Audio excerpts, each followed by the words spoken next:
We're live. Good afternoon. Welcome to the Durham Planning Commission. The members of the Durham Planning Commission have been appointed by the City Council and the County Board of Commissioners as an advisory board to the elected officials. So you should know that the elected officials have the final vote before us this evening. As you know, this evening's meeting is being held virtually using the Zoom meeting platform. So in this virtual meeting platform, public participants don't have the ability to talk or be seen on the video by default, but speakers will be given the ability to speak at the appropriate time in the meeting. Many of you have pre-registered to speak tonight, so we'll call your name at the appropriate time for you to make your comments, just like you would at an in-person meeting or a public hearing. If you called in before the meeting started and the staff was able to get your information, your name will also be called to speak at the appropriate time as normal. You can also call in during the meeting tonight using the phone number listed at the bottom of your screen for those of you who are watching live from home. If you call in during the meeting, you'll need to wait until the particular public hearing you are interested in gets started, and then we'll go through all the pre-registered speakers who have shared their comments. And then we will always, at the end of every public hearing, stop and ask if there's anyone else who has not yet spoken who would like to speak during the public hearing on that particular item. At that point, we're going to need you to digitally raise your hand. And you can do that on the Zoom platform, or you can press *9 on your phone. And when you're recognized, we ask you to state your name and your address, and then you can make your comments on the particular issue. Finally, all motions are stated in the affirmative, so if a motion fails or ties, the recommendation is for denial. Thank you all for joining us tonight, and may we have the roll call, please. Good evening, Chair Busby and Planning Commissioners. I just want to state for the record before I call the roll that there was at least one request for an excused absence, and Commissioner Miller may be absent or he might be late joining us. So I would say let's do the roll call, and at the end of the meeting, if we need to excuse any people from the meeting, we can take a vote at the end of the meeting to take care of that, if that's okay with everybody. Okay. All right. Commissioner Williams? Here. Commissioner Santiago has requested an excused absence. Commissioner Morgan? Here. Commissioner Miller might be absent or late, so we'll skip him. Commissioner McIver? Here. Commissioner Lowe?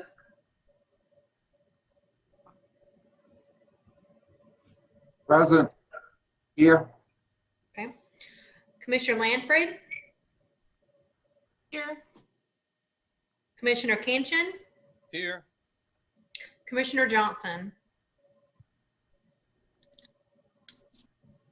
Commissioner Johnson? I thought I saw him in attendance, so we'll skip over him. Commissioner Durkin? Here. Chair Busby? Here, and I see Commissioner Johnson. Yeah. Oh, I'm trying. I forgot I had to unmute the computer. Keep present. Thank you. I was going to circle back. Thank you. Commissioner Baker? Here. Commissioner Amendola? Here. And Commissioner Alturk. Here. And we would like to welcome our new commissioners, Commissioner Lanfred and Commissioner Amendola, to the meeting. Chair, that's all I have for the roll call. Thank you. I would also want to extend the welcome to our two new commissioners. It's great to have you with us. We look forward to doing this with you in person when it's safe to do so, but great to have you both on the Planning Commission. At this time, why don't we take a motion to approve the excused absences for Commissioner Santiago and Commissioner Miller? Did you want to wait and see if Mr. Miller joins us first? Maybe wait till the end of the meeting, or? Actually, we should check with you. I think he was he had asked for an excused absence specifically because he wants to make sure if he can't make a case that his vote is not counted as a yes vote. Okay, that's fine. Okay. Let's go ahead then. I'll take that motion. I make such a motion that we excuse Commissioner Santiago and Commissioner Miller. Second. Second. Motion by Commissioner Morgan, seconded by Commissioner Al Turk. Again, Ms. Smith, can you remind me, are we still asking for raised hands or roll call votes? I'll have to do roll call. Okay, we'll have a roll call vote, please. Okay. I'm going to go in reverse order of our old seating chart. Commissioner McIver, Yes. Commissioner Lowe, Yes. Commissioner Baker, Yes. Commissioner Santiago is absent, Commissioner Kinchin, Yes. Commissioner Miller is absent, Commissioner Amendola, Yes. Commissioner Al Turk, Yes. Commissioner Durkin, Yes. Commissioner Landfried, Yes. Commissioner Johnson, Yes. Commissioner Morgan, Yes. Commissioner Williams. Yes. Okay, it's unanimous. They are excused. I vote yes too. Oh, did I skip you? I apologize, Chair Busby. It's cold. I think it's the glare on my desk. I apologize. No problem. I Okay, got you now, thank you. though. Uh-huh. Let's move to the approval of the minutes and the consistency statement. Again, I believe we just have the minutes from our May 28th meeting in this packet. Is that correct? That is correct. Okay. Before we move approval, there may be other comments as well. I did notice that the very first motion on the adjustments to the agenda, there were no actual names listed for who made the motion and who made the second. Right. We'll have to check on that. I'm not sure. We're gonna have to go back and look at the tape. We're not sure that someone made a motion. So we'll double check that. Okay. Yeah, that was one of the things that the clerk, the backup clerk, Ms. Elliott, asked me to look into. So we'll check that and correct it if we need to. Okay. Thank you. Any other comments, or if not, I'll take a motion to approve. Make such a motion to approve the minutes. Second. Second. Moved by Commissioner Morgan, seconded by Commissioner Lowe, and we'll have a roll call vote for approval. Okay. Commissioner Williams? Yeah. Commissioner Johnson? Yeah. Commissioner Morgan? Yes. Commissioner Landfried? Yes. Commissioner Durkin? Yes. Commissioner Al Turk? Yes. Chair Busby? Yes. Commissioner Amendola? Yes. Commissioner Miller is absent. Commissioner Kinchin? Yes. Commissioner Santiago is absent. Commissioner Baker? Yes. Commissioner Lowe? Yes. Okay. And Commissioner McIver? Yes.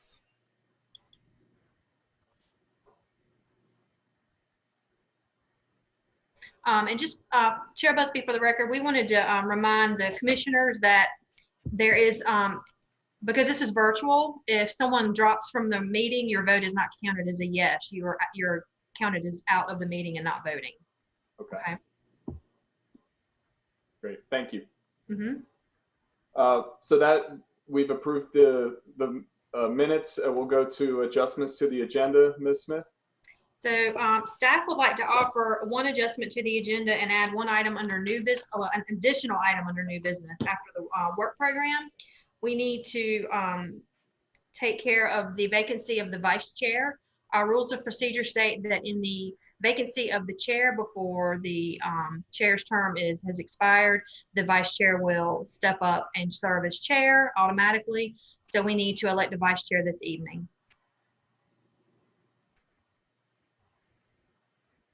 Great, thank you. And that's it for adjustments? And that's it for the adjustments. I do want to state for the record that all advertisements and legal requirements have been carried out in accordance with state and local law, and all of those affidavits are on file in the planning department. Great, thank you. Could I get a motion to approve the agenda as amended? So moved. Second. Thank you. Roll call just has to be updated. I'm sorry? The roll call is incorrect as listed on the agenda. I think we may have posted it online correct. It may have been incorrect at one point, but we fixed it online. Okay. Yeah, so yeah. You may have one that was sent out prior to it being updated. Okay. So we just need to make, thank you, Commissioner Durkin. So we have a motion and a second to approve the amended agenda, and we'll have a roll call vote. Was the first Al Turk and second Commissioner Morgan? I believe so. Okay. Okay. Commissioner Williams, Yes. Commissioner Morgan, Yes. Commissioner Johnson, Yes. Commissioner Landfrey, Yes. Commissioner Durkin, Yes. Commissioner Al Turk, Yes. and Sheriff Busby. Yes. Commissioner Amendola, Yes. Commissioner Miller is absent. Oops. Commissioner Kinchin, Yes. Commissioner Santiago is absent. Commissioner Baker, Yes. Commissioner Lowe, Yes. and Commissioner McIver. Yes. Okay, thank you. Passes unanimous. Thank you very much. We're going to move to our first case item on tonight's agenda. This is Foxx Place. It's case A190004 and concurrent zoning case Z190005. And we will start with the staff report.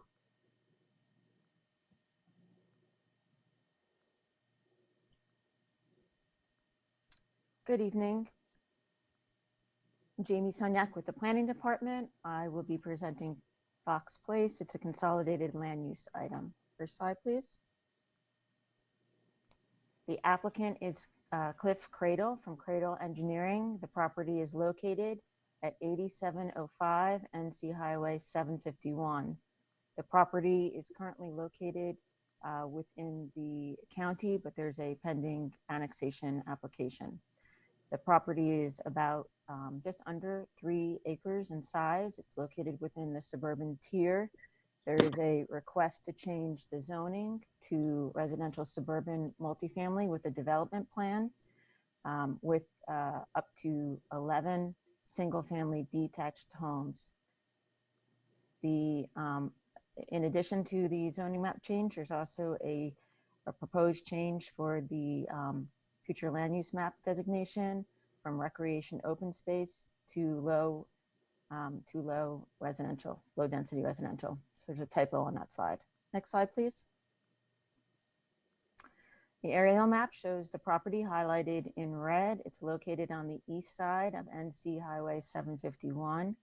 Property is undeveloped. It contains a stream and a pond feature. Next slide, please. The staff report has several area photos. Some of them are depicted here.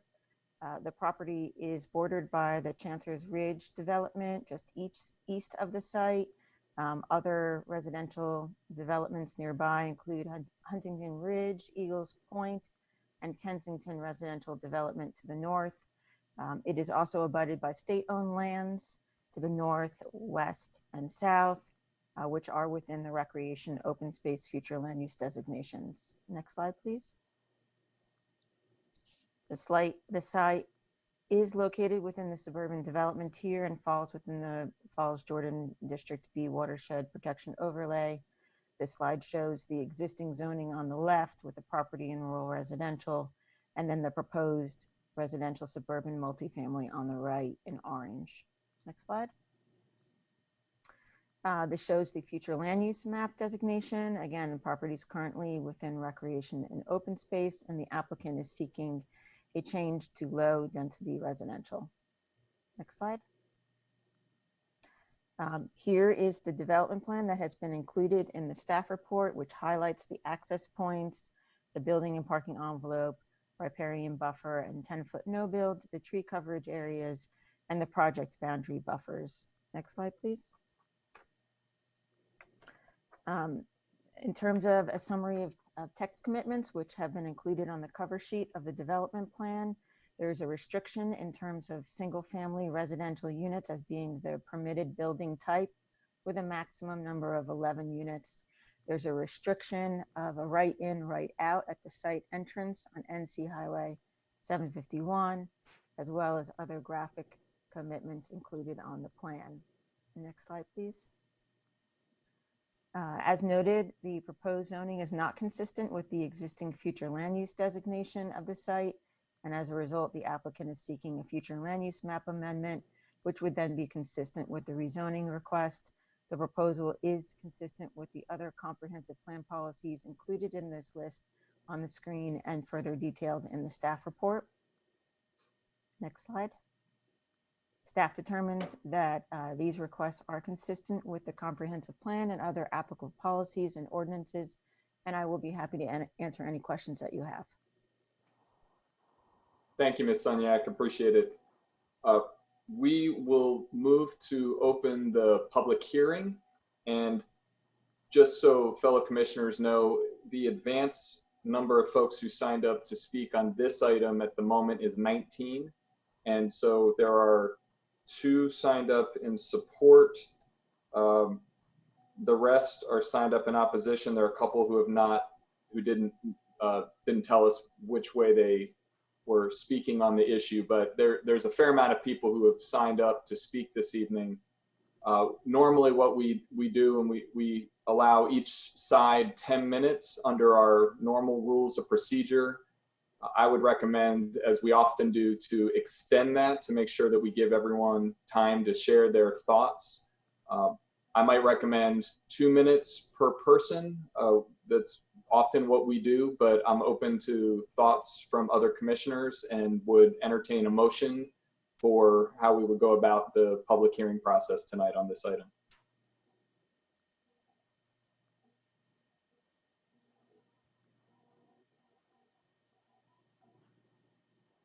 Oh, I don't know.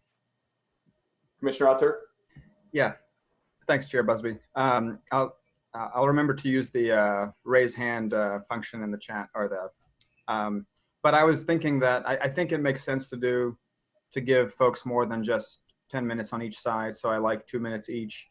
I wonder though, for the applicant, if we can give them a little bit more time, maybe, because it's just 2 people in favor. So maybe a few more minutes to either respond to some of the feedback. I think we do that often, give those in favor some more time to respond. So I don't know if we need a motion for that, but I think maybe 10 minutes for those in favor and then 2 minutes each for others. Can we do that? Have we done that before?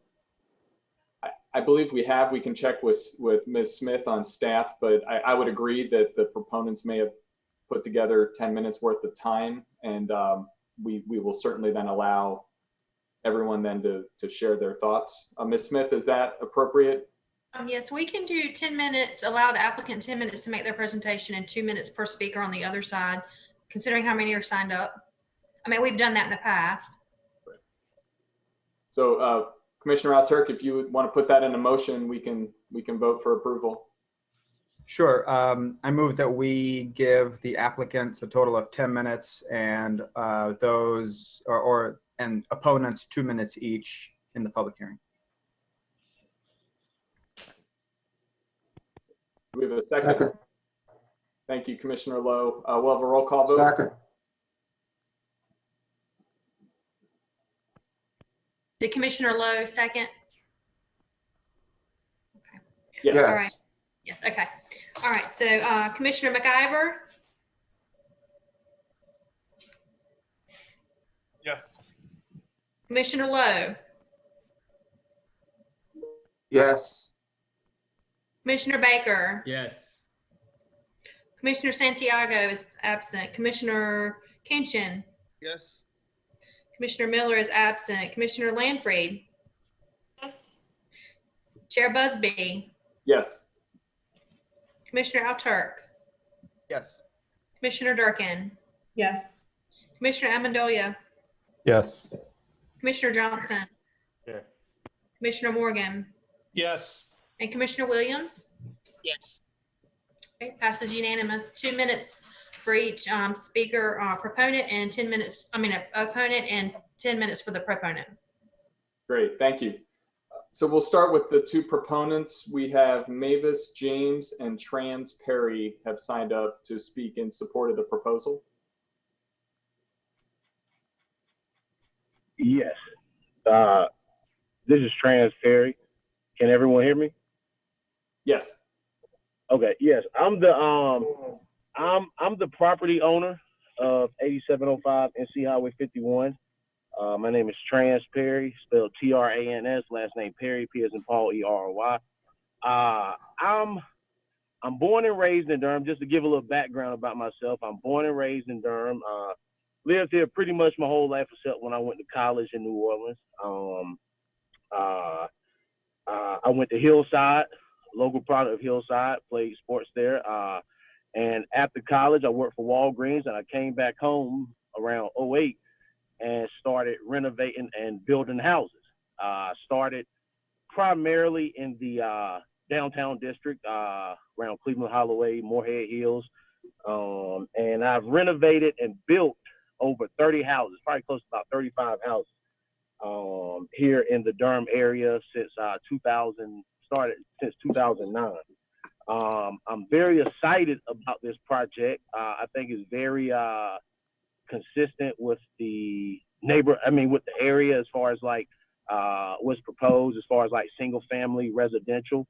I remember I had the neighborhood meeting a few months back, and seems like it wasn't, seems like, some people were excited, some people had questions, but like I expressed at the neighborhood meeting, the proposed project, like I said, it's pretty consistent with Chancellor's Ridge, and that's pretty much. And well, I guess to say about the homes that I will build, I build custom homes. I build houses built from, I guess you can say from like they were built in 1900. Hardwood floors, custom casings, masonry fireplaces, very custom homes, high quality. You go around downtown Durham, I have my sign up at my houses. I try to build them quality, like I would if I would move in them. So I'm very excited about this project, and that's about it. Thank you, Mr. Perry. Thank you. And Mavis James?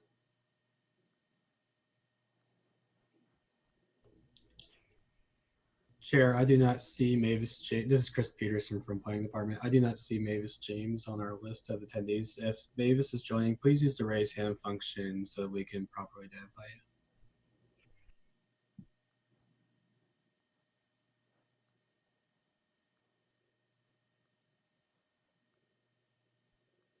And again, that's *9 on the phone.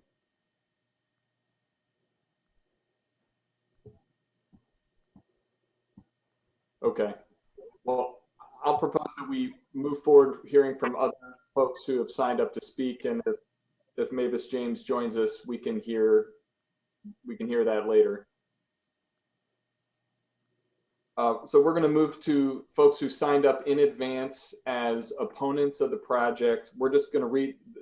You're listed in the order that you signed up, so we're just going to run down this list. Again, 2 minutes per speaker, and the staff will help let you know when you are near your time. What I would say is that 2 minutes goes really quickly, and so if it's time to wrap up your comments, we generally just have a rule that says you can finish your thought, so you don't have to stop in the middle of the sentence, but please complete your thought. And we'll move on from there. Michelle Alexander, Xander Dumaine, and Dan Gindes are our first three folks who have signed up to speak. So Ms. Alexander.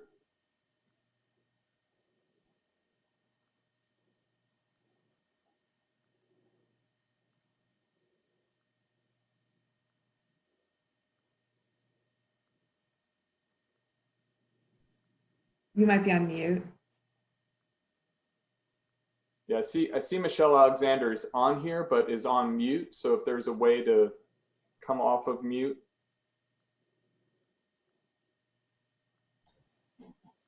Hi, this is Xander Dumaine. Am I okay to go? Yeah, please go ahead and we'll work on getting Michelle Alexander off of mute. Thank you. Okay, great. My name is Xander Dumaine. I live at 312 Marist Court in the Chancellor's Ridge neighborhood. My primary concern with this project is twofold. With another small note, I'll say initially, my understanding is that this is a multi-home dwelling, so the proponents' claim about it being very consistent with Chancellor's Ridge is a little confusing to me, because the Chancellor's Ridge neighborhood that the property is immediately adjacent to is primarily single family dwellings, and my understanding is that the proposal is for multi-family dwellings, so it does not seem like it would be consistent with the neighborhood. But my primary concern that I signed up to talk about is kind of twofold, related to two of the features on the property. One being the stream and pond. So the stream and pond that are features of that property. I know that every year that I've lived in Chancellor's Ridge, at least almost every year for the past 4 or 5 years, Stagecoach Road, which is across 751 from the property, has flooded. My concern is whether the development would contribute to the flooding of Stagecoach Road, which causes closings of that road. The second concern that I have is due to traffic.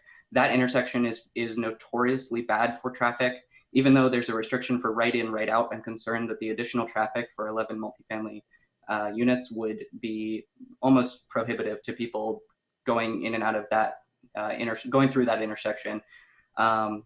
Especially if the stream and pond contribute to the flooding on Stagecoach Road. And then the second is purely environmental. That is recreational use area. That stream and pond are homes to lots of wildlife that help maintain a low population of rodents. Things like snakes and turtles contribute to reduced rodents and bugs in the area. So my concern primarily around the actual features of that land and how they would contribute to traffic and the environment of that area. Thank you. Thank you. Michelle Alexander, are you able to come off of mute and speak?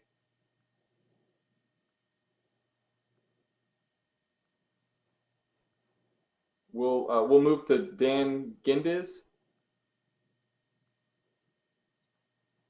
Hey, can you guys hear me? Yes. All right, thank you. How are you? My name is Dan Gindis. I live at 142 College Avenue in the Chancellor's Ridge development. My house backs up to the Civil Corps of Engineering land that is adjacent to this proposed property. So a few things really quickly. I'm going to focus on, ironically, I don't know Xander. It was nice to hear from him, but I don't know him, but I have the same exact concerns primarily. But first off, I want to point out that slideshow that we saw. Quite interestingly, there was a GIS pic in the beginning. That was pretty old. So this area does not look like that anymore. If you look at that GIS, there have been developments dropped left and right. I bought this house in August of 14. I moved here from Indianapolis. I can't believe the development that occurs. It's a wonderful thing, but every wonderful thing has some setbacks. And in this case, with the, in my opinion, overdevelopment of this area, the setbacks are primarily traffic and the effect on wildlife / environment. So my biggest concerns are the traffic pattern. Somebody spent a lot of money and a lot of time and just rebuilt the intersection at 751 and Stagecoach. They certainly didn't ask my opinion, but whatever they did was not a fix of the traffic problem. So a proposed project like this is only going to further worsen the traffic if people are making a left out of that development, or more importantly, if someone coming south on 751 to turn left into that development, they're going to back that traffic, which I've seen backed up to the Bonefish Grill by Route 40 a mile away. It's going to be just a horrendous scene. And at the end of the day, when you're trying to get home from work, it's not what you want to deal with. The Stagecoach flooding is something that I also started to notice in the last 5 years. I worked at UNC Hospital and would drive that route all the time. It's almost a delayed flooding, but it occurred frequently. And now it seems to be happening a couple times a year. We're getting wildlife in our front yard, foxes, things getting driven out from all this other development. And I was under the impression, I've talked to people who weren't here, who lived here 10 years ago, Stagecoach never flooded. And then they built the development just north of it. And then they built 751 South, just south of it. And then all of a sudden there's a water problem. It seems that these things were overlooked. I don't want to overlook these things again when it's in my backyard this time. Again, yes. Thank you guys for your time and for considering. I think that this gentleman who owns the property should have every right to build what the property was designated for. Thank you. Appreciate it. We then have Jason Gonzalez, followed by Blake Hassebrock and Richard Smith.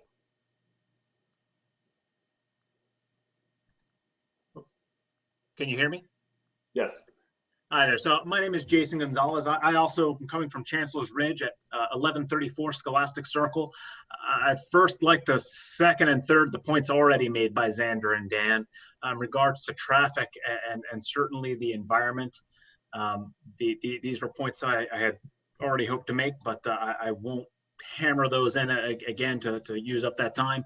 But in regards to the traffic challenges, I've already been in a pretty horrendous car accident just trying to drive back into Chancellor's Ridge. So I just want to echo and really push that one, the importance of that on our already congested roads. But even more so, it pains me here to even consider the possibility that more of the greenery with the massive developments that have been going on around here are now going to be cleared away, further congesting the area, especially at a time now with even our school districts are already congested.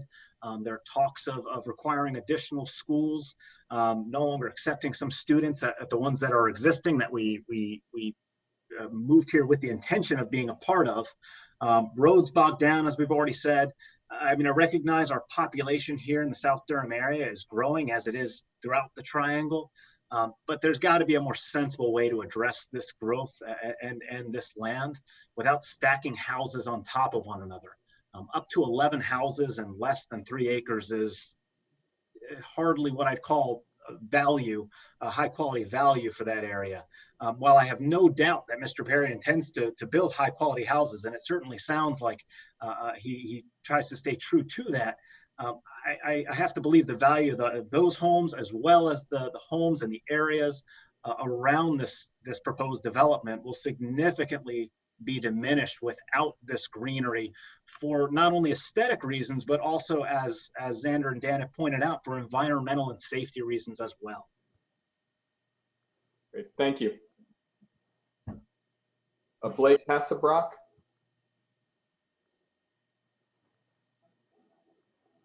It looks like you're on mute.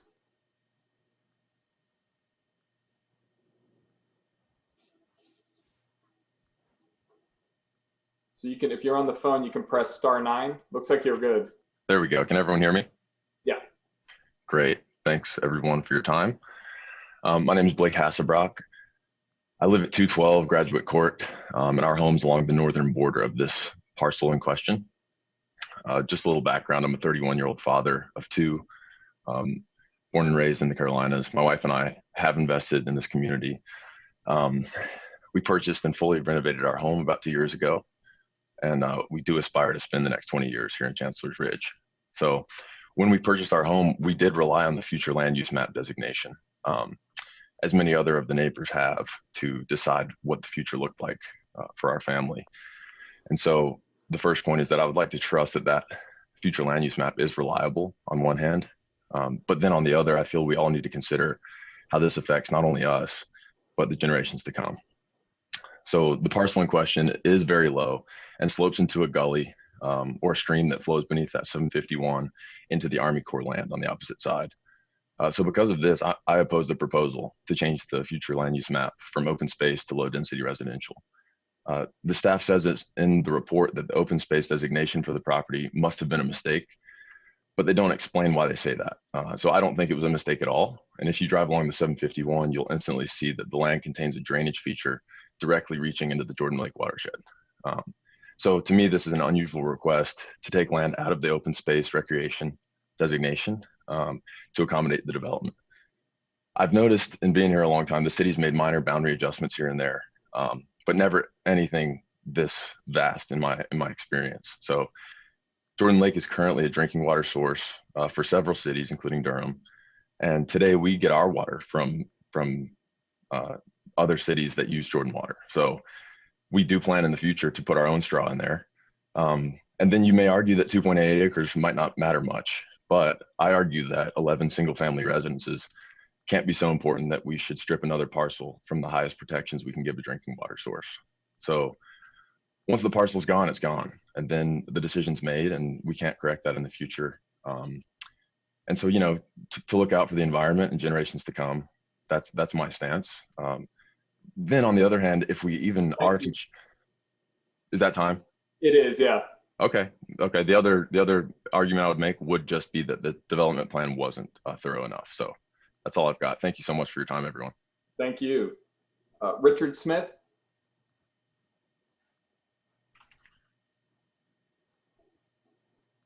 And Richard, while you come off of mute, we'll have Joy Sweeting, Caleb White, James,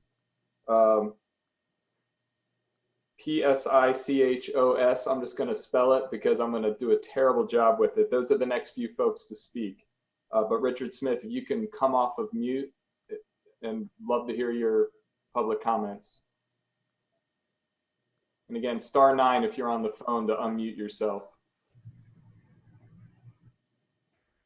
While he's unmuting, I'm Joy Sweeting, and I did not sign up to speak. I'm sorry. I'm just listening. Oh, okay. So you do not look to speak this evening? No, thank you. Okay, thank you. Why don't we move to Caleb White? All right, Caleb, I see your hand up. You are free to speak. Hello, thank you. I appreciate the opportunity to talk to everybody here.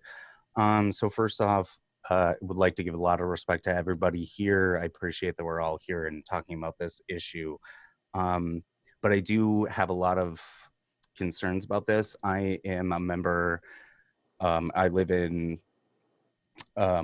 Chancellor's Ridge, and I'm really concerned about this development coming out because I just feel like it really is not in line with what we have designated for the residential density. And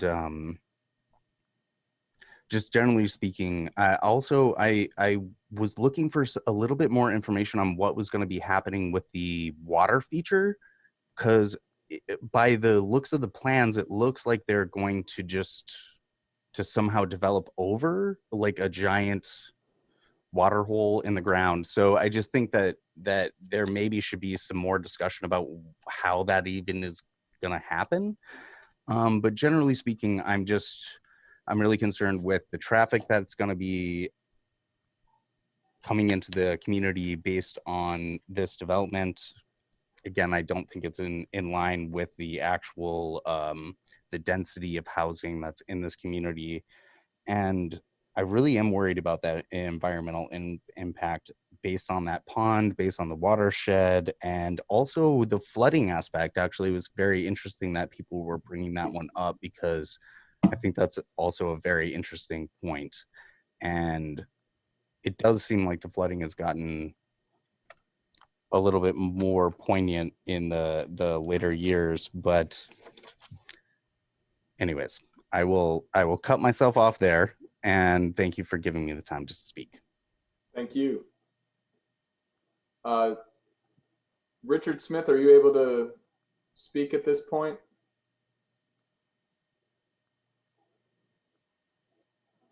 If not, James P., I see you're muted as well, but if you're available to speak, you can *9 and offer your testimony. So I just unmuted. Can you hear me? Yes. Okay. I can echo. And do you mind stating your name and address, and then you can. Sorry, sure, yeah, I apologize. My name is James Sikos. I live at 108 College Ave, which is in Chancellor's Ridge, sort of directly off from behind the area where this is going to be developed. Couple points. I pretty much agree with all the people that are opposed to this, the things they've said. I was at the neighborhood meeting that Trans Perry held, and I would say that the majority of the participants were against his proposal, and it was not a very positive atmosphere, actually. I will echo that the aerial maps are way outdated, and the pictures in his proposal do not include any from the actual entrance, which is walled off by steel barriers, which he had to have removed and make a very narrow right turn only access on 751. That whole area has been redone. There's no aerial photos in his proposal that show that. It's not a similar development to Chancellor's Ridge. Our lots average about a 1/4 acre in size.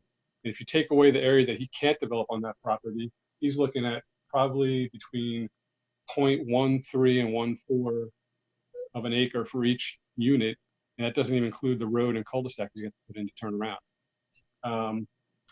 The access is going to be horrible. The traffic is already horrible. It hasn't gotten any better. 751 South is going to make that even worse.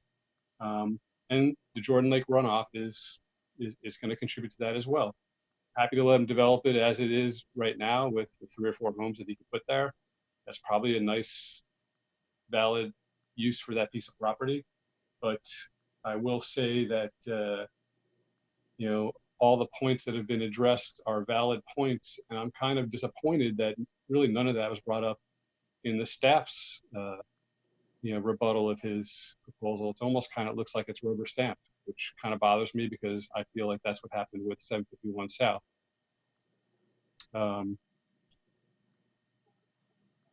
I think I have a list of everyone that attended that first meeting as well, which included 2 attorneys and a commercial appraiser, and none of them were happy with that.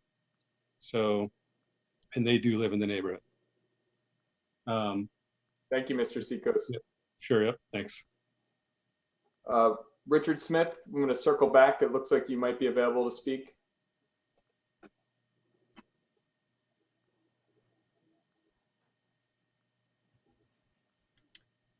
My apologies. There's no comments, just supporting as a resident to the opposers.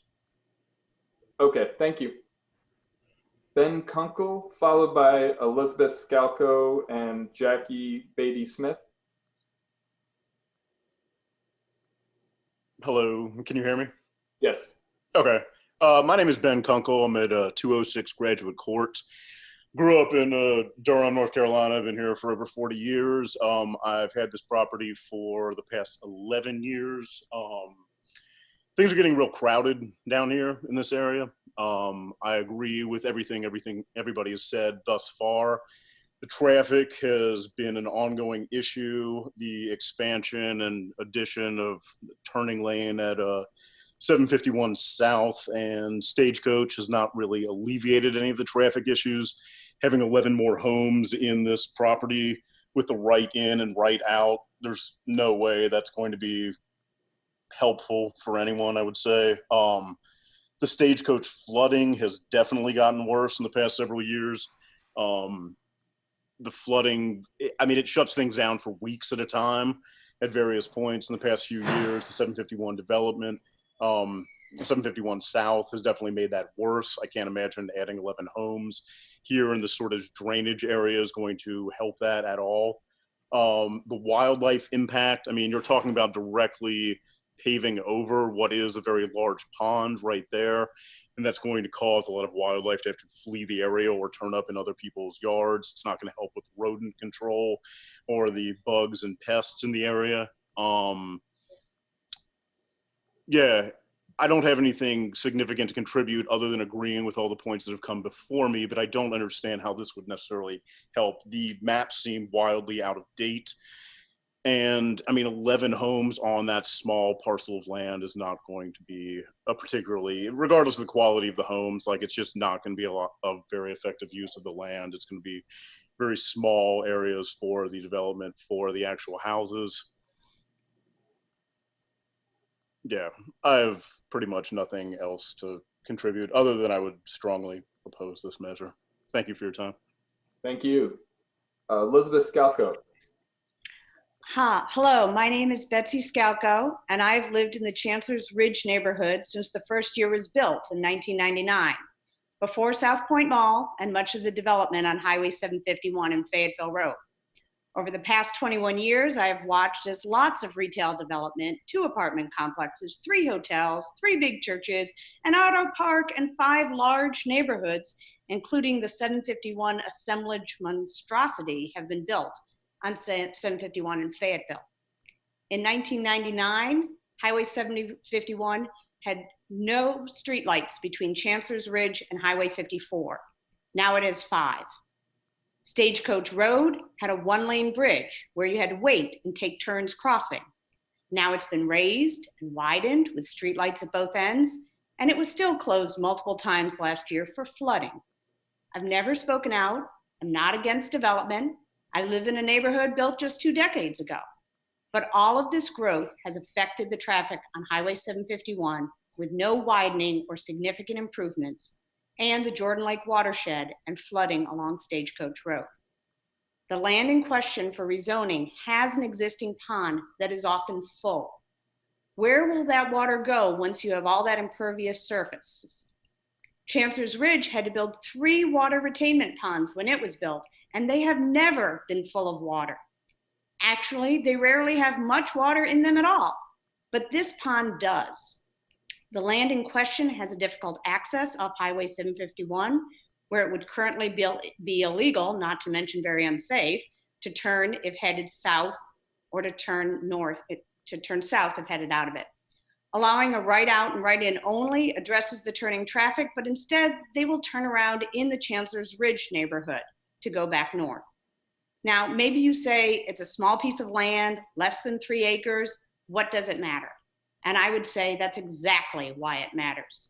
It's a small piece of land. Let's leave it alone and not shoehorn so many homes onto this property. Thank you. Thank you. Jackie Beatty Smith, and then we'll be followed by Nicole Cruz and Donna Kay.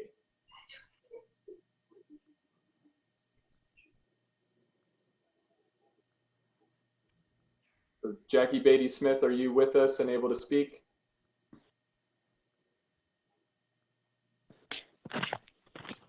I'm sorry, this is Mavis James. I'm late for joining the meeting, but I can speak after everyone has stated their concerns. Thank you. Yeah, that's a great plan. Appreciate you letting us know you're here. If Jackie Beatty Smith is not with us, we'll go to Nicole Cruz.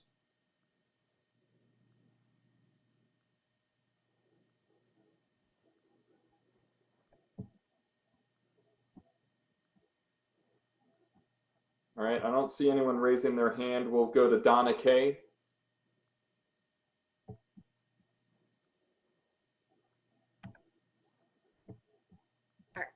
Can you hear me? Yes. Okay, thank you. I'm Donna Kay. I live at 202 Alumni Avenue. And again, I'm not anti-development. I live in Chancellor's Ridge. I'm glad to.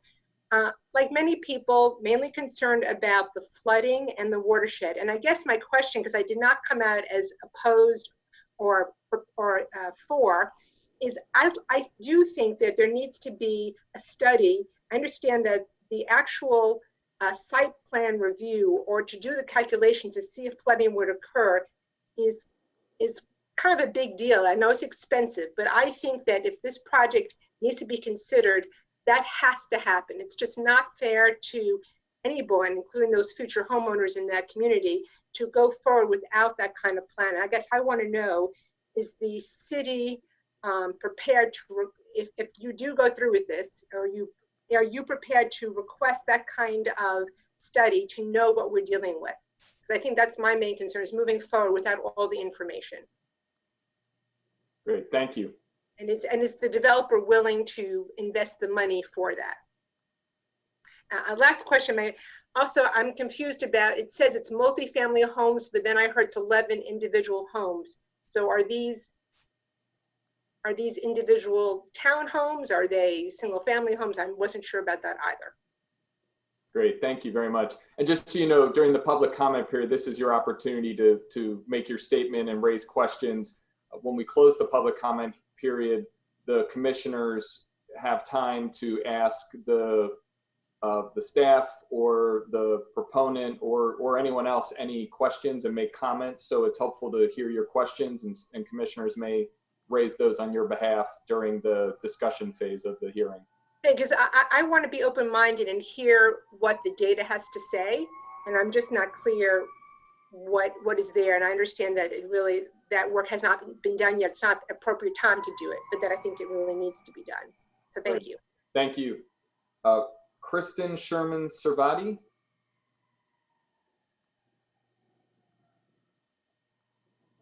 I see your hand raised. You can speak if you're unmuted. Okay, I am unmuted. Can you can't hear you. I don't know if others can hear you or not.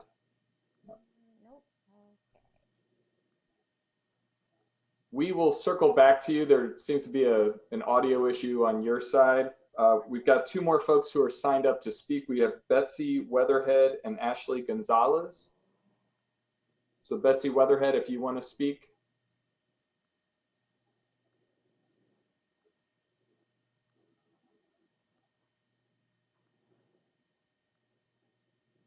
Or Ashley Gonzalez, are you with us?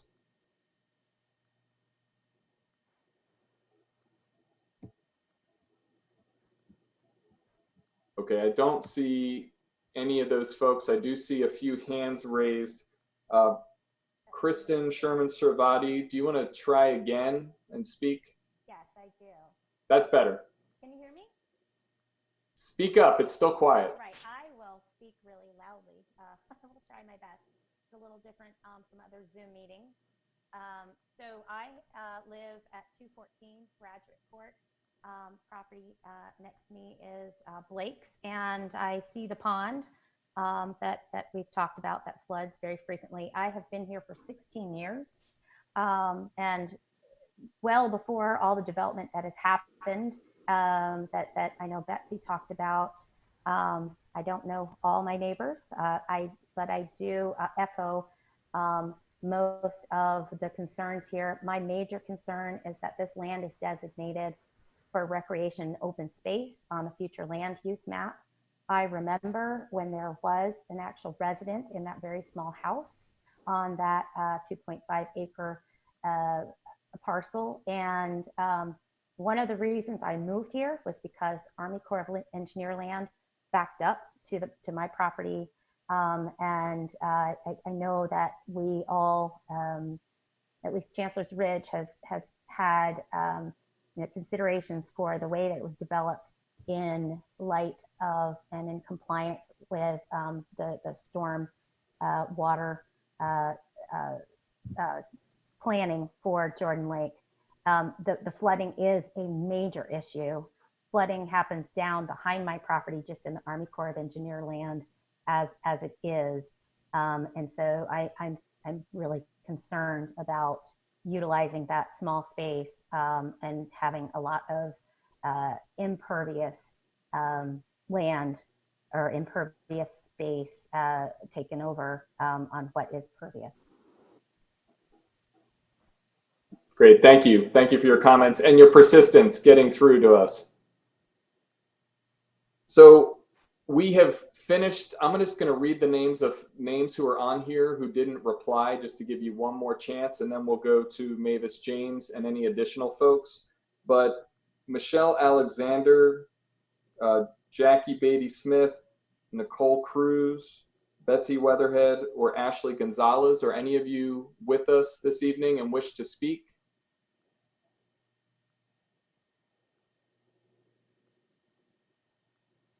Okay, I don't think you're here. We will go to Mavis James, and then I see a few other hands raised who I assume are individuals who would like to speak. If you've spoken already, you have one opportunity to speak during the public comment period, but we will call on you if you have not yet spoken. Mavis James? Yes, hi. So in regards, I am for the development of the property, myself being someone who has been around Durham for a long time, also knew the original owners of the property, the Carringtons who lived on that property. The property was in their family for a number of years prior to it being taken over by the Army Corps engineers, as well as Mr. Carrington allowing for, when they developed Chancellor's Ridge, to use some of his property for the development of Chancellor's Ridge itself. I'm also very familiar with Trans Perry, the person who is looking to develop the land and is also the owner of the land at this time, and has spoken to him because I was actually the one who introduced him to the Carringtons, and have spoken to him about his plans for the development. They are single family homes, and not necessarily saying it'll be 11 homes, but it's up to 11 single family homes, which myself being interested in one of the homes itself. As far as the pond and flooding, Mr. Perry has looked into flooding of the pond and will continue working to make sure that the pond is one, he wants to preserve it for the property itself, but two, to make sure that it's not something that's going to flood the community. I don't believe that anyone would build a home and put it at risk for flooding or having the ponds flooded. And just thinking about my current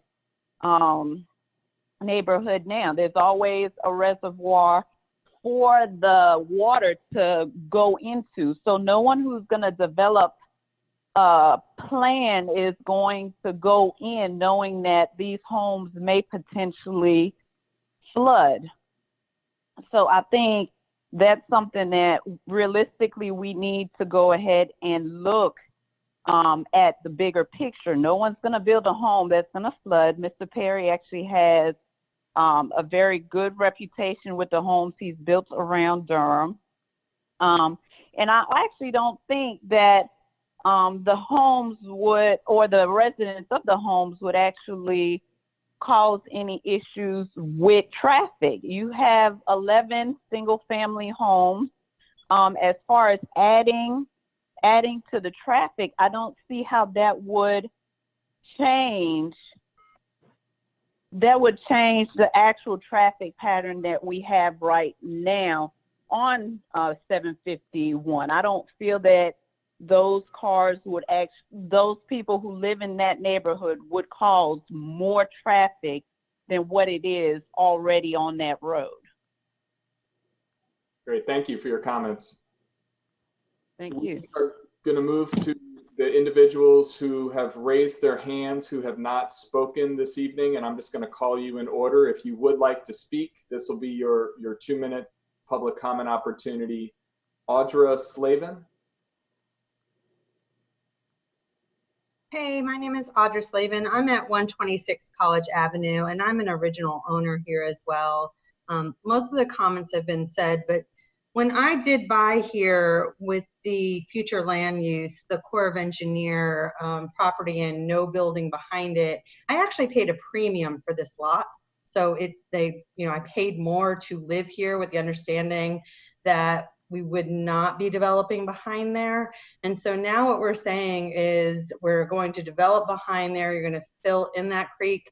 It's not that long a walk down into Corps of Engineer to where you hit that creek, and it does flood. I've been in it. My dog has gotten down in there before. I've had to get her out. So everything else everybody's saying is very true about the flooding.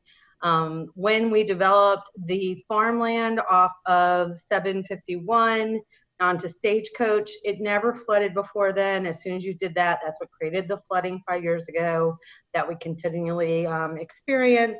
So everything that Dan and Betsy and everyone has said is absolutely what we experience. And then the traffic has really grown. It's difficult to get in and out of the development. So I hope the commissioners will take all of the comments seriously and why the reasons of being opposed. And I appreciate your time. And I also want to thank Jamie for providing answers in advance to some of my questions. Thank you. Thank you. Cliff Cradle. Hey, this is Cliff with Cradle Engineering. I am in Durham, 204 East Markham Avenue. How are y'all doing this evening? Doing well. Please make your comments. All right, so I actually worked on this as a surveyor and engineer and understand what these concerns are. In looking at this parcel, we did look at the flooding that is adjacent to us. Actually, the parcel was much larger originally and was acquired by the Army Corps of Engineers from the original owner. And that was in development of the Jordan Lake. And the Army Corps knew that this was going to flood, and that's why they purchased this land. And there's land to the northwest of us and to the south of us that is owned and still owned by the Army Corps of Engineers. So flooding was anticipated. It is in a floodplain. Does it flood? Yes. Is that going to stop? I don't see that stopping. Are we contributing to that with this amount of homes? No. Matter of fact, we're not allowed to by the city ordinance in moving forward on this site, and all of those have to go in before the first building permit is approved. So the little pond on the site, which was obviously man-made, does it flood? It might get full, but the only contributing water to that is coming from Chancellor's Ridge. And then it goes into a small creek that is right off the property that goes back into the Corps of Engineers property. So that was anticipated also. It is a nice little feature. We hope to save it. Not making any commitments on it at this point since I'm not the owner, but hope to save that. But that was a man-made feature. There are some utility easements that cross through this property that were done for the benefit of Chancellor's Ridge. There's actually 2 sewer easements, one on the south side of the property and one on the west side of the property, that go through this, and that was done for the benefit of Chancellor's Ridge and the people, the majority of the people speaking. So I think that this previous landowner and the existing landowner have taken a lot of this into consideration, and I was not at the neighborhood meeting to address some of that, but I'm disappointed that a lot of these folks didn't at least say that in the neighborhood meeting, but I understand timing. As for the traffic on 751, does DOT need to increase that? Absolutely. Do we have power over that? Not at all. We have access to 751, and in accordance with DOT and the Planning Department and Transportation Department, we have agreed to the right in, right out, which makes the access as least impactful as possible. And actually, DOT made several mistakes when putting up the guardrail and actually had to change some of that for us. And in addition to that, the Corps of Engineers actually cut off access to this property for a small time being in part of that, just to show you how much the designation of this property has been all over the place.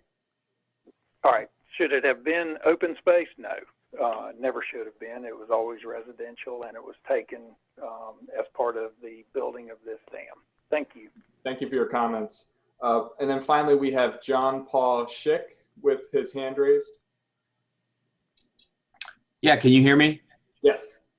Great, thanks, Mr. Chairman and Commissioners. I appreciate your time here tonight listening to all of us. Again, my name is John Paul Schick.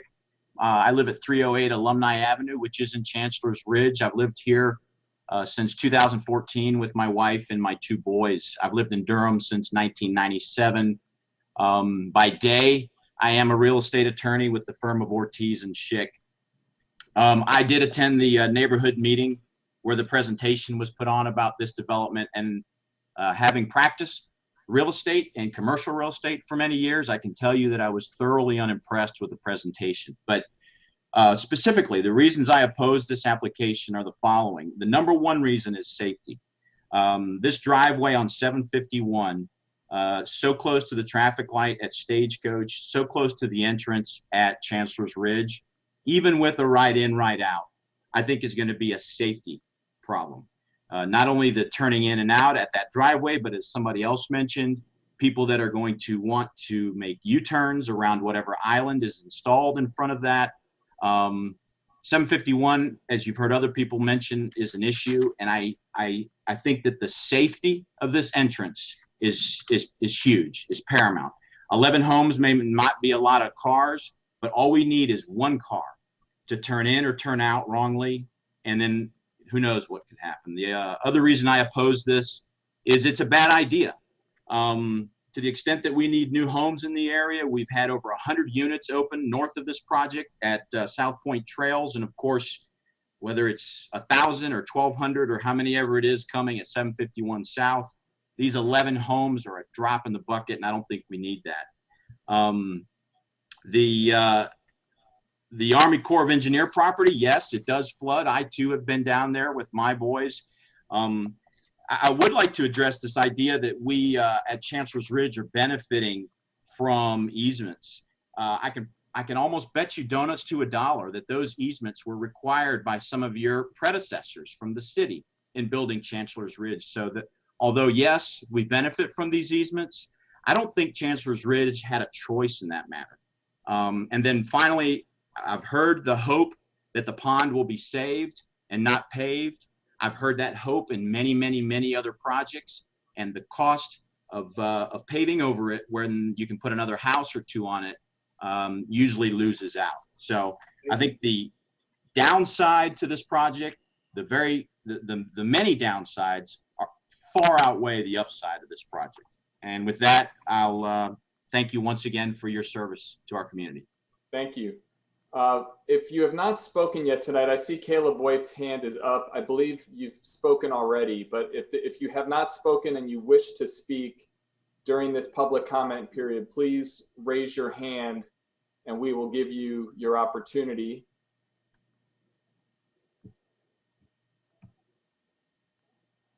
I don't see anyone else requesting to speak. So at this point, I will close the public hearing. And I'm seeing hands of folks who have already spoken. So we're going to close the public hearing and we will move to comments by commissioners. And again, recognize the commissioners may ask questions of staff or proponents or even just folks who have spoken this evening. Commissioners, if you can raise your hands if you would like to speak, and I will call on you. Commissioner Lowe, I see your hand raised. Would you like to speak? Yes, just one of the presenters, I think it was Miss Mavis James. I don't believe she gave us her address. At least I didn't catch it. I did not either, Mavis James. I know she signed up, but Mavis James, if you can provide your address, if you're able, that would be appreciated. Well, currently I do not live on 751. I live at 8 Caspian Court. Thank you. So I'm in the South Point area. That's great. Thank you very much. Commissioner Lowe, any additional comments at this point? No, thank you. Thank you. I see Commissioner Johnson. Was that? And you're muted if you. Yes, I'm back. I'm back. All right, the floor is yours, Commissioner Johnson. Thank you, Chair. I guess from my end, to start off on things, I would like to ask, and we are able to ask questions at this point, right? Okay. To Mr. Trans Perry. And so my first question is a typical one I usually ask, and that's, can you provide us a sense of the price point for the residential units that are anticipated to be developed on this parcel? I haven't pinpointed a price point, but if I had to give a range, I would say anywhere from $500,000 to $700,000. And while you're still there, I'm sure you'll likely be asked questions from others, but just to start off with addressing some of the concerns that have been raised from opposition to this request, can you start off by just giving us a sense of how you came up with the up to 11 units on this small parcel, and any thoughts around like how will the actual program of the site in regards to green space and et cetera, anything that could be informative to us, and how you will put up to 11 units on this small parcel and it still not just have a quality home, but overall quality of life community that plugs into the surrounding community. Well, I was raised in Southern Durham, and I've seen Southern Durham grow. I remember when there was no South Point there, and it's grown. That's where we live in. Things are growing. But I will say that I plan to keep the pond.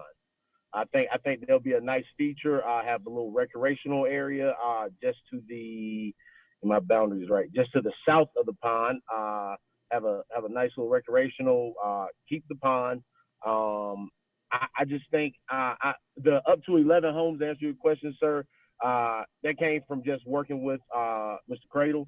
As far as like what and actually, I believe working with Mr. Cradle, like how many houses would be allowed, as far as density. And I think it'd probably be closer to 10, just so the lots would be as small. But we still have to, like I say, we're in the early stages of this development, so it might be 11, but it possibly could be 10. But I plan on keeping the pond. Thank you. And so just to be brief, and for the sake of brevity, to start this conversation off with my fellow commissioners, I will say that I am familiar with the South Point area and this particular site and the growth in this area here. And the concerns raised are, if you ask me, they warrant attention. And the fact that this parcel is being asked to go from recreation and open space to basically a request that, is not just from a back of the envelope numbers and what it probably will look like from a visual standpoint, it doesn't align naturally with what's currently there in the sense that you take 2.8 acres and 10 or 11 units, you're talking about close to 4 units per acre. And so what does that mean with what else you can do on this site? And then the questions about the flooding and the traffic issues or whatnot. And so I do think that, the concerns raised do warrant attention, not just from this commission, but beyond this here, because, there will be a quality of life. And yes, this is a small parcel, but this sets precedent about what can be made as arguments for why we continue to do things certain ways. And so me looking at this application is like, one, there just doesn't seem to be enough certainty included, like on the development plan, to provide a better sense of what the neighboring communities can expect this overall project to look like. And I have other questions, but I'm pretty sure knowing my fellow commissioners that you all will be asking some of them. So I'll wait to see what other questions and feedback comes out of this discussion. Thanks. Thank you, Commissioner Johnson. Before we move to the other commissioners, is Ms. Sunyak available? Because I did want to just make sure that I understood I believe I heard a commitment to preserve the pond, but I don't see that on the development plan. Am I understanding that correctly? Yes, Jamie Sunyak with the Planning Department. Yes, that's correct. Currently, there is no text commitment to preserve the pond. The building and parking envelope includes that area of the site. And while I'm speaking, I'll just also state for the record too that there is a text commitment relative to the unit type. The residential suburban multifamily does allow for a variety of different housing types. However, the applicant has committed to single family detached housing. So I just wanted to clarify that as well. Thank you. I'm going to call on the commissioners in the order you raised your hand. So Commissioner Al-Turk is next. Thank you, Chair. And thanks to everyone for your feedback and being on this call. I think a lot of thoughtful comments. I agree with a lot of them. I agree with a lot of what Commissioner Johnson has already said. Let me ask, if I could just ask staff first a few questions. I wanted to, the first question is about the open space requirements for a development like this. So this is in the RSM or the proposal is to change it to RSM. Is there, I mean, if I'm looking at UDO section 6.3.1, and is that correct? Am I correct in seeing that there are no open space requirements for this zoning designation? And then how does that, well, I guess I'll let you answer that first and then. Yes, again, Jamie Sunyak with the Planning Department. I am also looking at the same table I believe that you're referring to under 6.3.1 for the dimensional standards, and there is not an open space percentage provided for the RSM Okay. zoning district. But in sheet C0200 in the development plan, I see in the development standards section here, open space, I don't know if you see that, and then it says 18.0 minimum. So is that, I mean, is that a commitment to preserve or to have 18%, I assume, for open space? Right, there's, I guess I should clarify, there's no maximum. The minimum is 18%. Okay, so that, but is that minimum because the applicant has put that into the plan, or is that somewhere else? Or is that No, on the, I'll clarify again, on the dimensional standard chart within the RSM zoning district, there is a minimum standard for right? the zoning district. There is just not a max.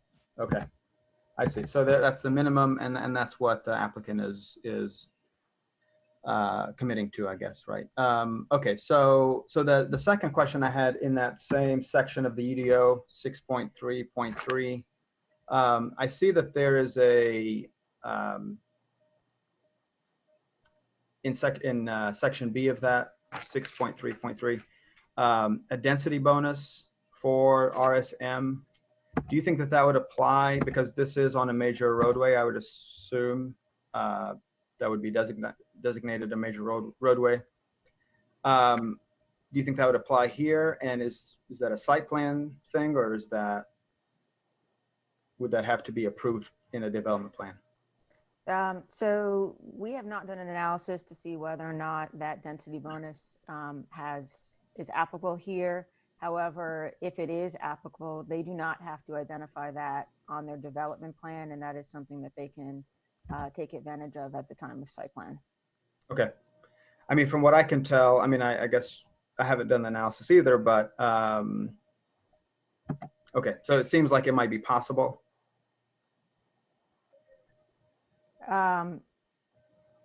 I could not answer that question. Okay. I don't know if they have enough frontage, because there is a frontage requirement in terms of what they would need to maintain. So I do not know whether or not it's something that they would be able to take advantage of.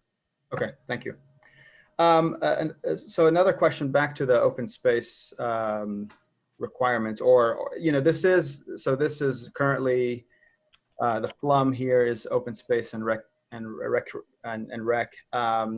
We don't typically see a lot of cases where we changed it from that FLUM designation to low density or you know, residential. It seems to me like, I mean, I guess we don't have any standards to say if we are going to take land out of this designation and make it residential, it needs to satisfy some requirements or some, I mean, we have, I assume as a county, you know, open space and tree save goals, right? But we don't have anything to, I mean, how would that align with some of the goals that we've discussed kind of in recent cases about open space and tree preservation? Yes, you're correct. We don't often see these types of requests.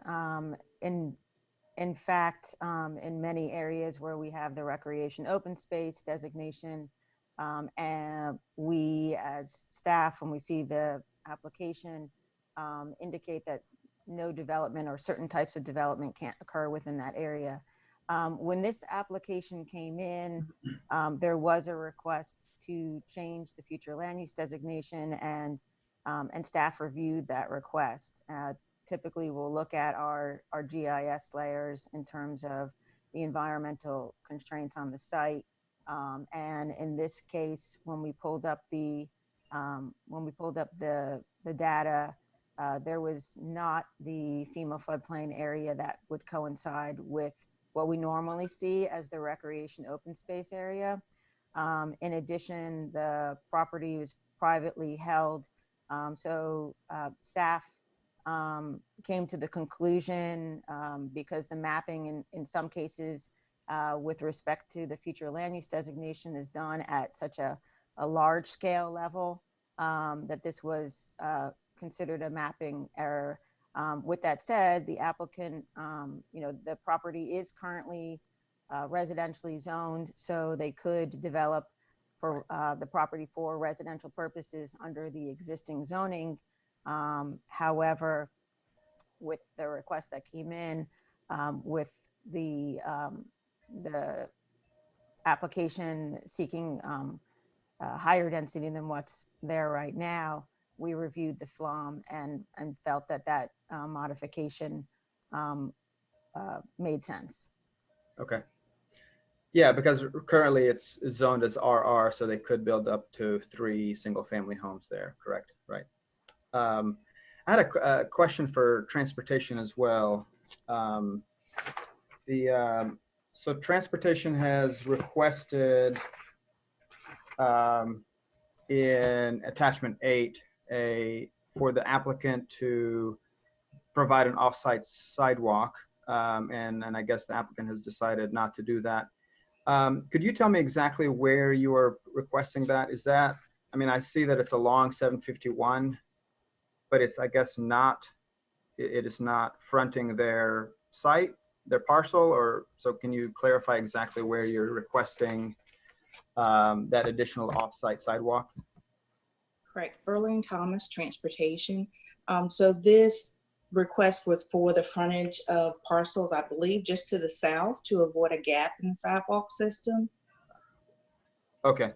So just to the south. Okay. So kind of close where there's that no build line, riparian buffer on the development plan. Is that? Right. So it would connect with the existing sidewalk to the Chandler's Ridge development. Okay. Thank you. Thank you. Yes. Great. And then could I also just have a couple of questions for the applicant. So one of the things that struck me about this is that it is zoned RSM, or you're proposing to change it to RSM, which is confusing because that's multifamily, but you're also saying that you only want to build 11 single family homes, or you're committing to that. But I assume part of the reason for that, Mr. Perry, is that you don't want some of the requirements or some of the restrictions on lot width maybe and lot area. Is that the primary reason that you chose this designation? Because it seems to me like an RS10 would make just as much sense here, because it could get you up to 4 units an acre. Could you explain why you're requesting an RSM zoning to the applicant?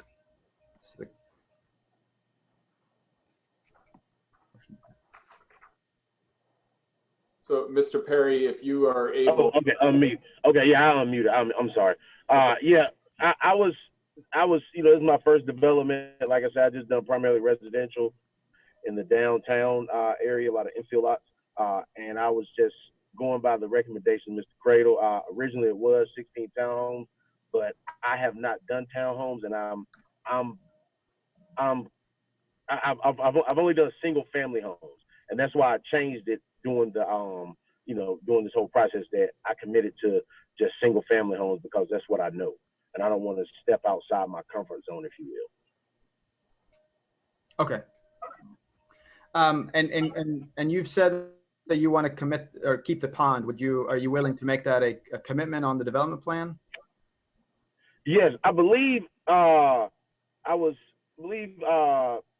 that it's on the plan, not the zoning plan. I believe I'm saying it right. I was talking to Mr. Cradle, the civil engineer, that it's on one of the plans, just not on the zoning. That I want to keep the pond. I think that's a great feature to the property. I mean, I remember when Mr. Carrington toured when he was alive. He took me around the property, and he remember going in the pond and things of that nature. He told me to tour me, so I plan on keeping the pond. Okay, can we confirm that with staff that is? I say plan, long as I mean, it should be able to keep it. I mean, I don't see why I couldn't.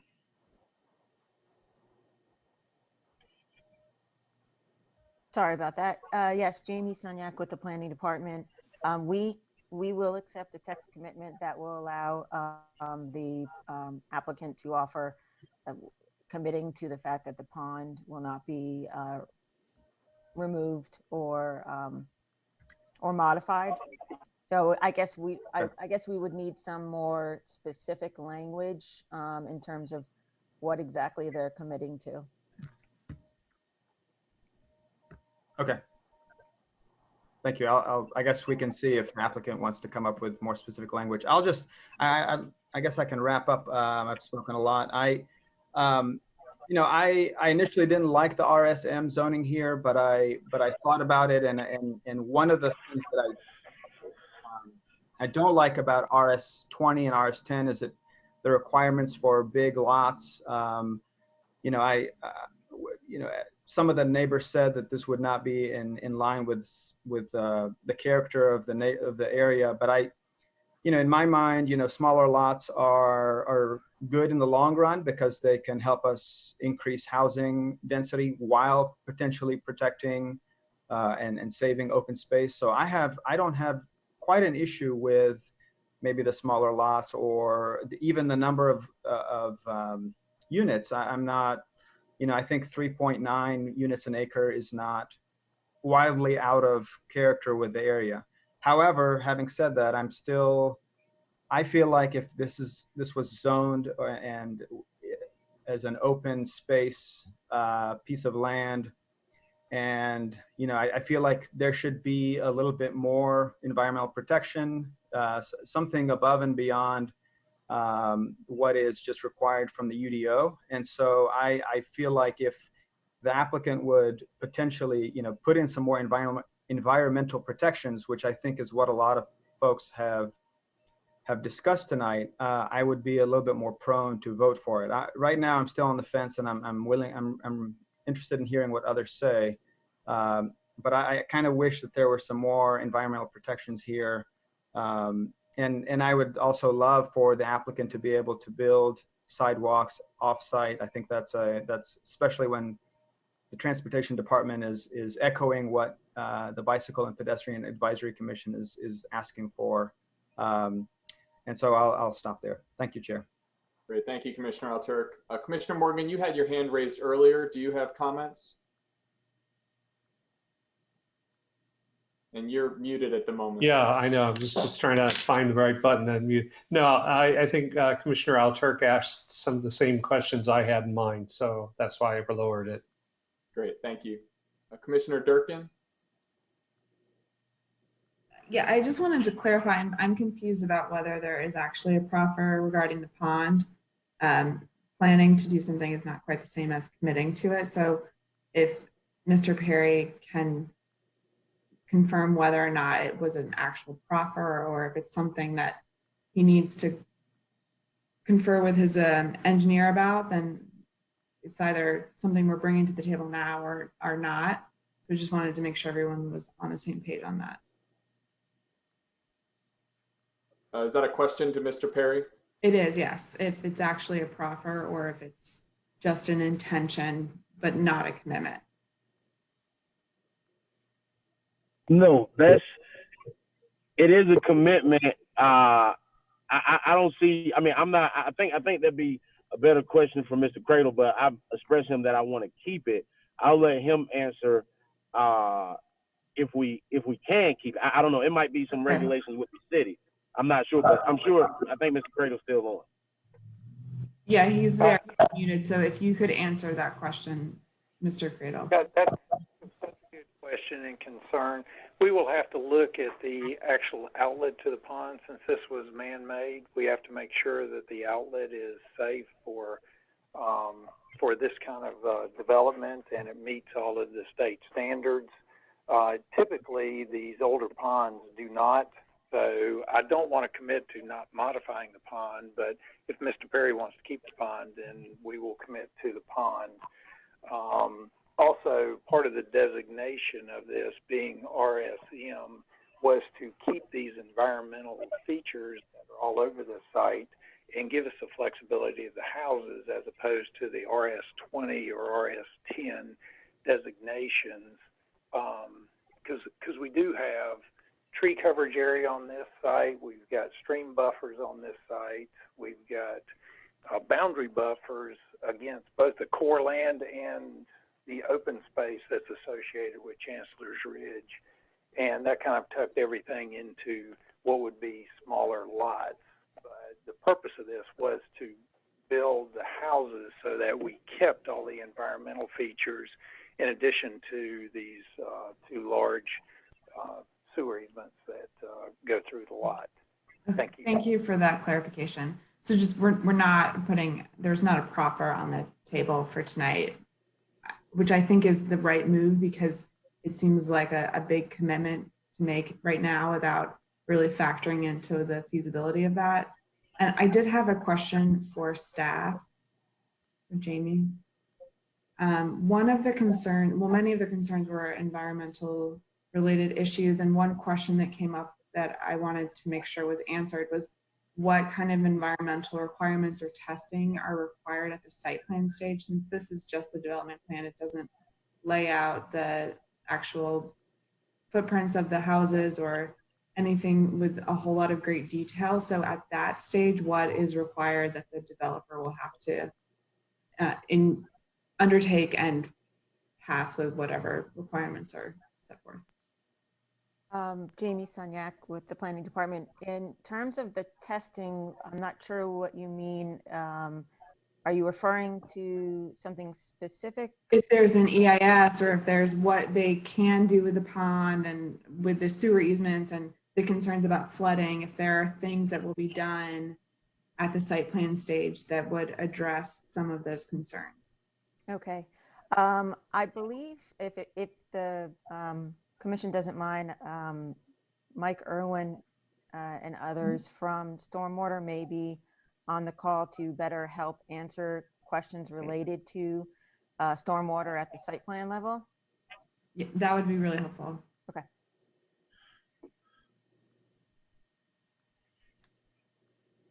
Good evening, Commission. My name is Michael Irwin. I'm an engineer with the Stormwater Development Review Section.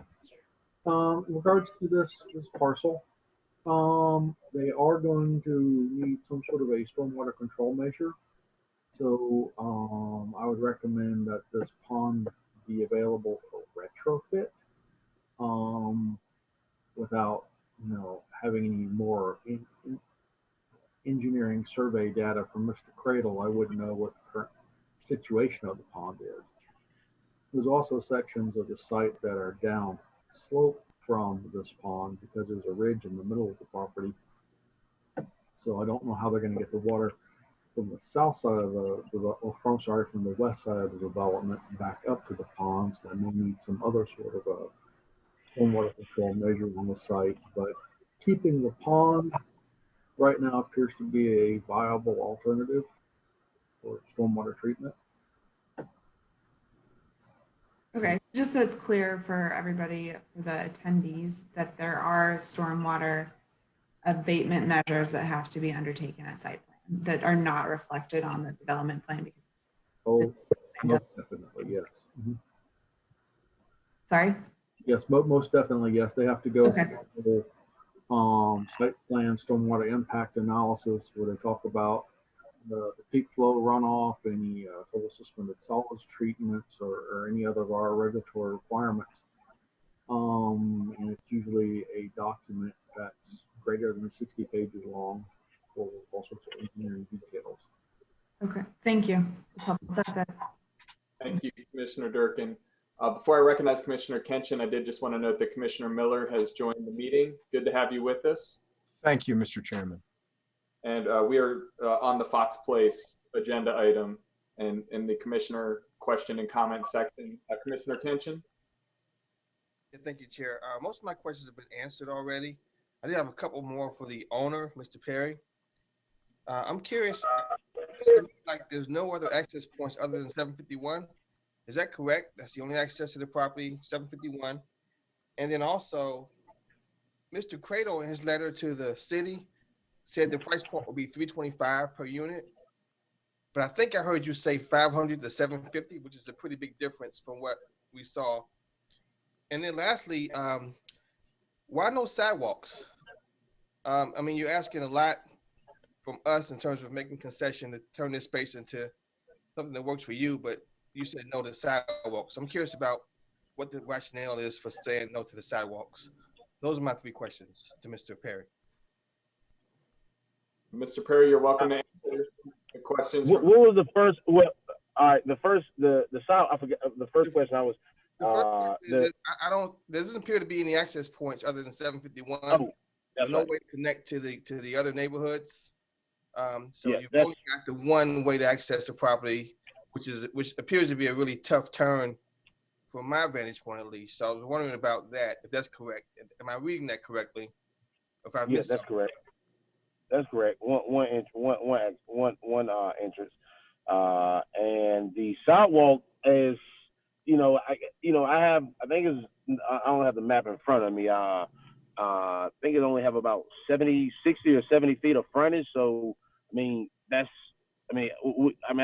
I'll commit to a sidewalk. I mean, I guess if it's feasible for the 60 or 70 feet, but I don't know if I feel like they want me to take it all the way to Chancellor's Ridge. That's crossing over, Army Corps, another property. So that's why, we said, that's why I said no sidewalk all the way to the Army Corps. I mean, all the way to the Chancellor's Ridge sidewalk. Can I chime in on that one? Yes, please. All right, so the sidewalk, which is required across the frontage of our site, which is 60 feet, and then going to the south of us, which is hundreds of feet, also has a grade difference of over 20 feet. So the sidewalk would actually be out of sight down in the bottom, which belongs to the Army Corps of Engineers, which is also in a stream buffer. So development of that would actually hinder and cause more environmental issues than it would resolve. A nicer sidewalk would be actually from the back of the site to the open space through Chancellor's Ridge. Okay, thank you. And the only other question was about the price point. Again, I saw the letter from Mr. Credo indicating 25, but I think I heard you say somewhere between 500 and 750, which is far from, I mean, we need middle housing in Durham. 500 is far from that. 325 is not that much better, but it is better. So what is it going to be? Is it 325 in the letter, or is it 500 to 750 that you indicated earlier? 5 to 750. It'll be 5 to 750. Thank you. Thank you, Commissioner Tension. Any other commissioner? Commissioner Miller, I see your hand raised. I want to give other commissioners just a final moment. That's fine. Any other commissioners, raise your hand actually or virtually if you'd like to speak. Commissioner Williams? Yes. So actually looking at this project and to what Commissioner Al-Turk was saying earlier in terms of we need density. The issue with this is we're creating density with 11 homes between $500,000 and $700,000. And I don't think that that's actually density that Durham needs. Not to mention the concerns that the people in this area have.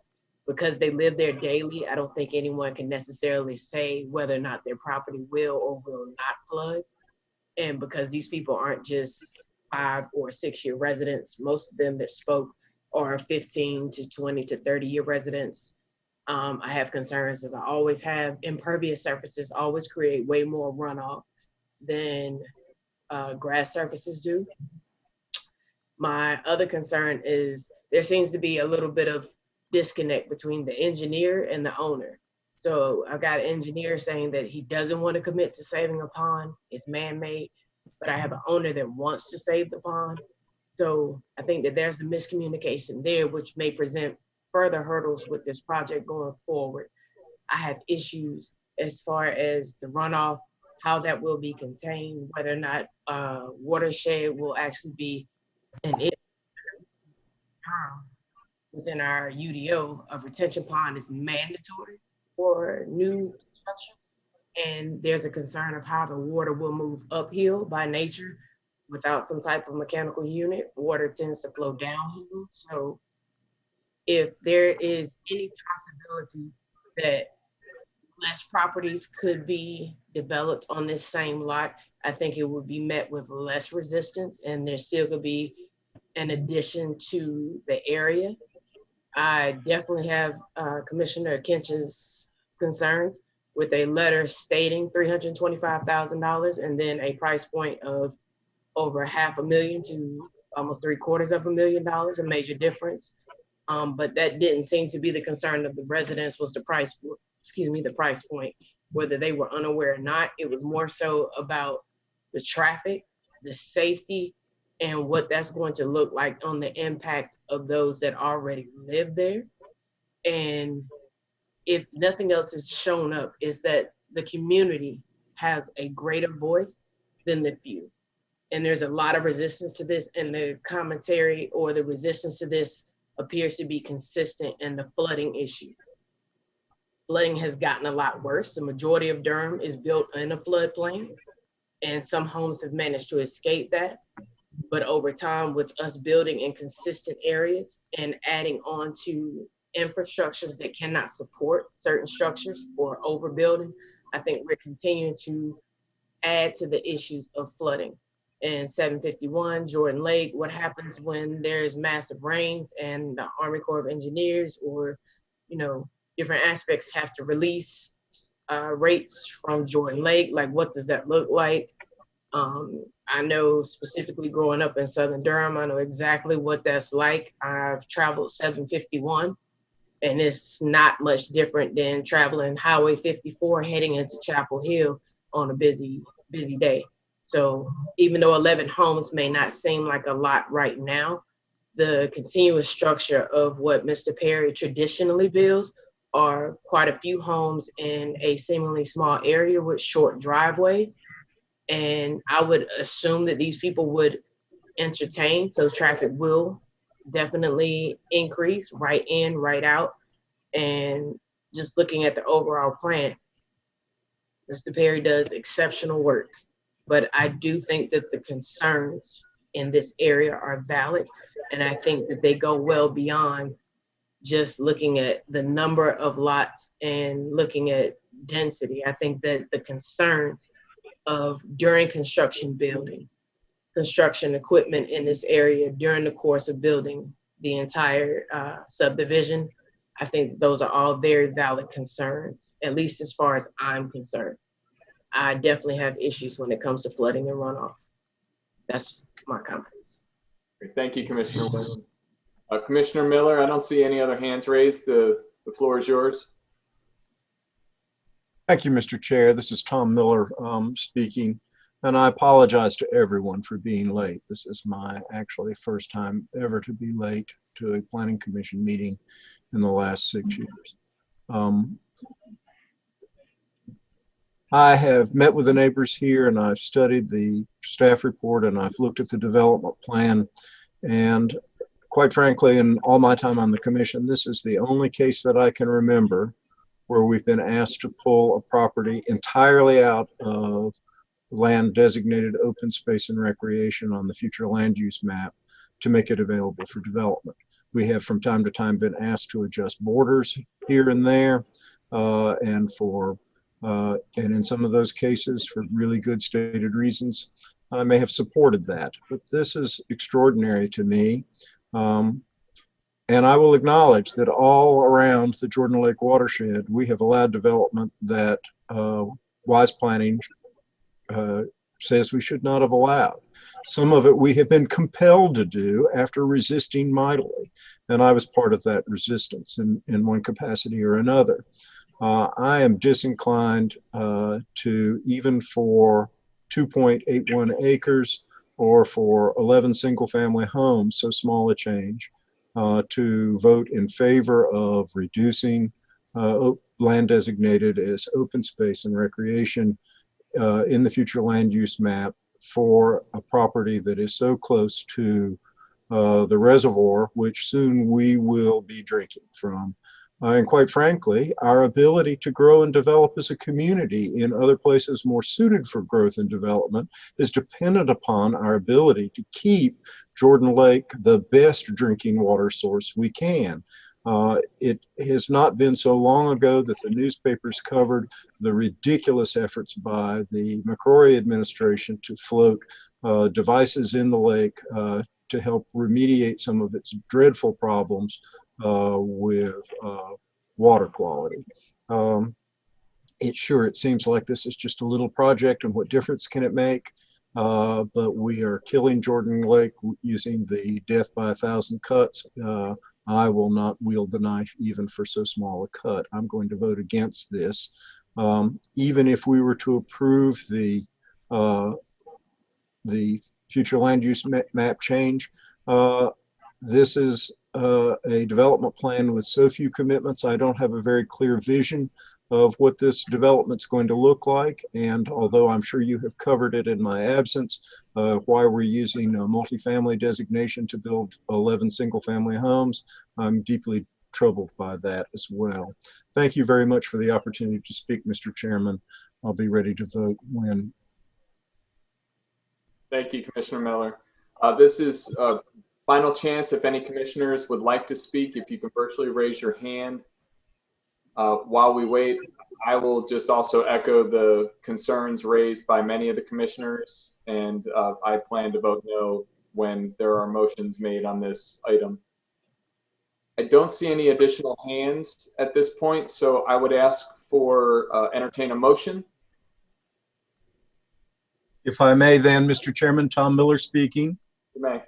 In connection with case A1900004, I move that this item be sent forward to the City Council of Durham with a favorable recommendation. Second. Thank you. Moved by Commissioner Miller, seconded by Commissioner Al-Turk, and we'll have a roll call vote. Yes, I apologize for the glare. I'm trying to get out of the sun. Commissioner Williams? No. Commissioner Morgan? No. Commissioner Johnson? No. Commissioner Amendolia? No. Commissioner Durkin? No. Commissioner Al-Turk? No. Chair Busby? No. Commissioner Lanford? No. Commissioner Kinchin? No. Commissioner Baker? No.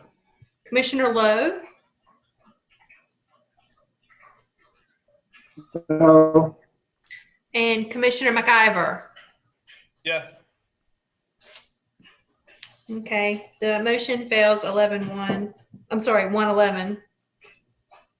Mr. Chair, my name was not called in the roll call. Oh, sorry, because I forgot you showed up. So that's why I got 111. It should be 112. Commissioner Miller.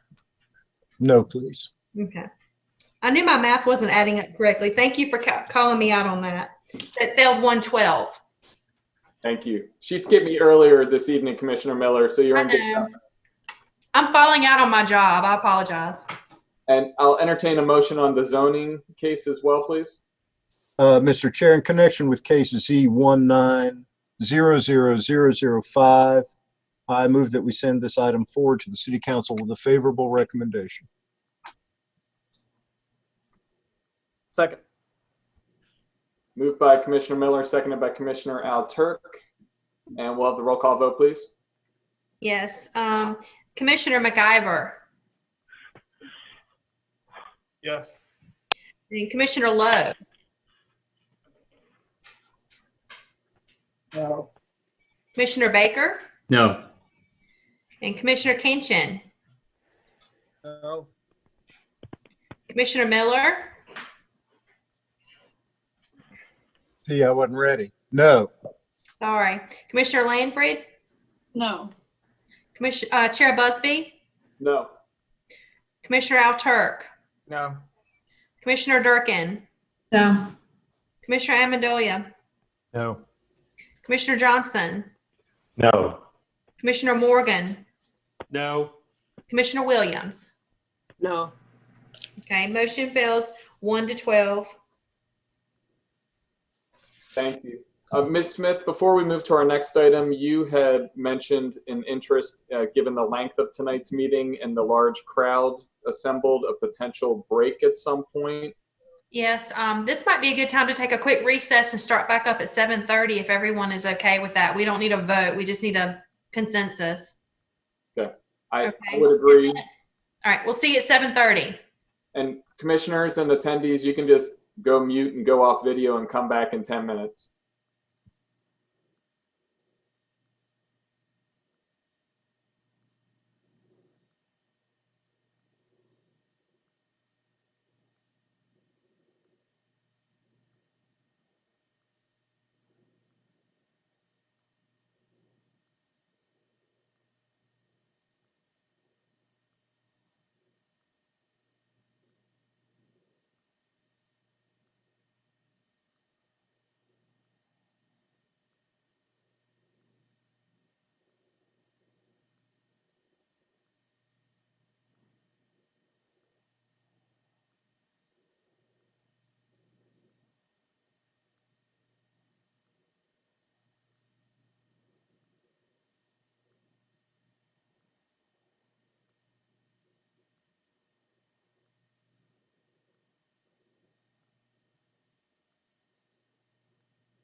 All right, good job, everyone. 7:30, you are here.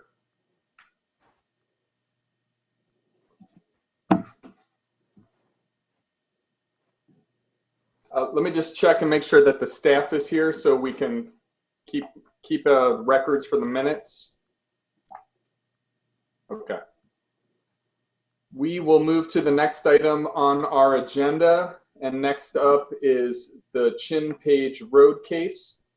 And this is case A190018 and concurrent case Z190050, and we will start with the staff report.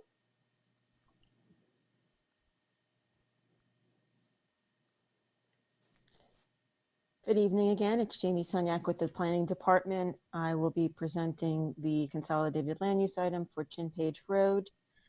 First slide, please. The agent for the application is Bob Zumwald from McAdams. The property is located, there's several properties on the north side of Chin Page Road, generally located at 5203. The site is located within the city's jurisdiction. It is located within the suburban tier. The request for this application, again, is to change the future land use designation of the site to office and change the zoning of the site to office and institutional.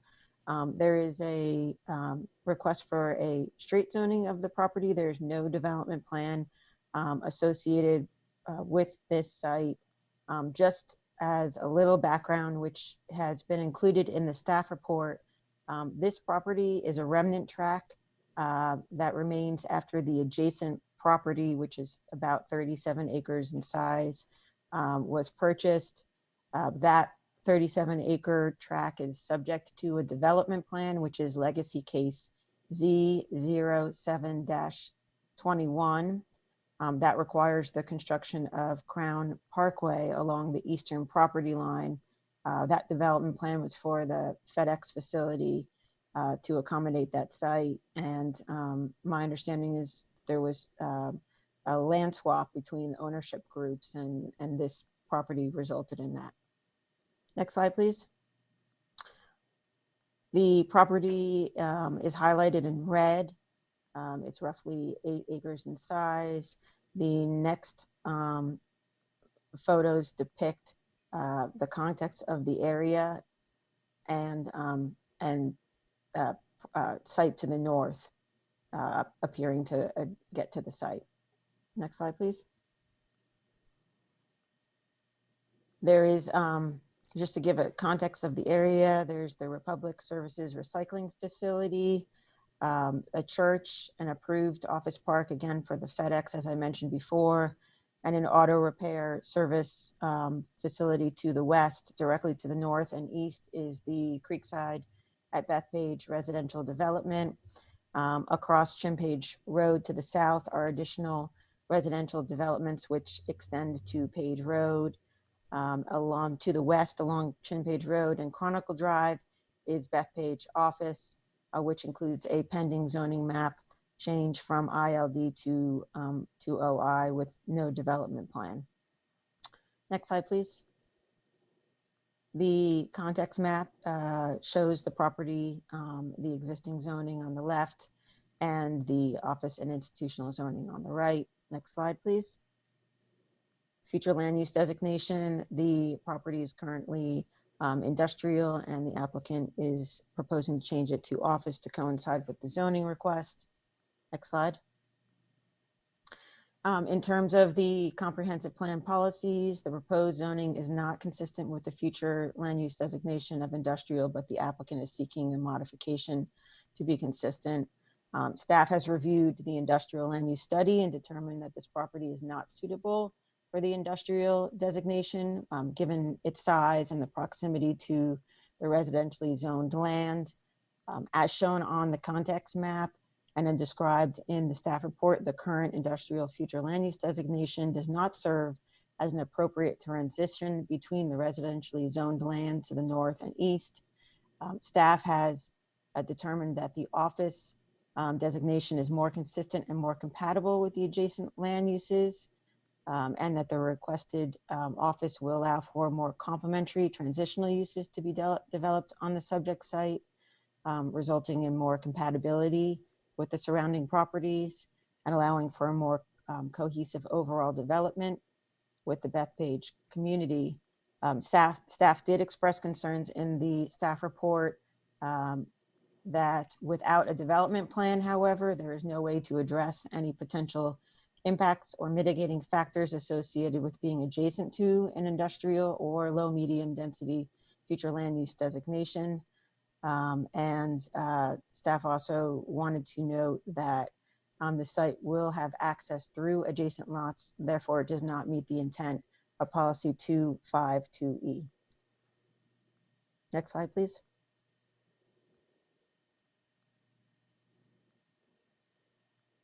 Next slide, please.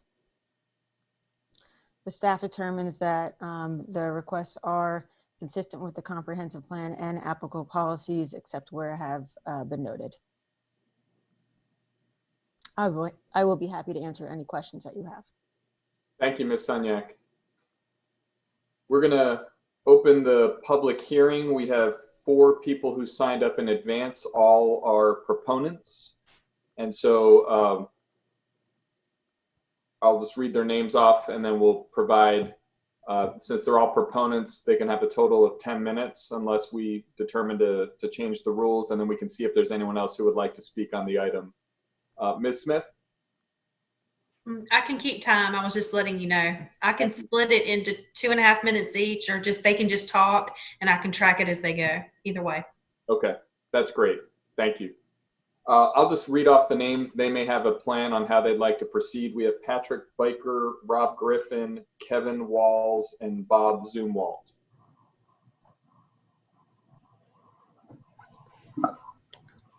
I'm present. Rob Griffin here. Patrick Biker here. I'll probably be the main speaker, followed by Mr. Walls, and then I think our team will be happy to answer any questions and hopefully take a lot less than 10 minutes. That's great. You may proceed, Mr. Biker. Good evening, Chairman Busby, members of the Planning Commission. I'm Patrick Biker with Morningstar Law Group. I live at 2614 Stewart Drive. I'm here tonight representing Tribe Properties for this agenda item. For those of you who have been on the Planning Commission for at least a year, I'm pretty sure this item will be deja vu all over again. We had a practically identical case on your September 2019 agenda. Back then, that case was for 23 acres, whereas tonight's agenda item only covers about 9 acres. By way of introduction, I'd like to give some historical background on the overall Bethpage project located here along Chimpage Road. It's been my privilege to work with Tribe Properties on the Bethpage development for the past 14 years. Back in 2006, Tribe Properties was our lead office and industrial developer for Bethpage, an assemblage that amounted to 450 acres located pretty close to RTP and RDU Airport. Pursuant to what we designed and what was approved about 14 years ago, the residential section of Bethpage has been built out as an age-restricted community called Creekside, which represents a great neighborhood here in Durham. Unfortunately, the office and industrial section of Bethpage has languished for the most part since it was approved unanimously by the Durham County Board of Commissioners. Back then, the Board of County Commissioners consisted of Becky Herron, Ellen Reckow, Louis Cheek, Phil Cousin, and Michael Page. I recall Commissioner Becky Herron being very insistent that the Bethpage team create enough acreage zoned IL to accommodate around 1 million square feet of space, and that is what we did. Back then, before the Great Recession, we thought Durham needed a large swath of IL zoned property to compete for a major corporate headquarters. Well, the world certainly has changed since then. Given that the IL zoning on the 8.8 acres we are talking about tonight allows for either office or industrial uses, we wish to rezone these 8.8 acres to allow for either office or multifamily. We think that is a better fit for the adjacent Creekside neighborhood, and it allows Tribe Properties as the leading office developer in Durham to continue marketing this site for office use. Next, what I'd like to discuss briefly is our team's decision not to submit a development plan with this zoning map change to OI. Again, going back 14 years, our team undertook a massive TIA for Bethpage covering over 400 acres. The Bethpage TIA, as part of that development plan, runs with the land as part of the zoning. that TIA accounted for potentially high peak hour traffic generation from these 8.8 acres, and any use allowed under the OI zoning district contemplated in tonight's agenda item would be equal to or more likely less than what we accounted for in the original TIA. In fact, the staff report states that the anticipated traffic generation will be reduced by about 2,600 trips per day. Also, since Tri Properties does not have an end user at this time, it's impossible to scope a traffic impact analysis. Keep in mind, Durham city ordinances, including but not limited to the UDO, place limits on this site in regards to noise, lighting, building height no more than 50 feet, and pretty significant boundary buffers under UDO section 9.4 to give the neighbors comfort for this rezoning without a development plan. For all these reasons, we respectfully request your recommendation of approval, and now I'll turn it over to Mr. Kevin Walls.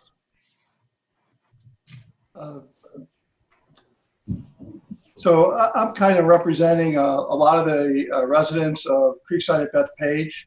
I've been a resident there now for just coming up onto 5 years, one of the original residents.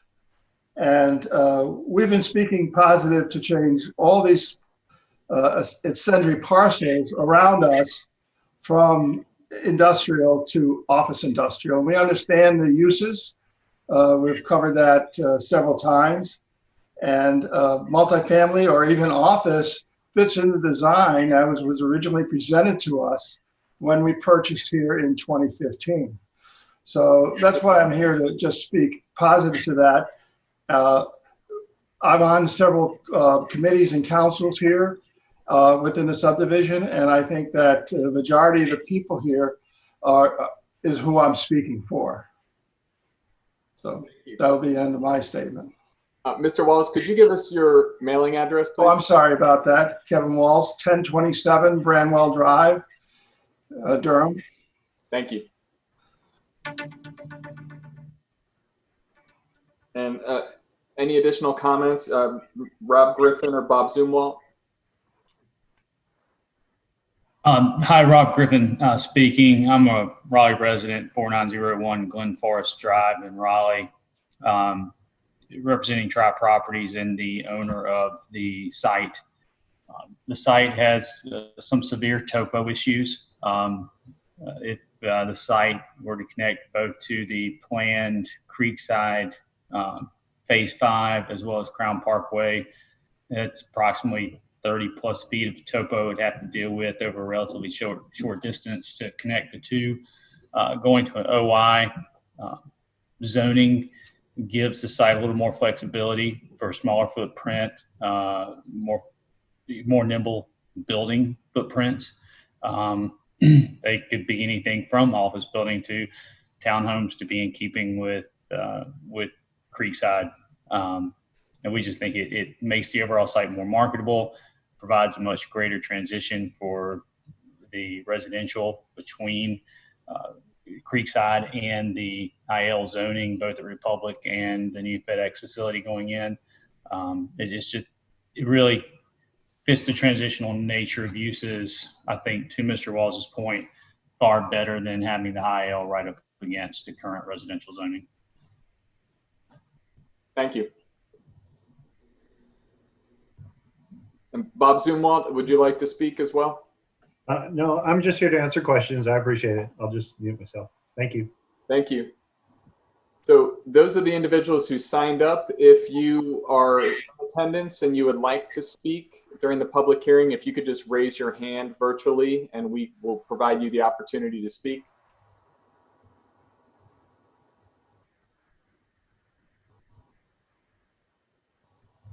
I don't see anyone else raising their hand. I'll give it one more moment.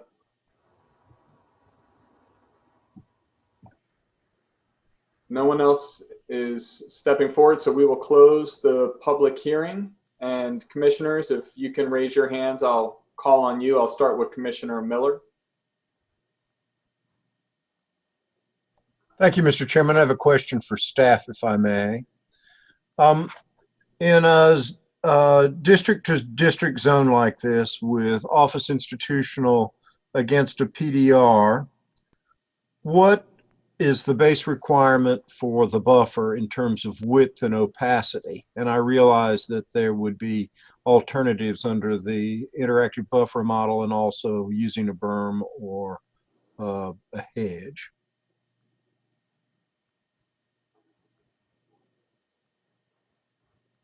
Let me, Mr. Miller, let me look that up for you while I don't have that number off the top of my head, but pulling up the chart now. So if the property is in the OI district and is adjacent to a PDR in the suburban tier, it would either be a 0.4 or 0.6 opacity, which would require. If I may, what would the width be? That's what I was going to get to just Oh, I'm next. sorry. That's okay. It would either be a 20-foot or a 30-foot width. And if it's 20 feet, it would be a 6? No, the 20 feet coincides with the 0.4. Okay, what if it's 30 feet? That would coincide with 0.6. Really?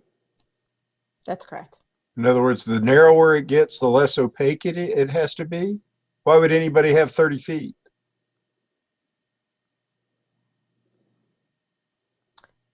You Yeah, can that, only do you can only do the less, the smaller limit if the adjoining property has already provided a buffer, which the previous Bethpage zoning, I can check it. I think it's a 20-foot, but I can check that. Okay, I get it now. So if there's a buffer on the other side.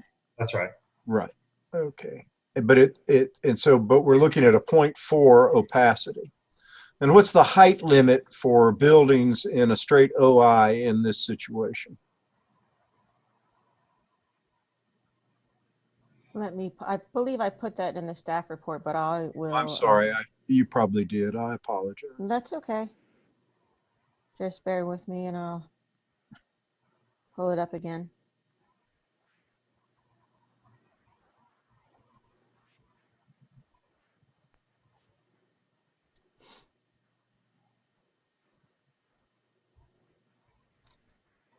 Uh, 50 feet.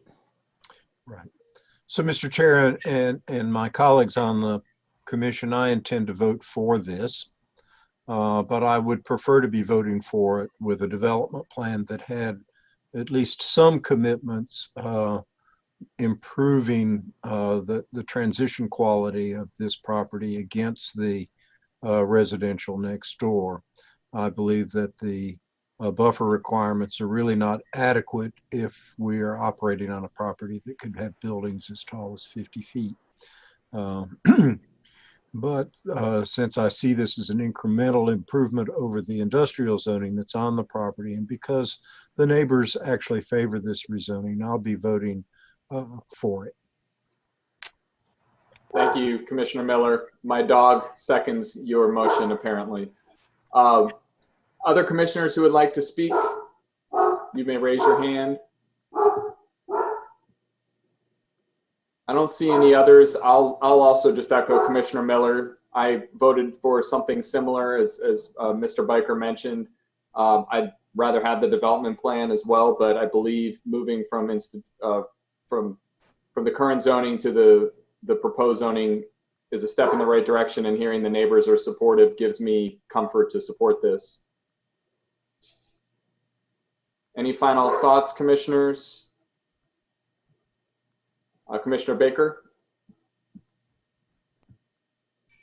I'll just say one thing real quick that, I think both of these zoning districts by themselves are unsustainable sprawl. And so I don't see a major consequence in approving, voting to recommend approval of a change in the zoning map, especially given the fact that some of the adjacent residents are in favor. Thank you. If there are no other comments from commissioners, I will entertain the first of two motions on this item.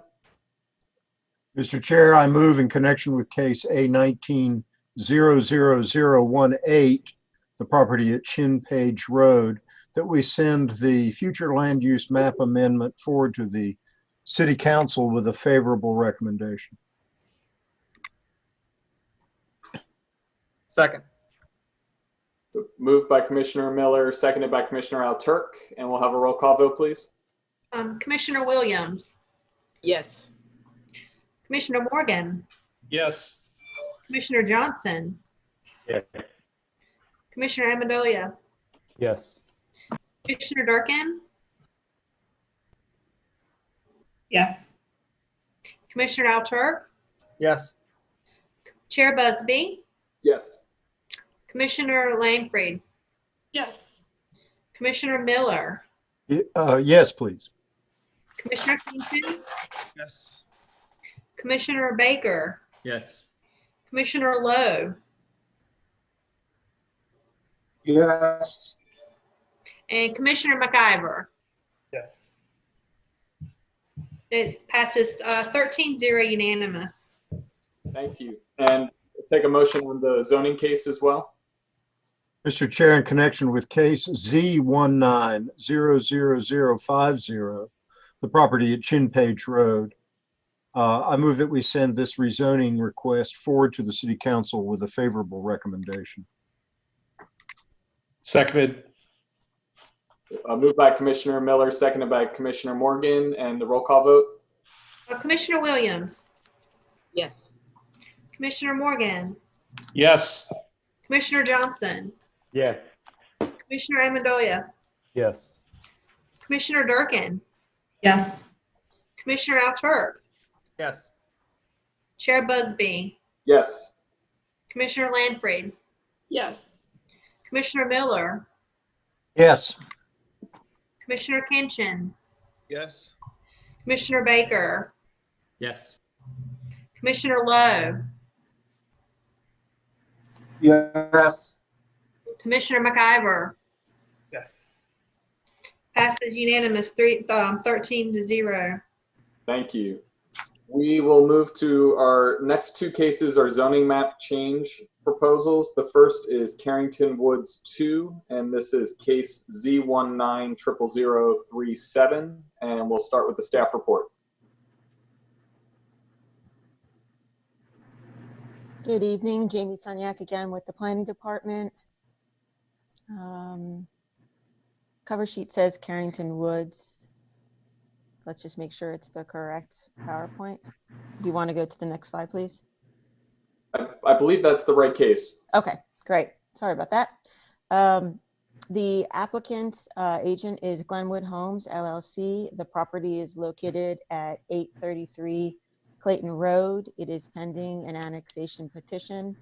The property is just under 9 acres. It's located within the suburban tier. The applicant is seeking a rezoning request to residential suburban 10 with a development plan or up to 23 single-family lots. There is no future land use map amendment associated with this development. Next slide. Property is highlighted in red.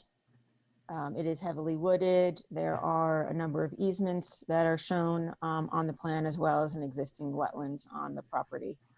Next slide. The pictures depict the properties. The property and the area to the east and west contains mostly residential subdivisions, twin lakes, and woodland parks, specifically both zoned at the RS10 level. Most of those homes were constructed in the 1990s on 10,000 square foot lots. Additionally, you'll see on the aerial as well as the development plan, there are 3 street stubs from these subdivisions, which will require connections from those developments to the site. Southern High School is found just northeast of the property. Next slide, please. Just those are additional photos of the area. Next slide. This site is located within the suburban tier. It's also within the Falls Jordan Lake Watershed Protection Overlay District. You'll see the existing zoning on the left. and the proposed RS10 zoning on the right. Next slide, please. This slide depicts the existing future land use designation as low density residential, which is consistent with the application. Next slide. And this slide shows the development plan, which has been included in the staff report, which shows the access points, tree coverage areas, and the project boundary buffers, as well as the density and the unit type. Next slide. In terms of key commitments, the applicant has committed to single-family detached as the permitted building type, restricted the number of units to be a max of 23. And then they've provided also a project boundary buffer along the property boundaries where one is not required under the UDO. Next slide. In addition, there are graphic commitments discussed on the development plan, including a variety of roof types, building materials, and a requirement for covered front entries. Next slide. The proposed zoning is consistent with the future land use designation of low density residential, which is consistent with this request. The proposal is consistent with the other policies that have been included on this screen and further detailed in the staff report. Next slide. And staff determines that this request is consistent with the comprehensive plan and other applicable policies and ordinances. And I will be happy to answer any questions that you have. Thank you. We appreciate it. We'll open the public hearing. We had 6 individuals sign up in advance, 2 proponents and 4 opponents. If it makes sense to fellow commissioners, that seems still fair to me to operate with 10 minutes per side. That would give each of the opponents more time than we actually gave the opponents in the earlier case, 2.5 minutes per opponent. So I see heads nodding. So let's proceed. We have Penny Sacaldo and Garrick Sevilla signed up to speak in support. Hi, yes. Good evening. This is Garrick Sevilla. Penny and I are working together on this. I was planning to give a statement, maybe take 5 minutes, maybe less. And Penny can either correct me after I'm done or say some additional remarks if she wishes. Does that sound good to you, Penny? Yes, that's fine. Yeah, you may proceed. That sounds good. Okay, great. Like I said, I'm Garrick Sevilla. I'm an attorney. I represent the applicant here at Glenwood Homes. About 2 years ago, the Planning Commission considered Glenwood Homes' request for a straight rezone of this same property from RS20 to RS10. There was no development plan submitted with that, and the Commission did not recommend approval. And the concerns that were expressed at that time fell into really three categories. One was the absence of a development plan that limited the number of units and showed the subdivision configuration with a little more clarity. The second bucket of concerns was really just the traffic impact along Clayton Road and through the adjacent subdivisions. And finally, there was some concern about disturbance of wetlands that are on the site. The case went to the City Council in December of 2018, and it voted to deny the application. So Glenwood went back to the drawing board, and we created a development plan to address many of the concerns that we could. And so now we're back before the city with requests to rezone again from RS20 to RS10. But we have a development plan list this time. As Ms. Sunyak covered, the plan limits the maximum number of units to 23. Building type has been limited to single-family detached residences. And we have an update on the price. We expect to sell these at about $250,000 per home. When we submitted the annexation petition in August of last year, we'd estimated $225,000, but prices have gone up. The plan also proposes 3 access points. There are stubs, as Ms. Sunyak alluded to, one on Meadowcrest Drive to the east, Alpha Drive to the west, and Dairy Road to the south. Last time there was an issue about whether there could be a separate entrance to the site from Clayton Road. The idea being that the new residents of this subdivision would not, need to drive through the existing neighborhood. And I would just point out that it was the opinion of Mr. Bill Judge with the transportation group, and also of Ms. Cadlow, our design engineer, that NCDOT would not permit such an entrance. And so the only access options to this site really are the three existing roads that are stubbed to this site. The plan also shows the precise location of the wetlands and the amount that can be disturbed. And the amount of disturbance, we minimized it to just fit the road that we plan to connect to Dairy Road to the south. And the area of disturbance is so small that we don't expect the state Water Resources Division to require any wetland mitigation. So we've done our best to try to minimize the disturbance. And also I just want to point out that Glenwood went beyond what was required of the development plan by including a boundary buffer along the perimeter of the property. It's 25 feet in places where we plan to include tree coverage, and then it's 10 feet in areas where there will be no tree coverage. And I just want to note that this boundary buffer was included after we had met with the residents in September of last year. After submitting the application, we notified all of the owners on the list that we received from Ms. Sunyak. I believe it's all owners within 600 feet. And 10 residents came to the meeting venue, which was the East Regional Library near the site off of Lick Creek Road. And we shared with them the initial draft of this development plan that's on the screen. And we also shared a sketch subdivision plan, which is just kind of our concept for how we plan to subdivide the site consistent with the development plan under consideration. That sketch was very similar to the one that Glenwood had shared with the residents about 2 years ago. It was my impression at that meeting that the attendees were largely appreciative of the commitments made on the development plan, specifically the limit on the number of units and some more clarity around access and how wetland disturbance would how that would unfold. There were still concerns about traffic, however, just to be completely candid. And as to that, all I can really say is, I'd ask the commission to mind that under current zoning, 15 units can be built.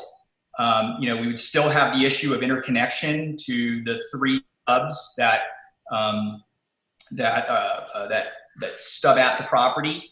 And so really the traffic impact, I think, needs to focus on what the incremental increase on traffic is, going from 15 to 23 units. And I highlight that according to the staff report, the increase in units is projected to add just 87 vehicle per 24-hour period. Now, just to put that in context, that's about a 1% increase in traffic volume that's in the report, which it looks from the footnote that it was measured in 2017. As for traffic that will go through the existing neighborhoods, as to that, I would just say that there are 3 different access points that will interconnect the 3 roads to the site, and those will all, share those 87 daily trips. We're not dismissing the concerns about traffic. We're not saying that they're completely insignificant or won't be felt. It's just that, our view is that the incremental impact isn't substantial enough to deny the rezone, particularly when it's consistent with the future use designation, and the surrounding neighborhoods are all zoned RS10. So in reaching a decision, I hope that the commission will recognize the efforts that Glenwood Homes has made at transparency and communicating with the residents, and efforts to exceed the minimum requirements in an effort to address the residents' concerns. And so in sum, we just ask that the commission favorably recommend this proposed zoning map change to the City Council. Thank you. And Penny Sicadlo, do you have any additional comments? Well, I think Garrett covered it very well. I do want to state, as an engineer, it does seem logical to connect all the roads, connect all the utilities, all the sewer, all the water. We'll now have our circulation pattern through this subdivision. It is designed to match what is in the surrounding area and appears to be a legitimate request for rezoning. Thank you. And as I said, we have 4 individuals who signed up and listed themselves as opponents: Joe Peck, Quincy Ratcliffe, Denise Reeves, and Kenneth Wiggins. And so, Joe, if Mr. Peck, if you're with us, we'll let you start, and each of you have up to 2.5 minutes.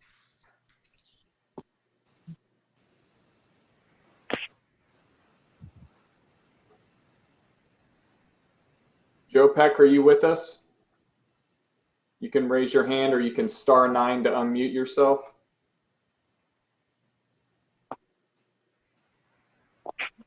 I see Quincy Ratcliffe. We'll move to Quincy Ratcliffe.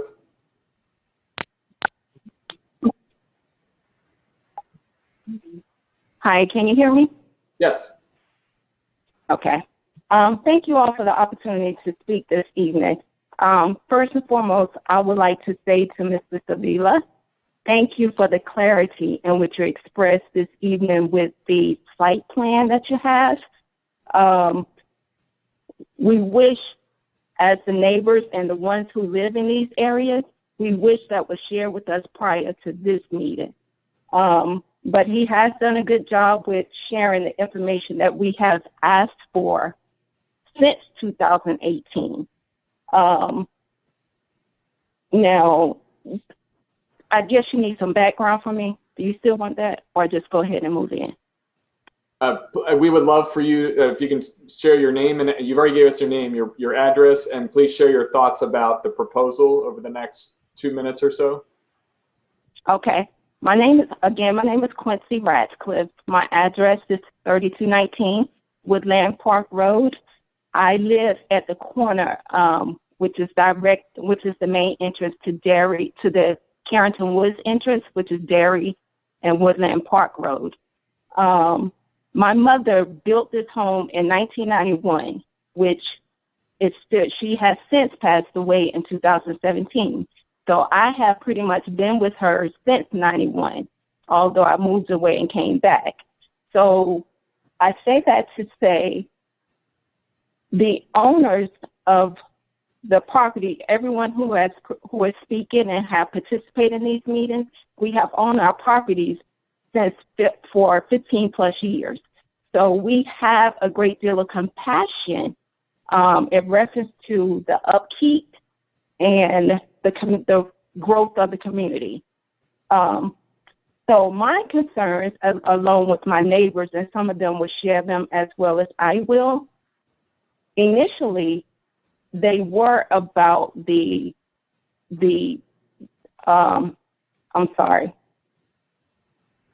traffic, the growth of this area. We have greatly outgrown the infrastructure for this area in which we live. So to add Carrington Woods in with, although they expressed, there are 3 entrances. One is at Woodland, and the other 2 that will lead out to Meadowcrest and Knollwood, they're still, what they did not share is there is only one road that those streets will lead out to, and that's Clayton Road. Clayton Road is greatly impacted by traffic when Southern High School is in session and when during the rush hours.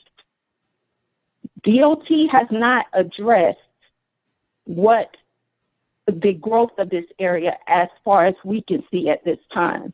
There are other communities along with Carrington Woods that have been developed.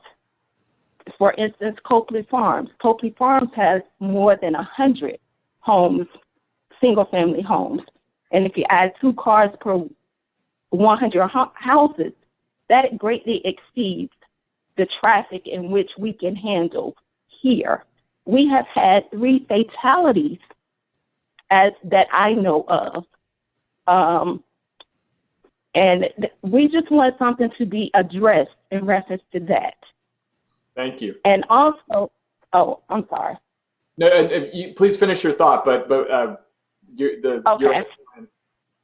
Okay, and the last two concerns that I have is it's safety. Of course, it's safety, and it's the infrastructure and the sidewalks.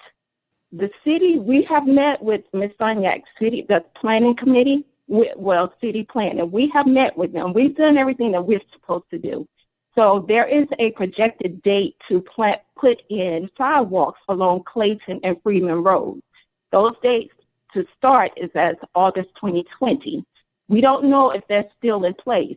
However, there's just so many concerns that need to be addressed in reference to the traffic that has not been shared with us. But we've heard some things from Mr. Sevilla and Glenwood Homes tonight that we wish was shared prior to today. We're trying to work with them. The last meeting was September 29, 2019. I think there were enough time to meet again prior to this pandemic and quarantine so that we could all work together and making sure this goes as pleasantly for everyone. Thank you for your time. Thank you. Denise Reeves? Hi, can you hear me? Yes. All right. Thanks for giving us a chance to speak on this proposal. I'd like to echo everything that Quincy said. I'm also concerned with the traffic. 23 homes would equal greater than 46 cars, which is way too much traffic even without rush hour. Again, as she spoke, when Southern High School is in session, the traffic is atrocious, and to add those extra cars would be impossible. We live at 917 Glen Rose Drive, which is adjacent to Clayton Road. So for us to be able to get out onto Clayton Road at any given time is just an absolute nightmare. It doesn't matter the time of the day. Also, I would like a little more elaboration on the wetlands. It's my understanding that any development near, around, or through wetlands is going to destroy it, even if it's a very small percentage. So I would like a little elaboration as to what they're going to do, and if they do develop into those wetlands, how it's going to disturb it and or destroy it. Thank you. Thank you. And finally, we have Kenneth Wiggins. And you can, you start. Yeah. Okay. Yes. Can you hear me? Yes. Oh, okay. Well, thanks for the opportunity to speak this afternoon, and listening to Quincy and I think Denise. Pretty much what I had here on the notes that I was writing down, they pretty much covered it. And my concerns were pretty much the same thing as theirs, pretty much the traffic. Because like I said, when Southern High School is in session, you know, it's pretty rough. You know, I live on Meadowcrest, 14 Meadowcrest Drive, which the development they're going to be doing is behind me. And when I come out to Clayton Road, sometimes it's like, you know, playing dodgeball to get out there because it's a tree line that kind of blocks my vision to the left. And I guess kind of take a chance a lot of times. And then when it gets really heavy in traffic, it's kind of rough coming out onto Clayton Road from Meadowcrest. And then when school's in, you got kids walking, and the kids aren't walking on sidewalks. They're crossing the street, which is, to me, is a safety problem there, because you got all these kids that are getting out at around 3 o'clock. They're making their way home, and then you got all this traffic, and they're crossing the street, and there's no sidewalks, a limited amount of sidewalk for them to walk on to get home. So that's a safety concern of mine, because that Southern High School is in a very deep curve, and unfortunately, a young lady lost her life there a few years back, coming around that curve, and she was a high school student. So it's a very dangerous curve. I have a cousin that lives in the curve, and every time I go to her house, I gotta make sure I turn all the way around to come out. So just saying, it's a pretty safe safety issue that we're concerned about when we add traffic to what's already here. And also, like I said, I've been living here for 20 plus years. One of the first houses on Meadowcrest, actually the first house on Meadowcrest. And like when I bought the property back then, the developer that was we were buying from, he wanted to buy the property that they're now developing on. And he told me, he said, well, if you choose the lot you're on, you won't have to worry about ever having anybody behind you, because there's there's creek and wetlands back there, and you can't develop on that. And I was like, okay, so I chose the lot that I have, which is 14. So for that reason, and of course, fast forward, things change. I'm sure time changes, but in my mind, I'm like, what has changed? The creek's still there, the wetlands are still there. Why is there now a capability to develop in that area? And so pretty much that's all the concerns I had. Pretty much the safety, traffic, and the wetlands, as covered before. So thank you for your time. Thank you. If there's anyone else who'd like to speak who has not yet spoken, please raise your hand and we'll call on you. I see Natalia Russell.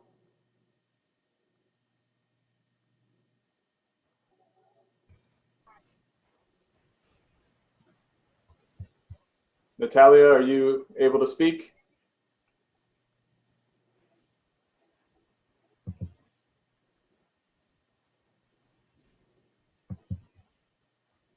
I see your hand raised, and we'll give you one more moment. If you're interested in speaking, you may during the public hearing.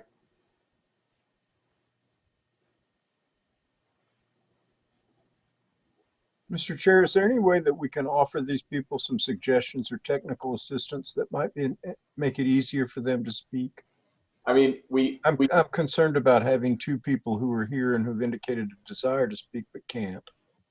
Yeah, I mean, we've told them numerous times, *9 if you're on by phone, if you're on Zoom. We've got staff who are helping make folks queued up to speak. So if Natalia Russell, if you are interested in speaking, please go ahead. I see Penny Sakadlo has her hand up as well, but she's already spoken during the public comment period. And Chris, if you can help me out, there's a 919-308-1389 number who has their hand raised as well. Hello, can you hear me? Yes. Hi, sorry. This is Natalia Russell. Thank you for the opportunity to speak this evening. I actually stay at 3301 Woodland Park Road, which is on the corner adjacent from Miss Radcliffe and Dairy, Woodland and Dairy. And I will say that my concerns mimic those that you've already heard. This is the third time that this rezoning has been proposed, and the concerns remain pretty much the same. The traffic concerns and safety concerns are at the forefront. We really don't feel that DOT has properly assessed the area. There's also the impact to wildlife and conservation. We pretty much have wildlife in our front yards now, and there's very little trees in this neighborhood because it's just overly saturated and populated.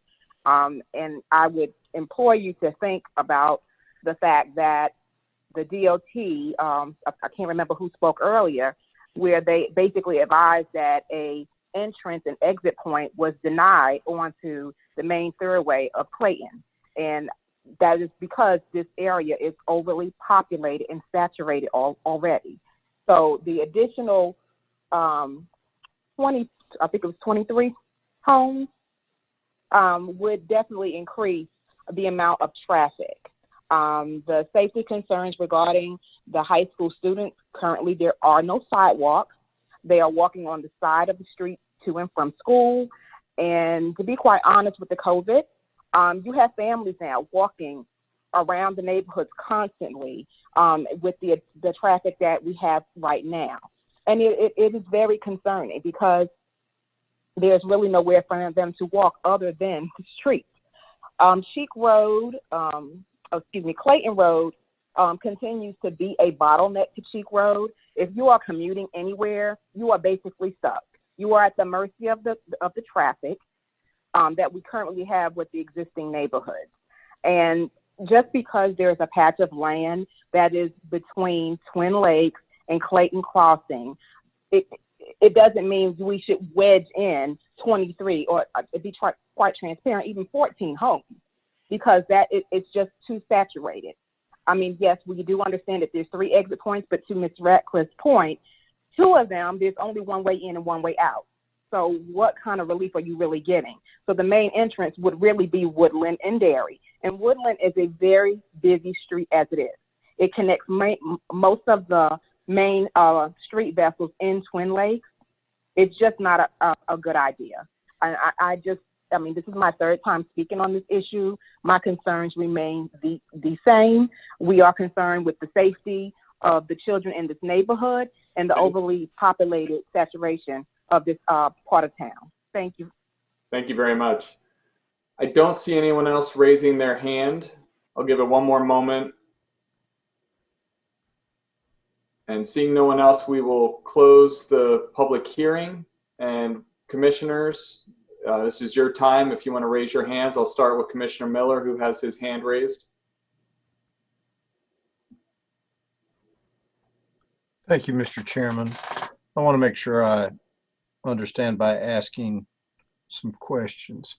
But I'll begin by saying when this came to us before, having met with the neighbors and understood their concerns, and my biggest concern was the absence of a development plan. And I can remember that we pleaded with the developers to include a development plan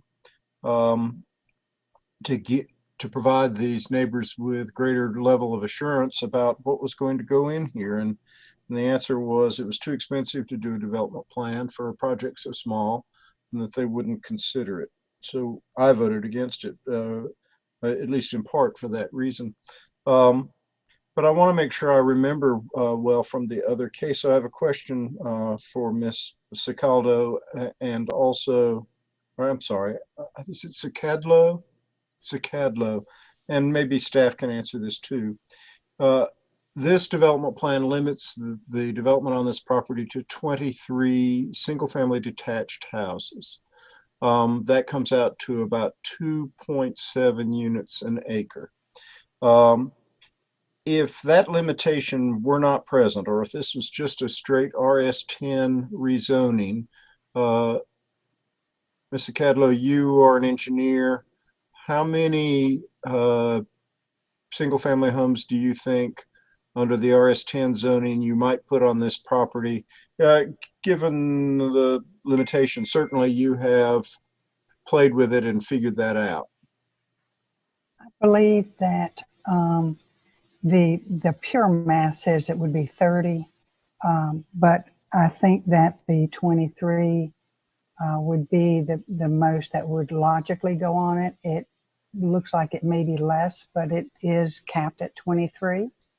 There is additional tree save area buffers, and the wetlands will all be in open space. So there will be a lot of area preserved.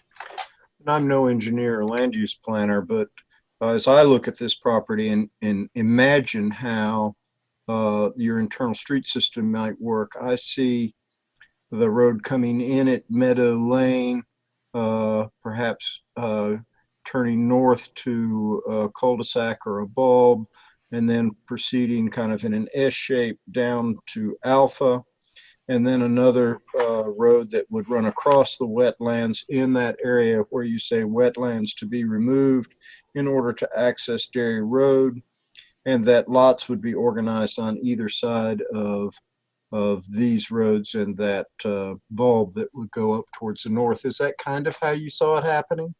That is kind of how I saw it happening. There is not a lot of flexibility when you are connecting 3 roadways and trying to limit the crossing of the wetlands to as perpendicular as possible. And the reason you're removing those wetlands is to provide for that crossing. That is correct. Can you tell me what you anticipate, although it's not shown on the development plan and does not have to be? I'm assuming that there someplace on this plan there will be a place for stormwater mitigation. Can you tell me, I'm sure you've thought about that, where that would go and what it would look like? Yes, it will be some sort of storm measure consisting of a dry pond or sand filter, probably adjacent to the wetlands in the southwest corner, because that is where the property drains. So I'm looking at your development plan on sheet 3, well, it's S1 of 3. Correct. And there is a schematic of a tree that says proposed tree coverage area. Is that in that vicinity? Is that where we're talking about the stormwater mitigation? Yes, it would either be to the left of that tree or to the south of that tree on the other side of the wetlands. So we don't have topo on your development plan, but I'm assuming that, and based upon my recollection, especially when you're over on the east side of the property, and you're in the backyards of the neighbors there, your property is considerably lower from them. And so the drainage is essentially runs south towards the wetlands. But then when you get to the wetlands, it might rise only gently a little bit on the southern side of the wetlands where Dairy Road connects. Is that correct? Is that my perception correct? That is correct. Yes, sir. Will it be necessary to have some sort of stormwater control measure on the south side, separate from the one on the north side of the wetland property?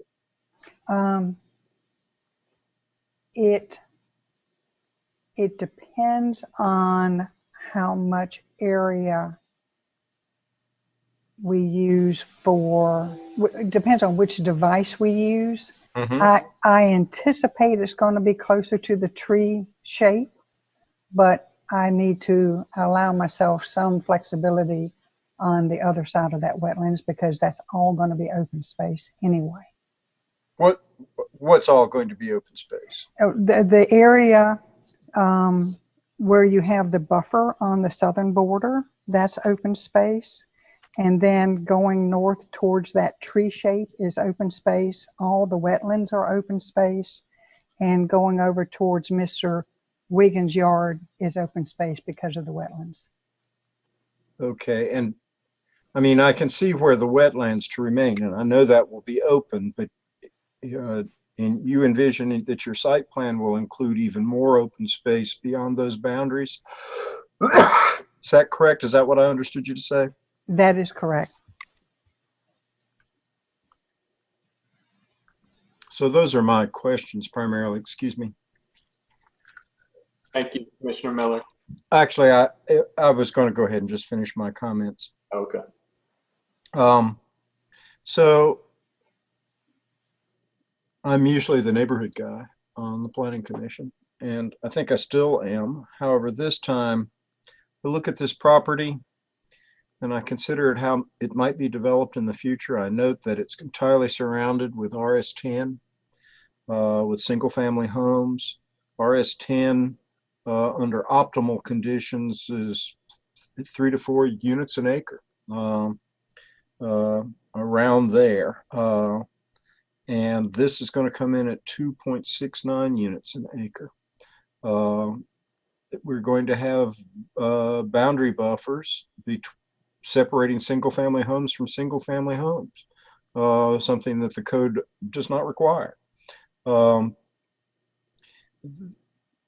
I am very sympathetic to the whole Clayton Road problem, especially that curve that happens just as you're going from west east on Clayton Road. That curve around there makes the sight line tricky. And I get all of that. My problem is that ultimately this is a piece of property that is going to be developed, and I do not see at any point in the future anybody coming along and proposing a development for this piece of property that has fewer units or a general scheme more consistent with the surrounding development than this one. I anticipate that some of my colleagues on the Planning Commission may have some pause that this piece of property is to be developed with so few units. I think the most important consideration in a situation like this is having a residential infill on a parcel like this that is consistent, so that the new people have what the older residents have and that it is all relatively seamless. I would be very concerned if there was only one attachment to the existing neighborhood so that all the cars had to come and go from one place. But here there are three, and are they all going to be used equally? Probably not. Probably not, but certainly there will be some division of uses. And I know that if you live in this area and you have to put up with Clayton Road, one more trip per day, one more car on that road just seems excruciating. But the simple fact is this piece of property and other pieces of property along Clayton Road are going to get developed. My own view and my own advice to the neighborhood, which is unwanted, is that I just don't see a proposal getting better for you than this. And for that reason, I'm inclined to vote for this. However, I can be convinced otherwise if my colleagues on the commission come up with reasons I have not thought of. Thank you very much, Mr. Chairman. Thank you, Mr. Miller. Commissioner Alturk.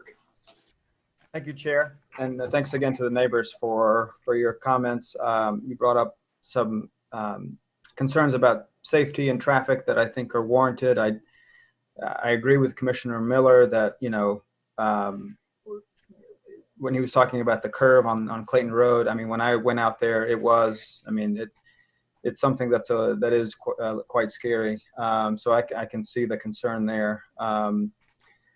I was on the fence about this case about 2 years ago, and I ultimately voted for it because I thought it was a reasonable infill project.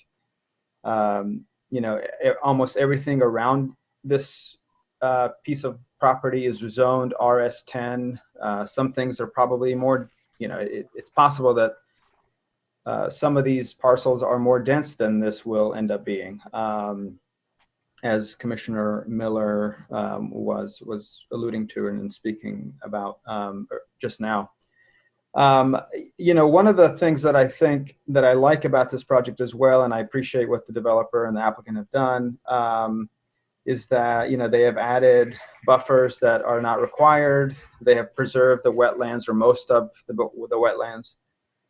It seems like, from what I can tell, the open space requirements, they have actually exceeded them, which we don't always see. From a 15% requirement to 20% is what they are providing. 25% tree coverage, which is a little bit more than sometimes we see.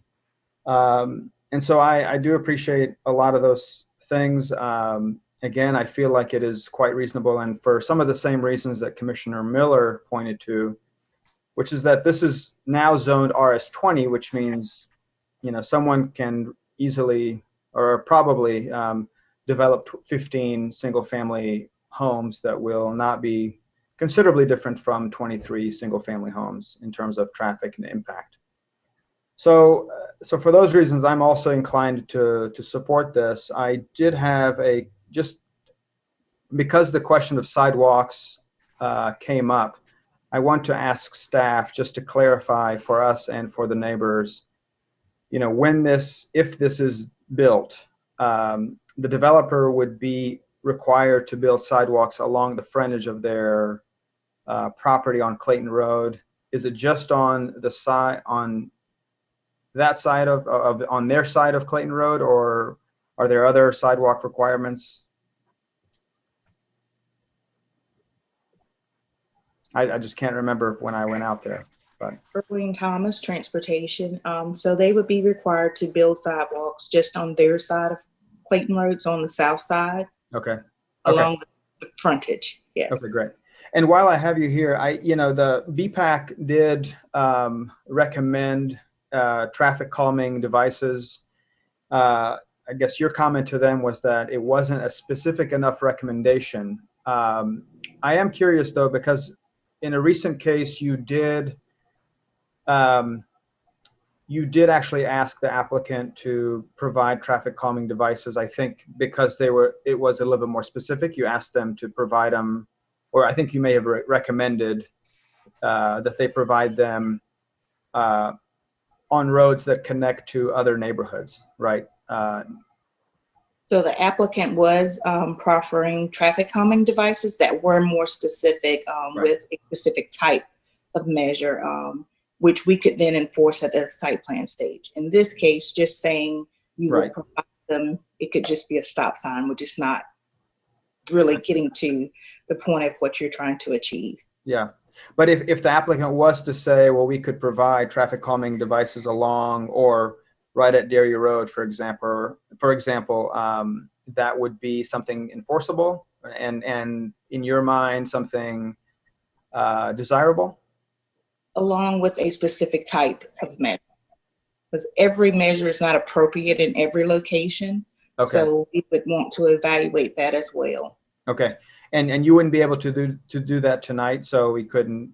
If I asked the applicant for something like that, it wouldn't be specific enough for you to be able to say we're comfortable with that commitment. Is that correct? Right. I would want to look at the specific layout of the area just to make sure it was appropriate in that setting. Okay. Thank you. You're welcome. So I guess for the applicant, I mean, I do have just to follow up on that. I do think that some of the concerns that have been raised are about traffic and about safety and about, and I do wonder if some traffic calming devices along some of the 3 access points would really go a long way. And I know you can do that at site plan, but I think, it's always I think a good gesture to the neighbors to do something like that at this stage in the process. And I'm curious if you would be, I guess I'm not going to ask you to do that tonight, but if you could try to do that or work with staff to do that before the vote at City Council, would you be willing to do that, or have you considered that? Yes, this is Penny again. Mm-hmm. It is obvious that we have thought about it. We offered it. One of the dilemmas we have is, as your traffic engineer has stated, you have to pick something that's appropriate for a particular situation. And in 2 of these connections, we're 1 house away from an intersection.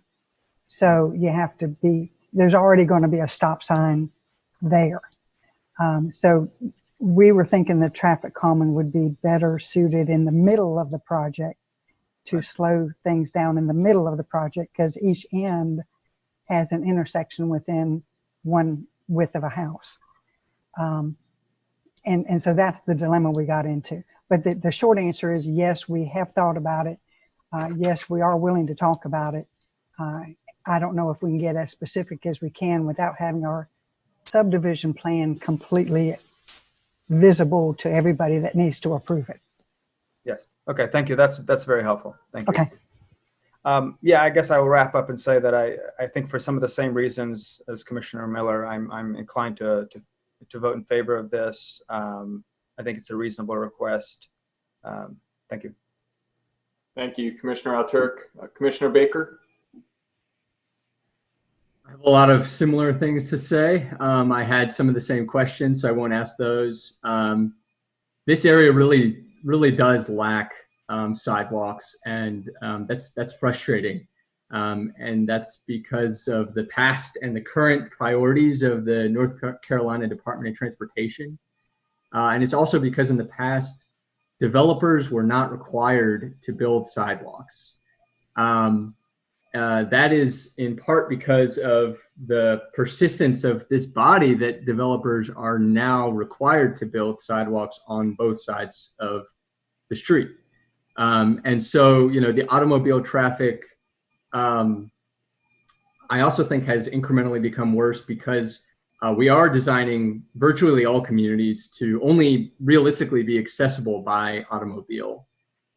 We really very rarely see any other realistic option. So I think that the lack of sidewalks in this particular case, in this particular area, really shows a very clear environmental and mobility justice issue. So I'm pleased to know that upon development of this site, there will be a sidewalk along at least their portion of Clayton Road. So that's positive. Similar to the things that Commissioner Miller and Commissioner Alturk said, this is an infill development.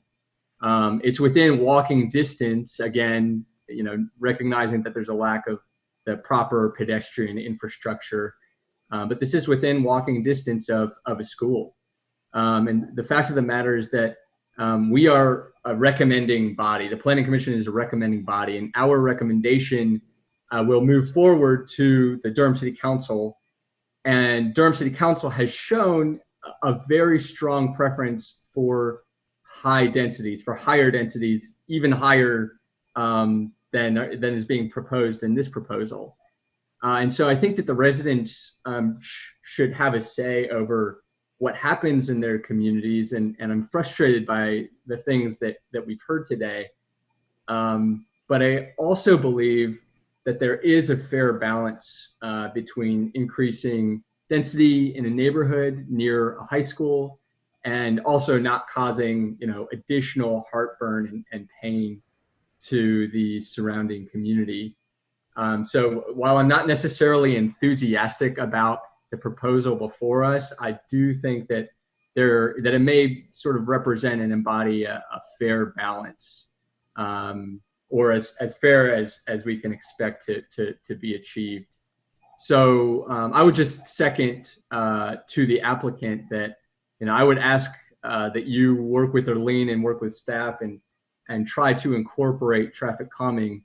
And in particular, I would like to see traffic calming commitments, if possible, by the time this goes to council. And I will be putting that in my submitted comments to council. Thank you.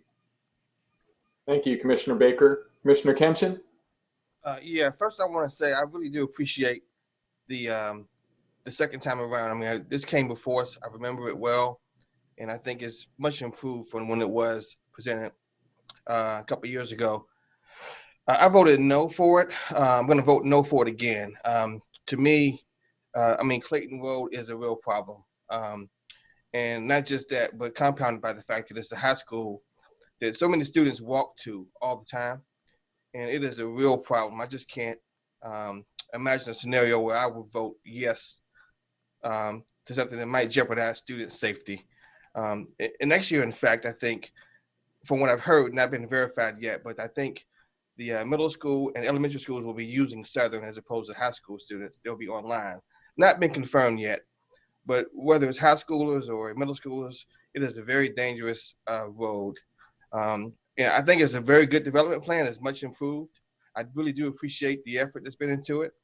But until Clayton Road is fixed, we approved one similar to this on Freeman Road, but it was because they made some improvements to Freeman Road. They've got to fix that road. It's just not, I can't imagine putting students in that position. I'll be voting no until Clayton Road is fixed. And I would urge my commissioners to think about student safety. And let's put that above some other things as well. Thank you. Thank you, Commissioner Kenshin. Commissioner Johnson. I'm sorry, we'll start with Commissioner Williams. I'm sorry, I got you out of order, then Commissioner Johnson. Thank you, Chair Busby. I actually echo a lot of what Commissioner Kenshin said. Clayton Road is an extremely highly traveled area. So is Freeman Road. Even with the improvements, you have a lot of blindsided. And even with the high schools returning for the fall, mainly online, and you've got middle schools and elementary schools using the high school to see even more dangerous situations. There's an ongoing issue with Clayton Road that I don't see getting improved anytime soon unless something major is done or there's enough of a community impact in which these upgrades are being made. I also have an issue with developing in this area for numerous reasons outside of the day-to-day traffic with high schools getting out at 4 o'clock. You've got people traveling back in from Raleigh off Highway 98 that live in that part of Durham, and they cut over, and it's a heavily traveled area. Excuse me. Not to mention Southern football program generating a lot of traffic on the street parking in that area. Southern's basketball program is generating a lot of traffic with people in that area parking on the streets. Some traffic measures would be helpful, but I don't see where many could do a lot. Even if there were traffic lights, there's going to be other issues because you're going to force cut-throughs of neighborhoods and other areas to try to avoid certain traffic measures that are maybe put in place. None of this is at the control of the developer. This is just unforeseen circumstances that are a hazard in this area. The lack of sidewalks in this area is major. I've driven in this area several times, and the number of students that commute from school to home have no other choice or path but to walk in the street or to try to walk on not even what is a bike lane. It's literally just a yellow stripe on the side of the road and then dirt. And any slight mistake, even from a young driver, and there's an automatic loss of life. So it's detrimental, and it's something that we need to address. And though voting yes for this will not stop someone else from developing in this area, perhaps the commentary in which we have on public record, if reviewed, will be enough to shake someone to say, hey, let's make some improvements. Let's do a little bit better. Let's have a little bit more consideration for this area. Let's put in sidewalks. Let's handle the traffic issues. Even if the Department of Transportation has no immediate plans for remediation for this particular area, a developer can come in and commit to building sidewalks and easing that foot traffic and doing a little bit more. And I absolutely applaud this developer for coming in, making the adjustments. I remember this case very well. I love the way that it's approached. I love the considerations that are put in, but it still doesn't change the fact that this is a heavily saturated area with a lot of traffic and no real way to control that traffic either on foot or by vehicle.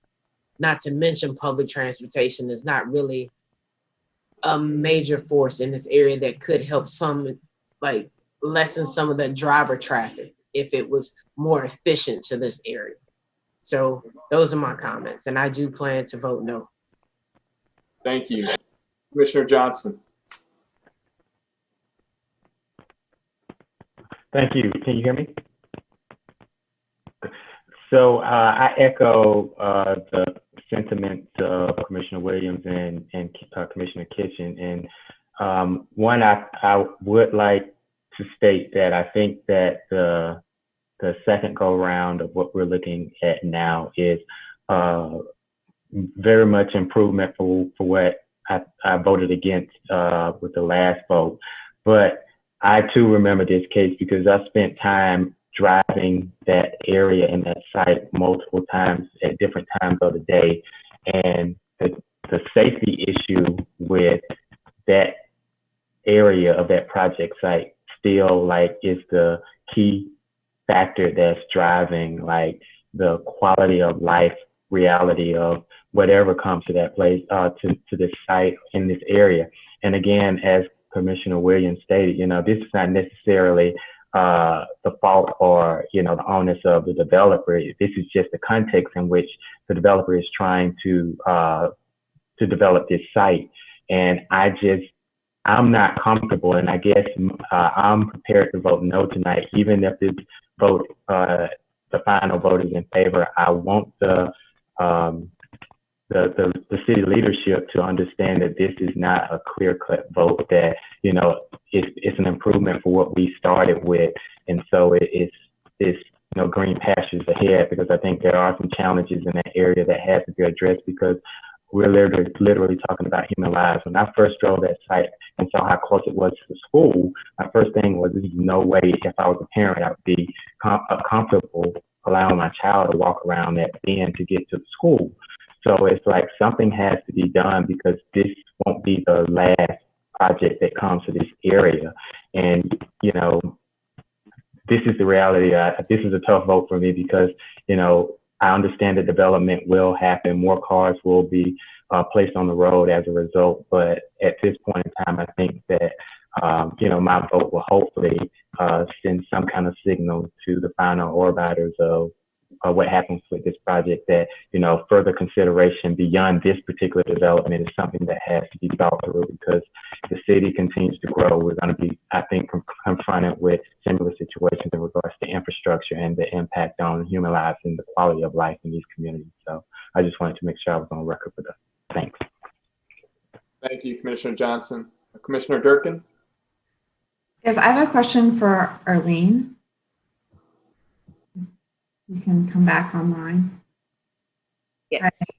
So if we don't approve this, if this development does not occur and they're not in accordance with this development plan that's in front of us, and the applicant could develop just based on existing zoning, and it would be 8 fewer homes, but could they have an egress, a street onto Clayton directly? At this point, I do not believe DOT was willing to grant a new access point to Clayton Road, just because of the proximity to the other intersections and the site distance issue that's been mentioned with the curve. But ultimately, it would be NCDOT's decision.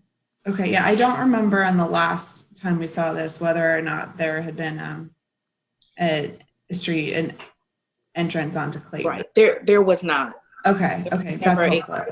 Clayton. Okay. I'm inclined to vote yes for this one. It's not ideal. I do think this property will get developed, and I appreciate the fact that there's a development plan and a lot has been done since the last time we saw this one. Significant time and effort has gone into this, and this gives us a development plan that has a lot more commitments than we saw before, which was really nothing. So I'm inclined to vote yes. It is not ideal. I do think that Clayton Road needs a lot of work, but I don't think that this development is going to be the one that fixes it if we vote no for it. Thank you, Commissioner Durkin. Commissioner Miller, I'm going to hold off 1 sec and seeing if there are any commissioners who haven't spoken yet who would like to speak. Okay, I don't see anyone else, so back to you, Commissioner Miller. Thank you, Mr. Chairman. When I see that I might be voting against Mr. Kinchin and Ms. Williams, then I have to rethink my position. And I'm not saying I'm going to vote with them, but I want to explore a little bit and explain my position some. I've been in the neighborhood advocacy business for a very, very long time.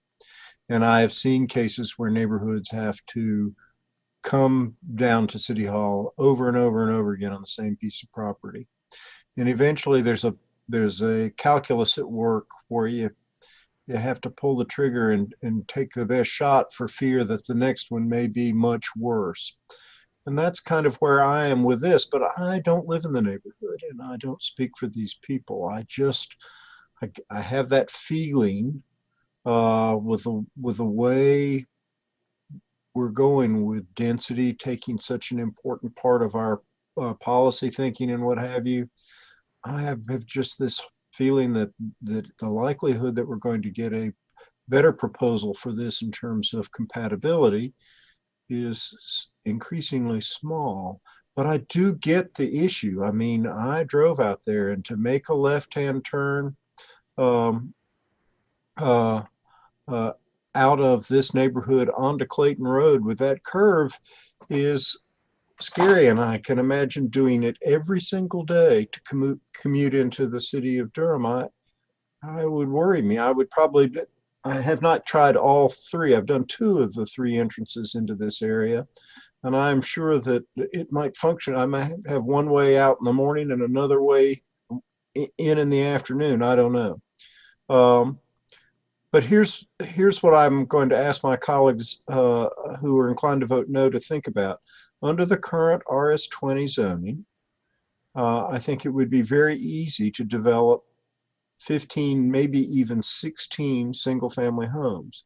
The difference there between 16 and 23 is pretty small. And that isn't going to come before us. That isn't going to come before anybody. The neighborhood's never going to be invited to see it. That's going to go straight to site plan review and then to building permits. No public comment, no chance to resist, no chance for input. And we are literally talking about a difference of, 23 versus 15. So here's my question to you folks who are inclined to vote no. If this project was 20 units instead of 23 units, and I know that the developer is not asking that, but I'm asking it, would that change your thinking? Because the traffic impact, the incremental traffic impact caused by this development, ultimately onto Clayton Road, is a function of the number of units. And we know that right now the number of units, the traffic impact of 16 is there, it's on the books. That could happen. I don't think it will, because I don't think a developer is actually going to develop it that way. I think they're going to, the next request is going to be for 50 townhouses. But if it were 20 units instead of 23 units, would that change your thinking? And that's my question. And I wanted to put it in the context of my overall fear for the way this is going. Great. Thank you, Commissioner Miller. I see Commissioner Williams has raised her hand. I recognize you. Thank you, Chair Busby. And no, even at 20 units, 3-unit difference would not change my voting. 12 or half of that, yeah, maybe, but not at 20. And at the end of the day, knowing what I know about the situation, and I know that someone can and someone might come through and they may develop in that area, but I have to look at what's in front of me right now, and what's in front of me right now is a proposal for 23 units. And at the end of the day, in good conscience, I have to live with myself, and I'm not okay with it. No one else has to come before me, and no public hearings, and they can have the right of way to build whatever they like once they get the zoning permits and everything is approved, or the building permits, excuse me. But I still have to live with myself, and driving through that area with 50 townhomes, I'm gonna be just as concerned. It's gonna be just as much as an issue. I just won't have a say. But today I have a say, so I'm using it. Great. Commissioner Kenshin? I would agree with Commissioner Williams. It wouldn't change my vote either.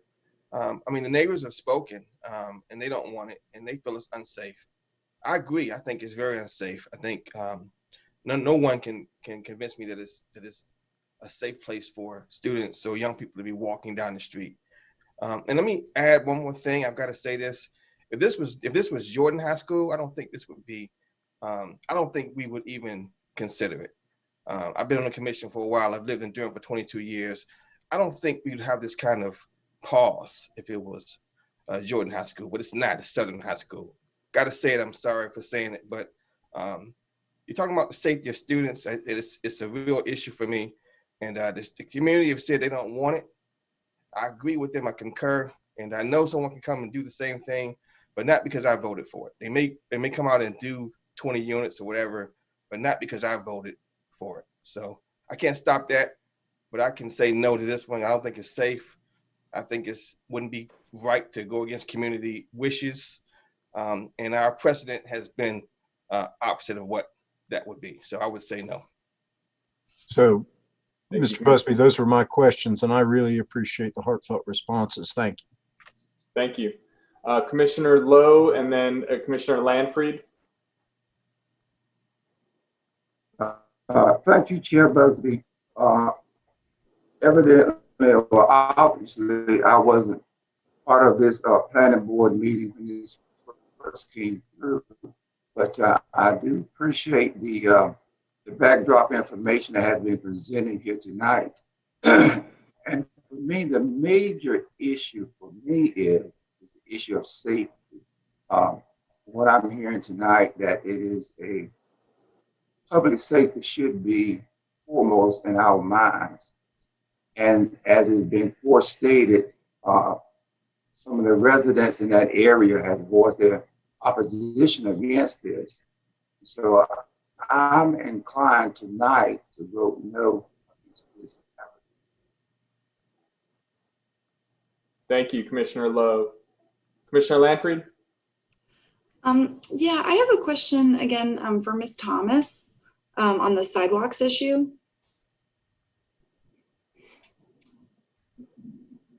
Yes. I think one of the members of the public mentioned that they had had some meetings with the city about sidewalks and that they had the impression that there was a plan to build sidewalks on Clayton Road. Can you update us on that? That might help us give a sense of whether there are other processes in place that might address some of these safety concerns, hopefully sooner rather than later. So the city does have a current sidewalk project that will build sidewalks on Clayton and Freeman Road, but they are near the high school. So there will still remain some gaps between this development and the sidewalk that's proposed to be constructed near the high school. And that sidewalk is planned for construction in August of this year. That's helpful, thank you. And I don't know if it'll be helpful. The limits of the sidewalk construction for the city's project is from Freeman Road down to Chandler Road, along Clayton Road. It'll be from Freeman to Chandler. And then on Freeman Road, it will be from Clayton to Obsidian Way.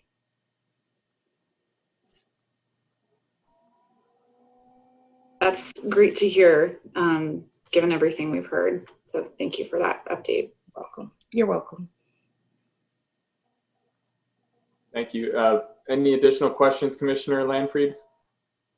No, that's all. Appreciate it. Great.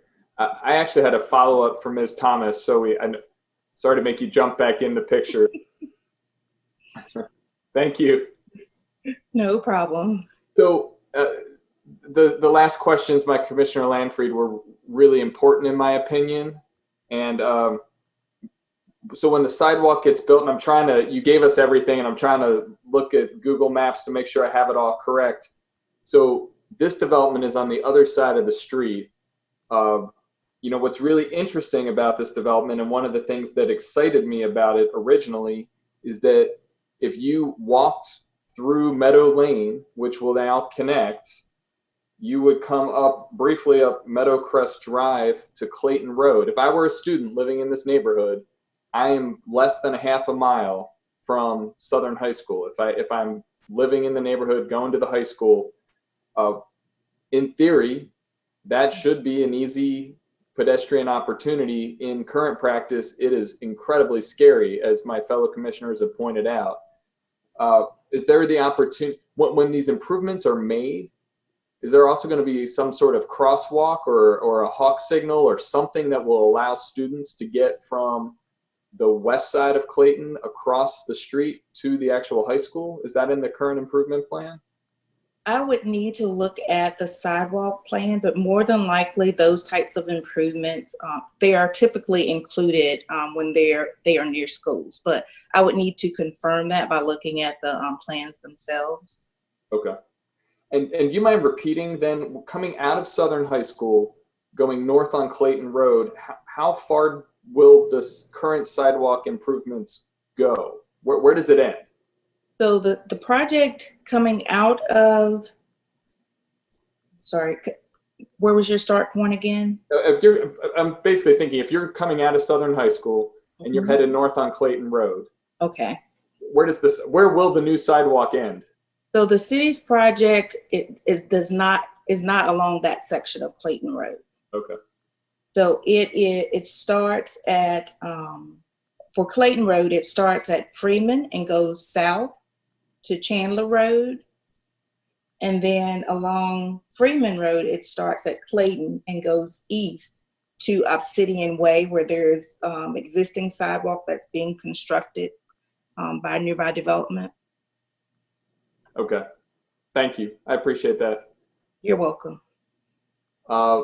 Before I recognize Commissioner Alturk, I'll just tell you where I stand, fellow commissioners. This has been really tough and still is. I wrote down a whole bunch of questions when I read this packet, and every single one got checked off except sidewalks to the school. And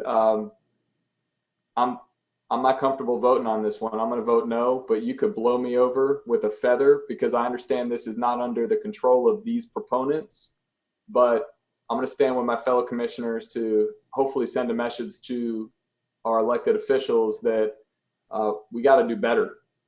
We got to do better around Southern High School, and we got to make these investments to make it safe for the students. Commissioner Kenshin's point is well taken. Jordan High School, lots of sidewalks, so we got to do better. So, but that said, I understand every commissioner's thinking who are going to plan to vote for it, because I recognize all those points as well, and I have no idea what the right decision is. So, but I'm a no vote. Commissioner Alturk. Thank you, Chair. I think if Ms. Ratcliffe is still on the line, and I think she is, from her comments, I got a sense of, and maybe I'm wrong, but that she was appreciative of the changes that have been made or the clarity that has been provided. And she would have just liked more time to think about it and to have had some more conversations with the developers. And I'm curious just if she wouldn't mind answering, based on our conversation tonight as well, in particular, this point about, if this is not rezoned, there will still likely be 15 to 16 single family homes. There would be increased traffic. It's possible that there would be fewer or less environmental protections. We can't control some of those things if it goes straight to site plan, it goes straight to the administrative body, the planning department. So I'm curious from Ms. Ratcliffe if she would, what would she like to see from this development plan or from this, or what she sees tonight that would, maybe make her more comfortable supporting this? Because I got the sense that maybe she was on the fence. And so if she wouldn't mind answering that would be helpful to me.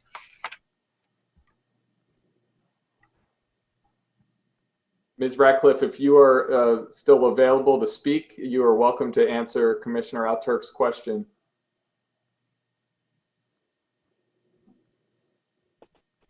Can you hear me? Yes. Okay.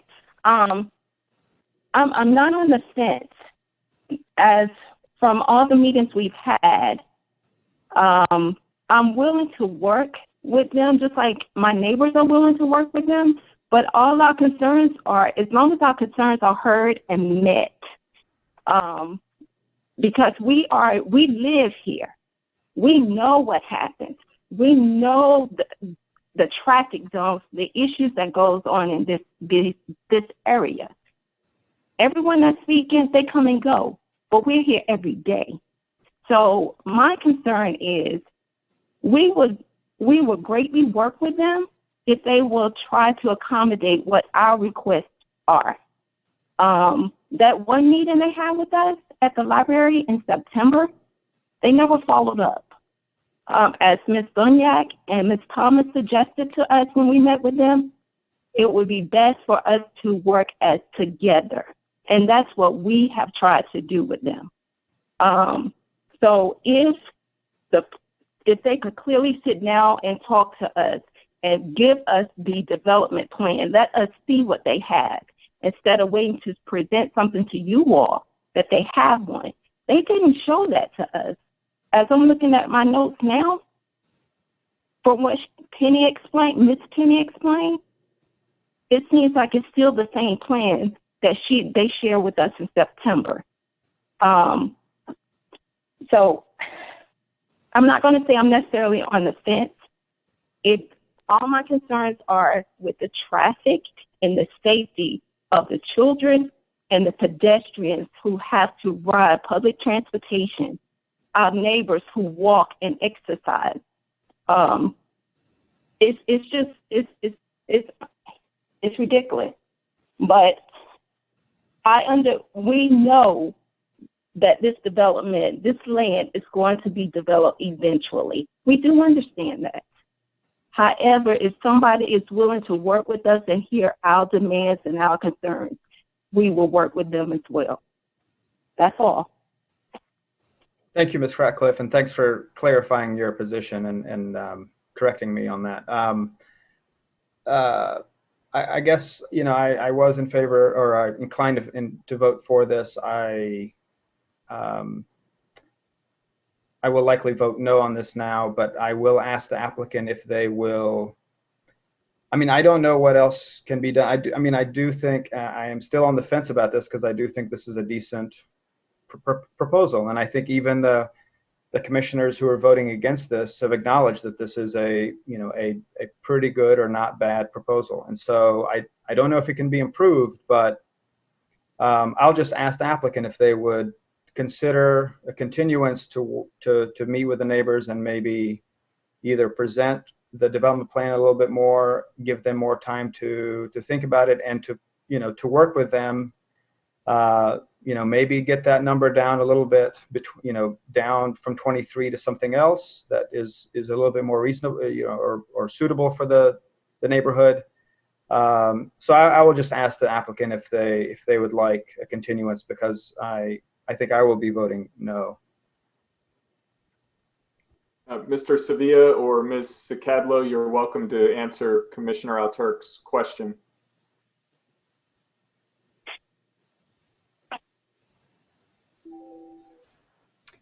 This is Penny Sakadlo, and the answer is certainly we're always open to suggestions.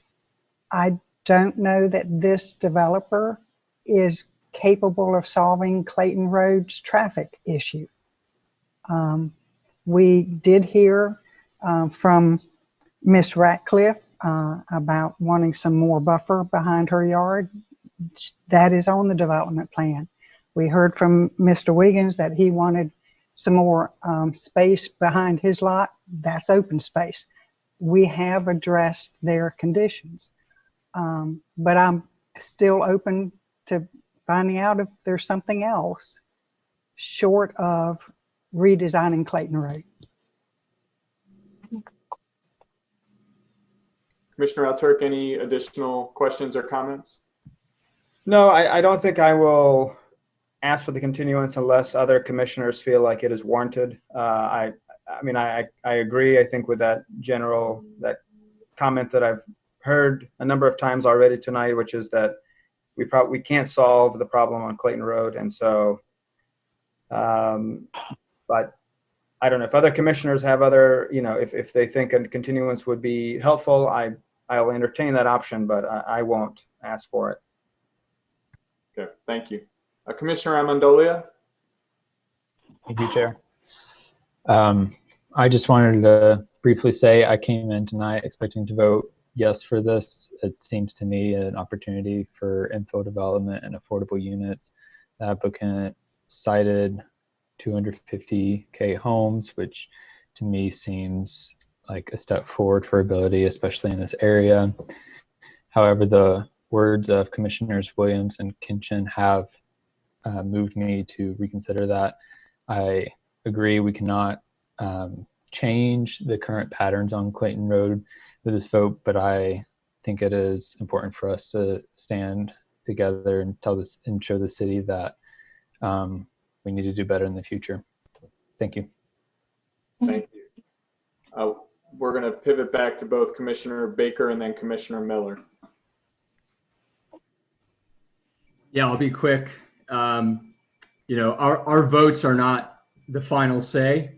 They're recommendations to City Council, and sometimes that means that we need to send a message. And this isn't about punishing or rewarding developers. This is about making a logical judgment and a statement about planning issues, the planning issues that come before us.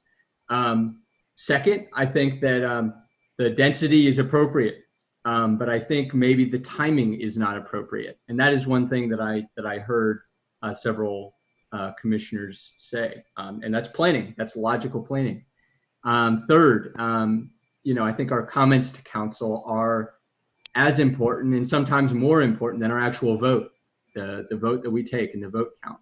And I think that whenever council comes and takes a look at the comments that we have provided, and when commissioners are unanimous or near unanimous, or saying the same things consistently, council takes note of that. And I think that, you know, if we all have similar things to say on this application, that that will resonate with them. And then finally, you know, I often approach a case with a strong opinion, and I often approach a case wanting to persuade my fellow commissioners of my opinion, and I want them to listen to what I'm saying, and I want them to vote with me. And I have been persuaded. So I will be voting no. You know, this isn't about punishing a developer or rewarding a developer. This is about sending a message to council, and I intend to put a lot of this discussion in my comments to council. Thanks. Thank you. Commissioner Miller. So thank you very much. And I wanted to say the same thing. I've had my hand up for a while. All throughout this case, this time and last time, I've had my neighborhood advocate's hat on. This time when I saw this plan, I thought, well, finally, we've got the thing that we wanted last time. But I forgot why we wanted it. We wanted it because this is where these neighbors live. It's whose town is it? It's their town. I've turned in and out of this neighborhood a couple of times in the last 2 years. They do it a couple of times every day. Nobody knows this area better than they do. And so when we depart from what they see as problems or what their vision for the area is, I think we are on shaky ground, and I'm grateful to my fellow commission members for reminding me of that. So I'm going to vote no if I must on this. I don't think it's fair to take a piece of property that's going to be developed somehow by somebody and say that whoever has this is responsible for fixing Clayton Road. But I do think we have to take into account, no matter who proposes what, that Clayton Road is the way it is. And we can send a message to the city, but ultimately the city doesn't have a hell of a lot of control over Clayton Road. It's an NCDOT facility. I would love to have, and I also realize, having done a lot of this work myself, that there are a lot of factors that go into this, and that a solution where developers and neighbors come together is never perfect for either side. I saw where Mr. Alturk was going with the possibility of giving them 60 days to really work it out and to put things on the table and to make adjustments that might be incrementally enough so that the neighbors balancing their risks and the impacts, and the developers, their interest in their pocketbook, can perhaps come together. And so I like the idea of a 60-day continuance if the parties want it, and we'll work together in good faith to see if there's middle ground. I just can't ever get it out of my head that you can build 16 houses on this piece of property right now. And while it's like with my approval, without my approval, the fact is with or without it, they can do it. And we're no closer to making things better there than we are if we approve or disapprove of this project. So I'm going to make a motion, if I may, Mr. Chairman, that we continue this based upon what I've heard the neighbors through Ms. Ratcliffe and the developers through Ms. Cadlow say, a motion to continue this for 60 days to see if these parties can work it out. I will say this, that if this motion is voted down, I'm going to vote against this project, and that may influence how the rest of you vote. So that's my motion, Mr. Chairman. There's a motion on the floor. Is there a second? The motion is for a 2-cycle 60-day continuance. Second. Second, okay. So moved by Commissioner Miller, seconded by Commissioner Alturk. And again, this is a 2-cycle delay. Actually, I'm sorry. Ms. Smith, what's the proper term we should be using? Because we usually say 2 cycles and we're meeting every other week, it seems like. Two cycles is okay because that's our regular cycle, but the date is September 15th. Okay. And that's my motion, Mr. Chair. Okay. Let's have a roll call vote, please. Okay. This is the motion to continue. Commissioner Williams? Commissioner Williams? Yes. Commissioner Morgan? Yes. Commissioner Johnson? Before I vote, the question is, can we do this without having to get approval or this from the applicant themselves? Can this be? You can continue it without their consent. That's up to the commission. I know a lot of times you do ask, but I think that they did ask earlier and they indicated they'd be willing to work with the neighbors. Unless assuming that's the context, yes. Okay. Commissioner Durkin? Yes. Commissioner Amendolia? Yes. Commissioner Alturk? Yes. Chair Busby? Yes. Commissioner Lanfrey? Yes. Commissioner Kinchin? Yes. Commissioner Miller? Yes. Commissioner Baker? Yes. Commissioner Lowe?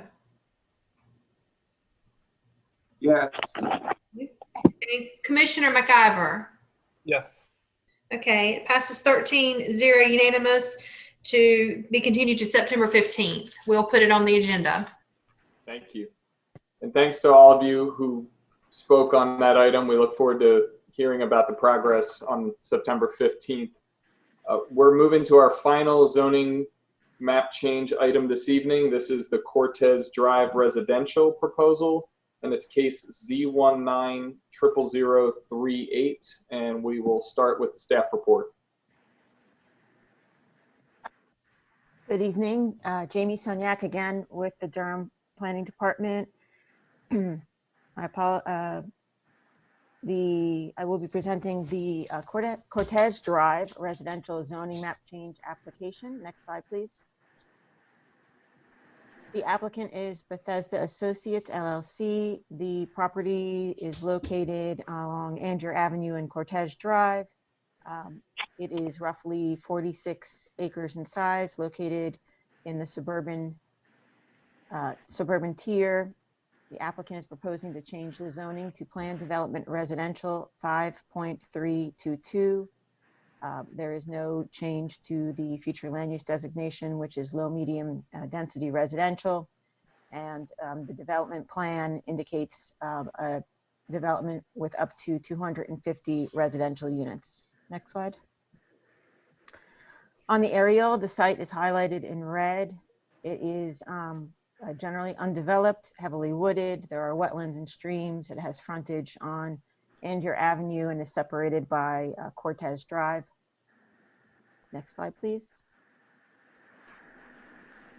This slide provides area pictures as well as the site and the surroundings. The property is situated among a number of existing residential homes, including along Cortez Drive and Andrew Avenue. To the south and north are additional single-family homes, including a rezoning request which was approved on June 10th, 2020 along Pleasant Drive and South Miami Boulevard for up to 170 apartment units. To the rear is undeveloped land and a commercial center which fronts on South Miami Boulevard. Next slide, please. This provides the context of the existing zoning on the left and the proposed zoning on the right. The property is also located within the Falls Jordan Lake Watershed Protection Overlay. As noted on the right, the property is proposed for a PDR 5.322. Next slide, please. This slide shows the future land use designation of the property being in the low, medium density residential, which is 4 to 8 dwelling units per acre, which is consistent with this request. Next slide. As included in the staff report, this is the development plan, which highlights the access points, the building and parking envelope, riparian buffers, 10-foot no-build areas, tree coverage areas. It also identifies the number of units and the density. Next slide, please. In terms of the key text commitments, the development plan commits to single-family detached and residential townhouse units as the permitted building type. It restricts the number of units to 250 units. There are a series of transportation related improvements associated with the TIA, the Transportation Impact Analysis. There's a commitment to constructing sidewalk in several of the gap areas. There's also a commitment to provide additional asphalt along the full frontage of the site along the east side of Andrew Avenue for a bicycle lane. Next slide. This highlights some of the graphic and design commitments included on the development plan. Next slide. Subsequent to the writing of the staff report, the applicant has offered a number of additional design commitments that have been reviewed and approved by staff that I would like to read into the record, and I'll read them slowly because it's, I believe it's 2 slides here. So in terms of the architectural style, residential buildings within the proposed community, the development will have compatible architectural elevations with respect to materials, color, and overall development elements. In terms of the distinct architectural features, the townhome building front elevations shall have a minimum offset of 16 inches with 2 offsets per every building of 4 units to enhance architectural variation. A minimum of 3 colors shall be utilized per residential building. Decorative garage doors shall be used within the development, and shall include garage, carriage house style hardware or windows. Residential buildings shall have a combination of hipped gable or shed roofs. In terms of the building materials, residential building materials shall exclude vinyl siding. Residential building roofs shall have composite shingles or metal roofing. Additionally, in terms of the residential housing type, size, and sizes, the development shall include a variety of townhome units in single-family dwelling sizes to reach a broader market of family sizes, home transition, and housing affordability. No less than 20%, but no more than 45% of the townhouse units shall exceed 1,400 square feet. No less than 10%, but no more than 25% of the single-family units shall exceed 1,700 square feet. No site plan for the new development on the subject property shall be approved without provision for at least 100 townhome lots and at least 30 single-family detached lots. The development shall include townhomes with a maximum width of 18 feet. Single-family dwellings shall feature a maximum width of 30 feet. Next slide, please. In terms of the comp plan policies, the proposed zoning is consistent with the future land use designation of low medium density residential, which would be consistent with the rezoning request. And the proposed application is consistent with the comprehensive plan policies, including those listed on the screen and provided in further detail of the staff report. Staff determines that this request is consistent with the comprehensive plan and applicable policies and ordinances, and I will be happy to answer any questions that you have. Thank you. You're welcome. Thank you. So we will open the public hearing. We have 8 individuals who signed up as proponents. And I may ask Mr. George and Mr. Ghosh if all 8 are planning to speak or if they're doing it as a package. And then we have one individual signed up in opposition. Hi, this is Neil Ghosh, and I will say Mr. Steve George, Laura Holman, Ryan Akers from McAdams, and Reinald Stevenson from Rainy Kemp are all part of the team here, and they're all available to answer questions, but I was planning on doing the speaking. Sounds like there are some other folks who've signed up in support of this, and I'm not aware of who they are. I may repeat some of the names. That's really helpful. Laura Holloman, Audra Slavin, who I think spoke on a previous item, and Tammy Hayes. Yeah, so Laura Holloman is with McAdams, and she's on the team. Okay. Oh, I'll propose. Why don't you go ahead, Mr. Ghosh, and if you want to speak as the proponent on behalf of the team, and I'll read off any of the additional names. I think some of these folks signed up maybe for multiple hearings. I'm not sure they're still on the call. Oh, I see. I understand. All right. Well, Ms. Smith, hold on one second. I do believe there was a person signed up for the very first hearing that had put the wrong case number by their name. So that person may have left the meeting. I'm looking now. I don't see them in attendance still. So that might be the where the math is a little weird. So you'll find out, I guess, when you get to them. Thank you. Sure. So should I begin? Please. Yeah. So good evening, or rather good night, I guess.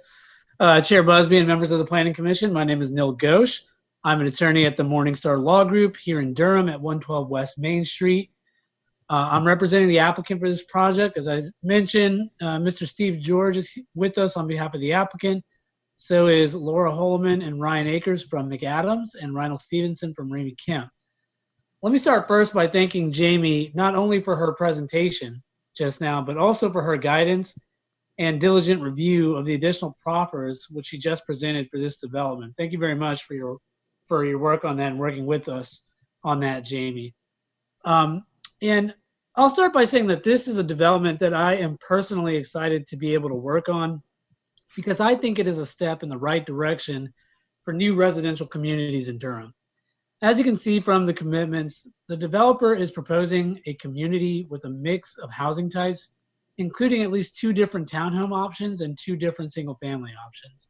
In reality, we believe there will be more than just 2 options for each type of home, but the proffers ensure at least 2 options for each type. There are various other commitments which speak to the quality of the building materials, variations in the front facades of townhome buildings, the width of the actual homes, and the minimum mix of housing type. I hate to gloss over these, but it's getting late and I know we have limited time, but suffice it to say that these commitments speak to the thought and intentionality that the applicant has put into this community. Now, aside from those text commitments, there are other commitments which are worth mentioning. First of all, a traffic study was required for this development, and there are several committed road improvements included on the D plan as a result of that study. In addition to the improvements that would be required to access the property, it is worth noting that the developer of this community would be required to build out the remainder and improve the existing portions of Cortez Drive to city standards, which is more than 1/3 of a mile of road construction. There also is a small gap in the sidewalk along Cortez, which is offsite, which the applicant has committed to completing, in addition to the sidewalk on the remainder of Cortez.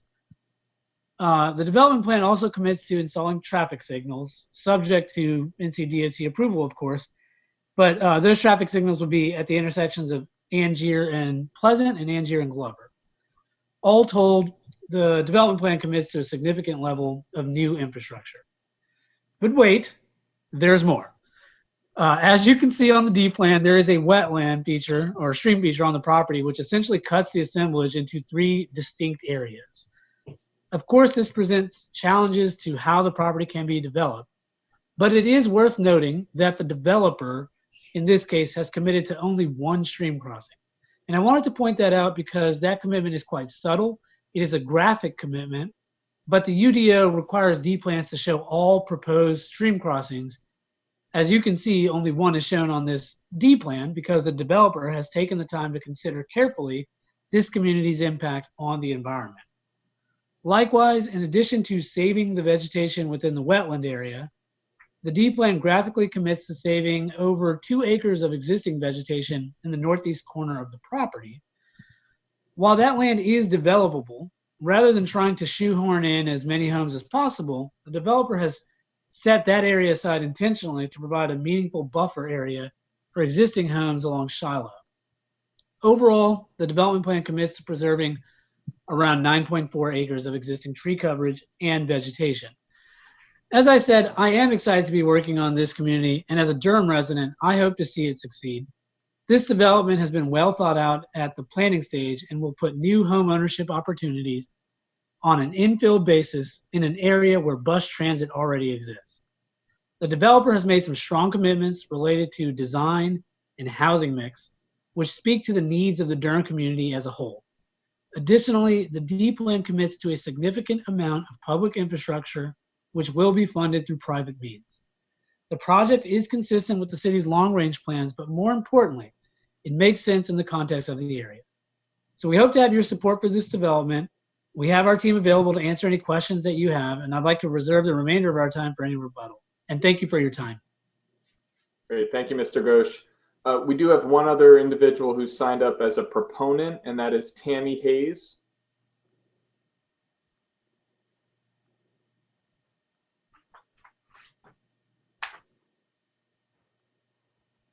Tammy, are you with us? Yes, sir. Can you hear me? Yes. Okay. You're welcome to share your thoughts for a few minutes. If you can give us your name, your address, and you're listed as a proponent for this proposal.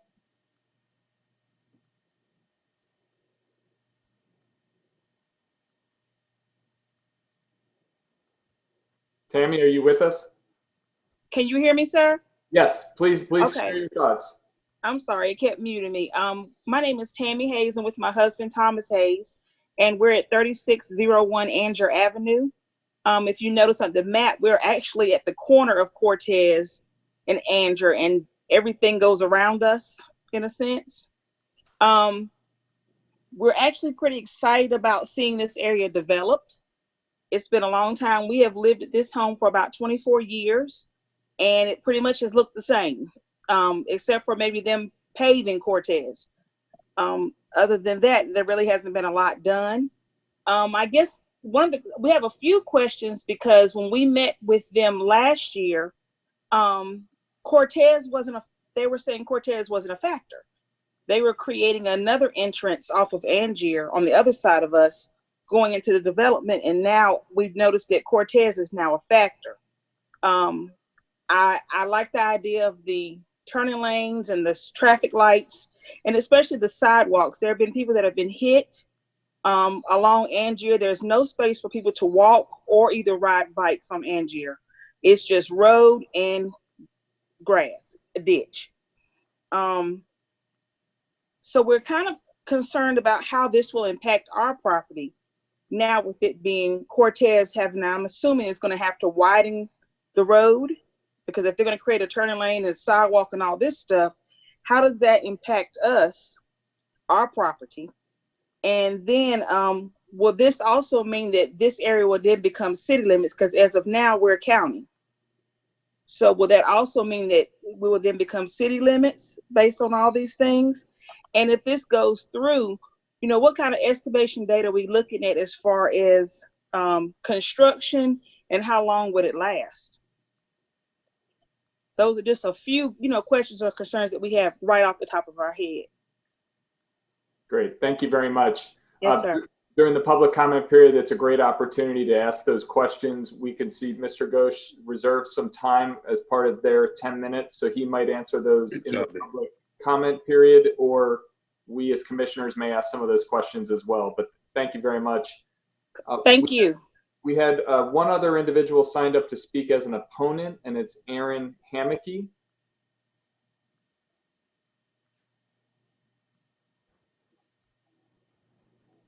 And Aaron, you may make your remarks if you're able to join us.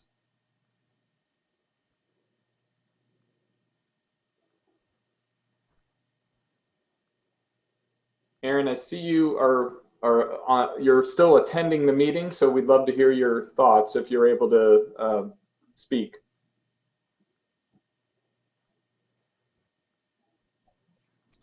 Mr. Chair, if you can remind her once again, and I think we're going to have to just get used to this, about how the way she might connect with us and speak to us. Yeah, Aaron, if you're on by phone, you can hit *9 and that should allow you to speak.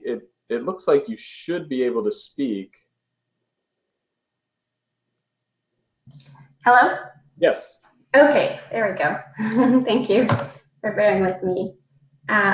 So my name is Erin Hammocky, and I've lived at 613 Pleasant Drive for 12 years now on a property adjacent to the Cortez property. For those of you who aren't familiar with the neighborhood, we are a semi-rural community with a mix of residents from various backgrounds and income levels. Many of the residents value the privacy, green space, and wildlife habitat that is afforded by this area and the streams that run through it. Several residents have lived in the area for 20 years or more. I have concerns about the proposed rezoning of the property for several reasons.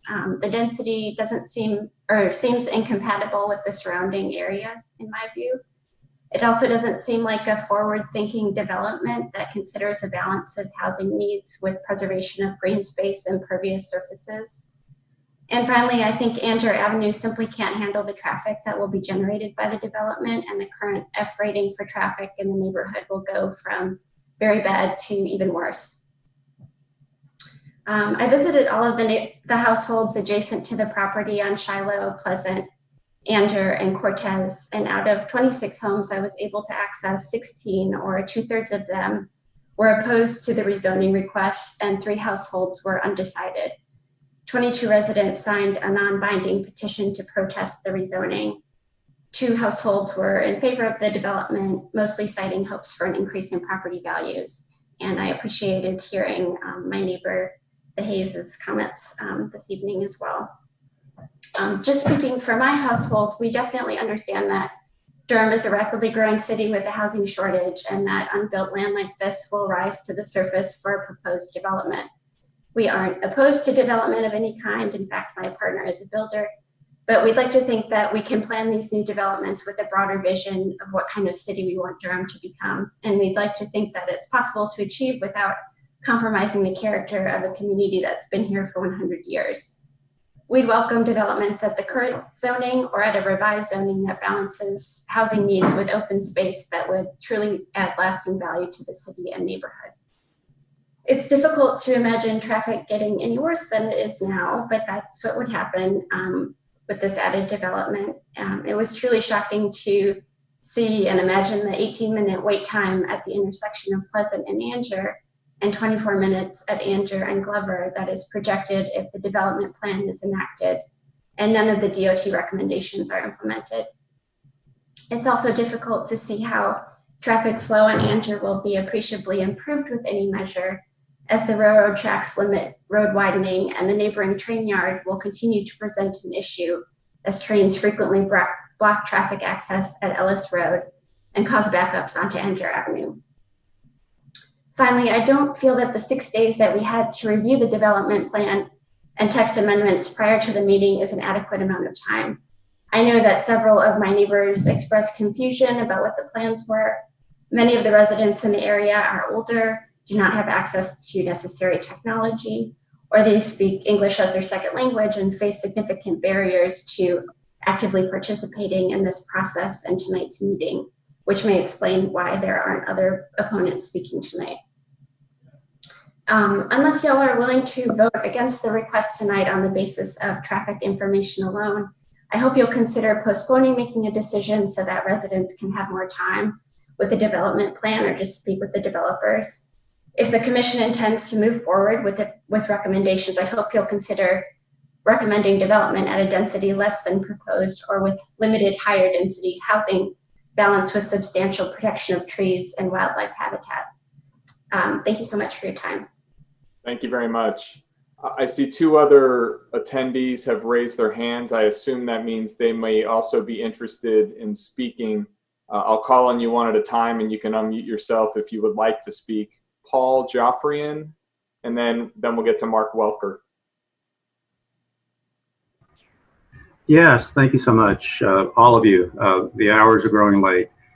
Want to thank my neighbor, Ms. Hammocky, neighbor Hayes, for their comments. My name is Paul Joffrey, and my wife, Patricia Sykes, and I have lived at 705 Pleasant Drive for 19 years in a home that borders the Cortez project area. This neighborhood is a richly diverse, economically, culturally, racially neighborhood of approximately 3/4 square miles north of the proposed project area, with some businesses, 200 or more homes, many, if not most of which, constitute naturally occurring affordable housing. The development pressures on this naturally occurring affordable housing neighborhood are substantial. Once a week or more, we receive unsolicited offers to buy our home or part of our lot toward the southern end that abuts the Cortez project. In no way am I suggesting that the Cortez project is connected with that. I'm just identifying development pressures to sell upon neighborhood residents. With regard to traffic impact, the only way to get out of this neighborhood is by way of Andrew Avenue or Highway 70. Bottlenecks day and night during commuting hours at intersections named by Ms. Hammocky, Pleasant Drive at Angier, Glover Road at Angier, Lynn Road at 70, Pleasant Drive at 70 are formidable. Angier Avenue between Pleasant Drive and Cortez Drive is narrow, it's 2 lanes, 12-inch concrete border that empties onto sloping rutted shoulders in both directions. Speed limit is 35, but rarely observed. Pedestrians, neighbors walking their dogs, or bicyclists heading up to the Bilboa quick stop at Angier and Glover must choose between risk of a twisted ankle on the rutted shoulder or facing oncoming traffic. There are no sidewalks, there are no curbs. Angier Avenue cannot be widened without abutting the railway right-of-way or infringing upon the right-of-way and front yards of residents on the east side. Adding 200 to 400 additional vehicles to this scene, on top of the 200 to 300 vehicles that will be added because of the approval June 10th of the Pleasant Drive rezoning request, and the additional vehicles that will be added by the Brighton, I don't know the full name, the Brighton Manor, approximately 3/4 of a mile south of Glover and Angier, off of Angier, is, forgive me for using a strong term, it is an assault on the traffic management capability of this corridor. The quality of life in this residents of this neighborhood, I think, deserve consideration. I appreciate fully the developer's comments. It sounds like a wonderful construction. Thank you. Thank you. I appreciate your comments. And when Ms. Smith comes on and gives a 2-minute warning, we ask that everyone can finish their thoughts as appropriate. We have Mark Welker as well. Hi, can you hear us? Yes. Hi, my name is Heather Cross. My husband, Mark Welker's here with me. We're at 713 Pleasant Drive. Our property is just down from the lady earlier. Sorry, I forgot her name already. We came on tonight undecided. We were one of the ones that she had spoken to. And we currently are not really against the development. Traffic has gotten worse in the past couple of years with the construction on 70. When they shut down the access of East End Drive, all the traffic that used to take East End, we saw move over here onto Pleasant. And back when we first bought, it was right around the time we first bought this house, we were told, you know, a lot of people might rechange their routes when the bypass back to 147 opens back up, which is still in the process of being construction, and the construction on 70 finishes up. So some of that traffic, you know, we're wondering what's going to happen, what's going to change as the big construction projects end. The mentioning of the possibility of, with this project going through, that there would be the potential for lights at Pleasant and lights at Glover are a huge bonus to me. Like, if that's something that really would go through, that would be huge, because those are places that cause really bad bottlenecks, particularly when trains come through. There's no light at Glover. Having that feature would be great. So to us, you know, we see the need for housing in this area. It's huge, especially something like this that's mixed. It looks like it's going to be more affordable housing than a lot of the other things being built in this area. I have to stand pretty much for it, particularly with some of the things they're doing. It looks really great, and I came on tonight really not sure of where I'd stand. So, thank you, appreciate that. Any additional comments from any members, anyone who has not spoken yet this evening? I don't see any other hands up. Mr. Ghosh, I believe you and your team had a few additional minutes reserved if you would like to make any additional comments or answer any questions. Yeah, sure. That would be great. And thank you again. This is Neil Ghosh at the Morningstar Law Group, speaking on behalf of the applicant, just for the record.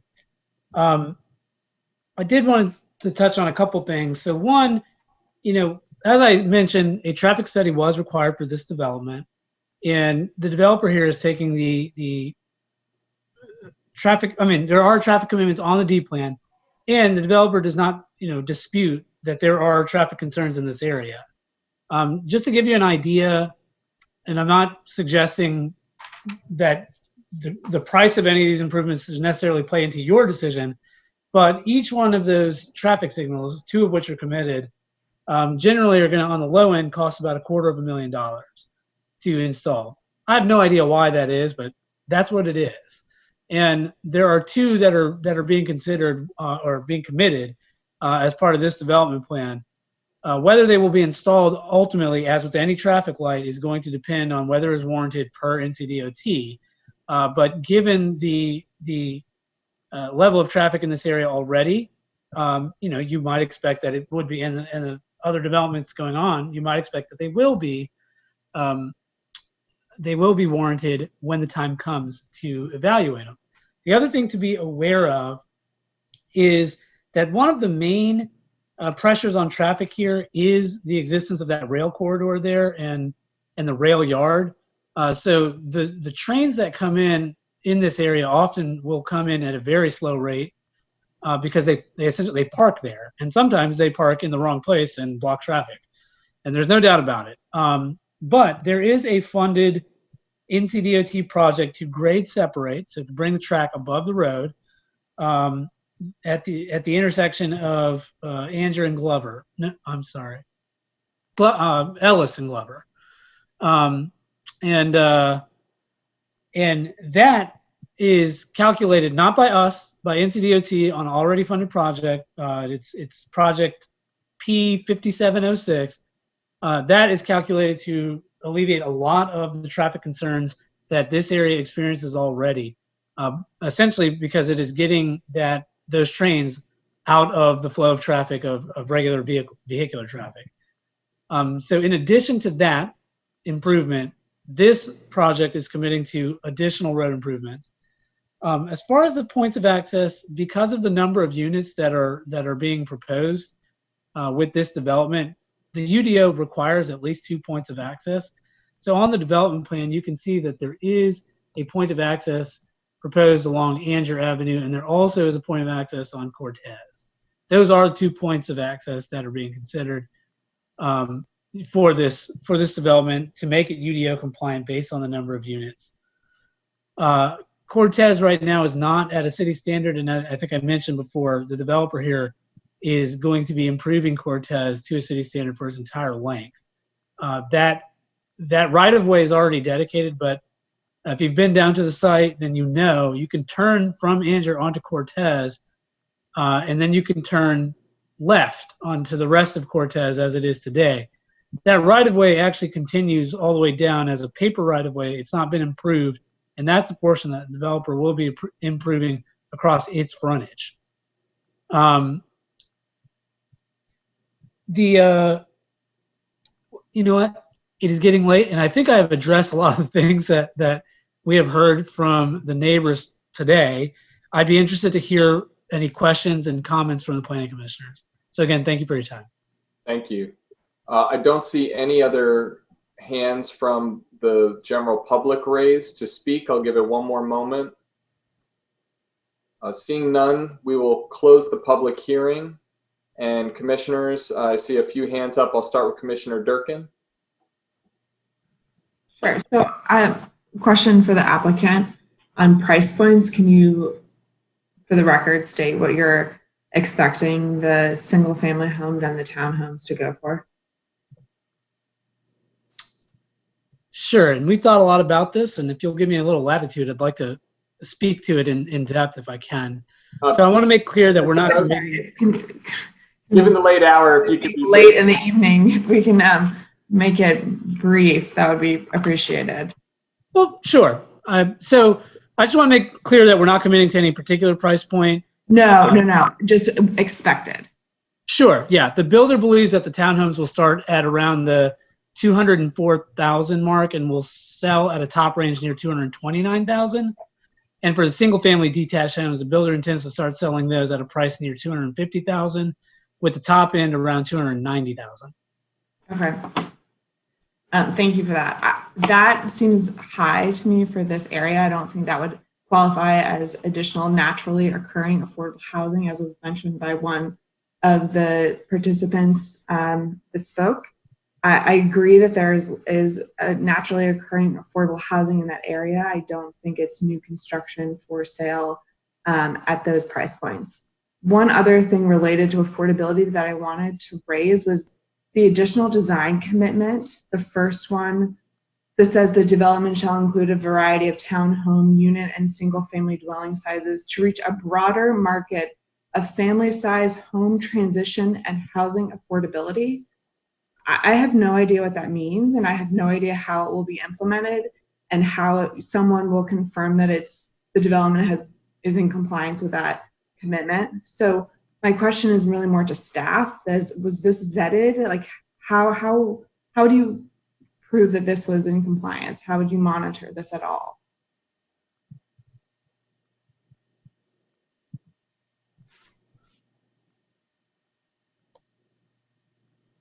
Jamie Sunyak with the Planning Department. Good evening, everybody. So yes, the design commitments have been vetted, and we just received them recently. The intent, as I understand it, in terms of this particular proffer, is to address some of the concerns that the Planning Commission have raised on other applications to provide a variety of different sizes, and it's and obviously we don't have proffers or specifics in terms of the price points, but we have heard concerns regarding providing a variety of housing sizes. So I believe that that's the intent that the applicant is trying to achieve.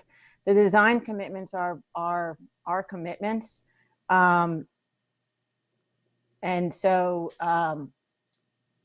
we feel really meant to be a lead-in to the remaining 4 bullet points in the additional design commitments.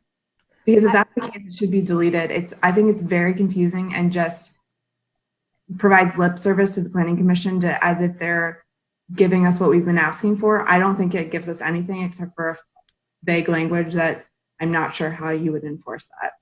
Okay, understood. And I can see how that might be inferred. So, Jamie, if it's appropriate, I mean, we can strike that one. I don't think that would cause any kind of delay. It's the first one, if I understand you, Aaron.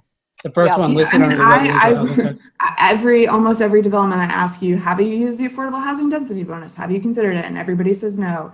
And everybody knows that I would love to have enforceable affordable housing in Durham. However, I don't think this language gets us there. And I think it's a very dangerous path to go down of pretending you're providing something that you're not. And making the public and our elected officials pretend that they're providing something that's being requested and it's not getting anywhere near it. So as I mentioned, we can strike that. Staff has no problem if that is removed. Consider it stricken. For my fellow commissioners, I'm not going to be voting for this one based on the concerns I raised. Thank you, Commissioner Durkin. Commissioner Miller? So there's a lot in this that I like and look for. Mix of unit types in a large project, density level that is not high by Durham standards, but might be a little high for the area, but the area is been developed in a pattern that has some natural separations in it. A mix of unit sizes. The law doesn't let us commit to actual price points, but it does allow us to commit to unit sizes, and based upon the idea that smaller units are generally cheaper. They don't have to be, but they generally are. That's one way to get at the affordability, relative affordability problem, and I appreciate that. More thoughtful commitments on design elements. Lots of open space reserved. Of course, much of it had to be reserved because of stream buffers, but so a lot of good things here. But the reason why I wanted to speak early on is Erin Hammocky, I think I'm not sure I pronounced her name correctly. If I have not, I apologize, has pointed out that the ability of the neighbors to actually see the development plan is less than a week. This worries me. If we're serious about really engaging with the public with a development plan rezoning of this magnitude, with so many issues, especially relating to traffic and what have you, I think we need to be better about getting that out there so that people can make thoughtful comments. I am concerned, as she was this evening, that more people in this area might have spoken had they had a better chance to see, absorb, and understand the development plan. The developer today has made a whole lot of proffers that changed the development plan considerably. There was no way for these neighbors to see this. I actually shared the list just today with Ms. Hammocky to see if it changes her view of the project. I'm just uncomfortable proceeding with a 50-acre project with lots of potential impacts affecting these neighbors on the basis that they've had 6 days to figure it out. It's complicated enough with any amount of time, but 6 days just doesn't seem to be fair. And I'm not blaming anybody. The developer certainly is not responsible for the shortness of notice. We're operating under some very strange rules, and it's just hard, and we have lots of meetings scheduled. And I have to admit, I constantly lose track of where we are. So I get it. But ultimately, these neighbors have one shot to understand what's going to go on around them. I went out to Pleasant Drive. It is one of the few streets in Durham that is actually aptly named. It is a beautiful place. Accidentally one of the loveliest neighborhoods in town. And it reminded me that in our frenzy about density and affordability and all these other things, we have to reserve places in Durham County that are like Pleasant Drive. And I believe this property can be developed in a way that doesn't necessarily threaten Pleasant Drive, but it's just another issue. And I believe the people who live in the Pleasant Drive neighborhood have a right to understand and absorb and make thoughtful comments on a project like this so that we can be guided by what they say. As I said in connection with the last case, I'll say it with this case. The people who live there know it best, understand it best. And the information they give us about their area and what they want for it are extremely important. So, Mr. Chairman, I'm going to move that we continue this for 30 days, not so the developer and the neighbors can work something out or anything like that, just so that the neighbors can understand this project and come back to a continued public hearing and make sure that everybody who might care about this has had a chance to speak to us. Commissioner Miller, at the moment, I didn't hear you make the motion. I believe you were saying you would like to make the motion. No, I am making the motion. Okay. I know Commissioner Baker would like to speak as well, but it is a motion, and if there is a second, then I'll hold off my comments and I'll second Commissioner Miller. Thank you. So we have a motion for a one-cycle continuance with the second.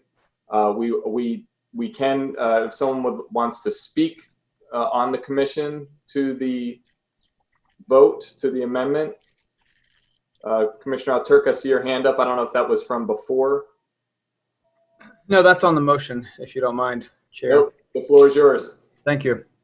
You know, just like the last case, you know, it is our, we can call for continuance or vote for continuance without the applicant's permission, but I do often like to ask the applicant what they will do and what, you know, what they are thinking in terms of a two-cycle continuance. Not because we need their permission, but I would like to hear from them if they would like this and what they would try to do in the next 2 months to bring along the neighbors in this case. So I'd like to ask that to Mr. Ghosh, if that's okay. Thank you, Commissioner. Okay. And for the record, I believe it was a one-cycle continuance. That is the motion. Okay, thank you. Yeah, I was going to say that, and so thank you for bringing that up, Chair Busby, and thank you for the question, Commissioner Alturk. So look, we know we added proffers at the last minute. Jamie worked diligently to get those on the PowerPoint and to vet them. We're really proud of them, but we also know the neighbors have not had an opportunity to look at them. We welcome a 1 month delay, and we'll be happy to come back in a month after the neighbors have had more of an opportunity to digest these new commitments in particular, and frankly, after the planning commissioners have had an opportunity to digest them. I know you got your packets kind of late to begin with, and then you probably never even got the new conditions until tonight. So I think it's warranted, and we welcome it. Commissioner Alturk. Thank you. I think Ms. Hammocky mentioned this in her comments, and I may be misremembering, but I think she mentioned that, you know, there are likely a lot of people who want to speak on this case that even in a month or even in, you know, if it is a one cycle continuance, then that really means only a week or two of trying to reach out to those folks that live around this neighborhood. So I guess I would caution against only a one cycle continuance, or I would also urge the developer and the applicant to really try to reach out to folks that to the neighborhood in a way that's, you know, in a way that's inclusive, and that's and I'm happy to work with Ms. Hammock here. I think a number of us are happy to facilitate those meetings, but it's just it's difficult. It's hard for me to see how that can be done in a way that I think is what we are hoping to do in the long run here in Durham, which is to involve neighbors early on, to make the process more transparent. That's just a word of caution. I will vote for the continuance, but it's just a word of caution for the applicant and for the neighbors. Thank you, Commissioner Alturk. I don't see any other hands raised with the commissioners, and so we do have a motion on the floor for a 30-day one-cycle continuance, and we'll have a roll call vote, please. Yes, I wanted to point out that would be, I wanted to make sure that we got the date of the meeting on the record, please, if that's okay. That would be August 11th. That's my motion.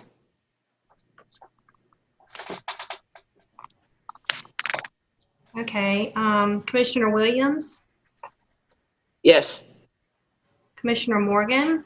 Yes. Commissioner Johnson? Yes. Commissioner Amendolia, Yes. Commissioner Durkin, Yes for the continuance. Commissioner Alturk, Yes.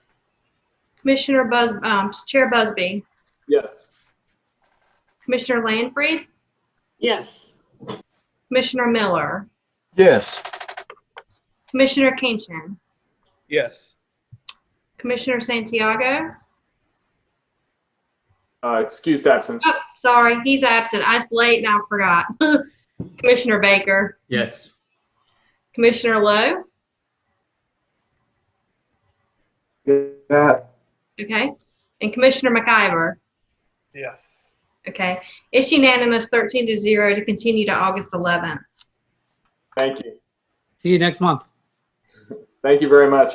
So we have 2 items under new business as we head into the home stretch. And the first is the FY21 Planning Department Work Plan. And so we'll start with the staff report. Hello, everybody. I'm Sarah Young with the Planning Department, and I'm coming to you tonight to hopefully talk quickly about the department's work program. As you know, we are required by the interlocal agreement that creates the City County Planning Department to submit to the governing bodies every year a proposal for the work that the department will do. As you also know, the vast majority of what's on the work program are things that are mandated by law or by city policy, program, or practice. And there is very little room for discretionary projects. Right now, we're in the middle of a very large discretionary project, which is the new comprehensive plan. That, of course, remains on the work program. There's still much work to do, and we are kind of regrouping those efforts, and hopefully you'll be getting an update soon on that project. But we are adding 2 other discretionary projects to the work program for next year in response to growing concerns about our environmentally related regulations and open space planning. So one of the projects is to strengthen the regulations in the Unified Development Ordinance regarding natural heritage sites, Durham inventory sites, and historic properties. There are several instances in the ordinance that just say very lightly to protect or preserve these types of assets, but they give no regulations as to what that might look like, what the expectation is. And so often at the administrative site plan stage, it is very difficult to enforce for a developer to do anything to protect these resources. So one project will be to work on actually strengthening and putting teeth to those regulations. The other project is going to be an analysis of all of our adopted open space plans. There are many, many items from those plans that have not been implemented. And we're going to be looking at those, trying to work with our partner departments in the Durham Parks and Rec Department, Durham General Services, and Durham County Real Estate, their open space acquisition program, to see what items from those plans still need to be done and try and work within CIP and other mechanisms to get them funded and implemented. So although I like to joke and say that we're the planning department, we're not the implementing department, I definitely think that we have a role to help make those plans a reality and deliver on the promises that were shared with the community in the development of those plans. So those are 2 projects that we will be adding to the work program for next year. So with that, I'm happy to take any questions that you all may have. Thank you very much. And congratulations on your role as the acting planning director. Thank you. Commissioners, any comments or questions for staff, or just comments in general? And this is an item that we vote on, correct, this evening? Correct. We would need a recommendation. Thank you. Commissioner Miller? Thank you, Mr. Chair. I'm really glad to see these additional projects. And I'm going to throw out just one thing, and it's consonant with what I've always said when we get to this stage in the year. I think that we need to be intentional and create better programs for public engagement, lowering the barriers that the complexity of this process naturally create for people to become involved. And when I say people, I mean people who are not engineers or land planners or attorneys or people who stand to make a lot of money from planning decisions. The folks whose interest in our planning and zoning rules are the places where they live. And I would love to see us create more and better ways for them to get involved with adequate time and without fear. I know we have some programs that are on hold. We were beginning the business of having planners available so that people could ask questions in front of Planning Commission meetings. I'm not sure how that was going, but I applauded the effort. I've heard nothing but good things from the planning academies that were being done, but they're very small starts in what I think we ought to do. I would love to see the planning department have some ombudsman positions where planners dedicated to the business of advising, not just answering questions, but actually advising what I will call ordinary people about how to protect their interests from their point of view. And I know that's could be controversial, but at some point I think we've got to do that or we're never going to get better. My time on this commission is short. The chance to talk about, as a commission member, to talk about the work plan again may never come up. So I'm going to throw it out there. I intend to vote in favor of this work plan. I will make the motion if that's required, but I do want to say it out loud so that all my fellow commission members can hear it. This was my concern when I first came on the Planning Commission many years ago, and it will be my concern when I leave it a few months from now. Thank you. Thank you, Commissioner Miller. Other questions or comments? I would just echo Commissioner Miller in the big picture, and I'm pleased to see what's in the work plan. I wish the planning department had more resources to tackle more items, and that's been a continued theme as well, but I'll plan to vote for this, and I'm happy to entertain a motion for approval.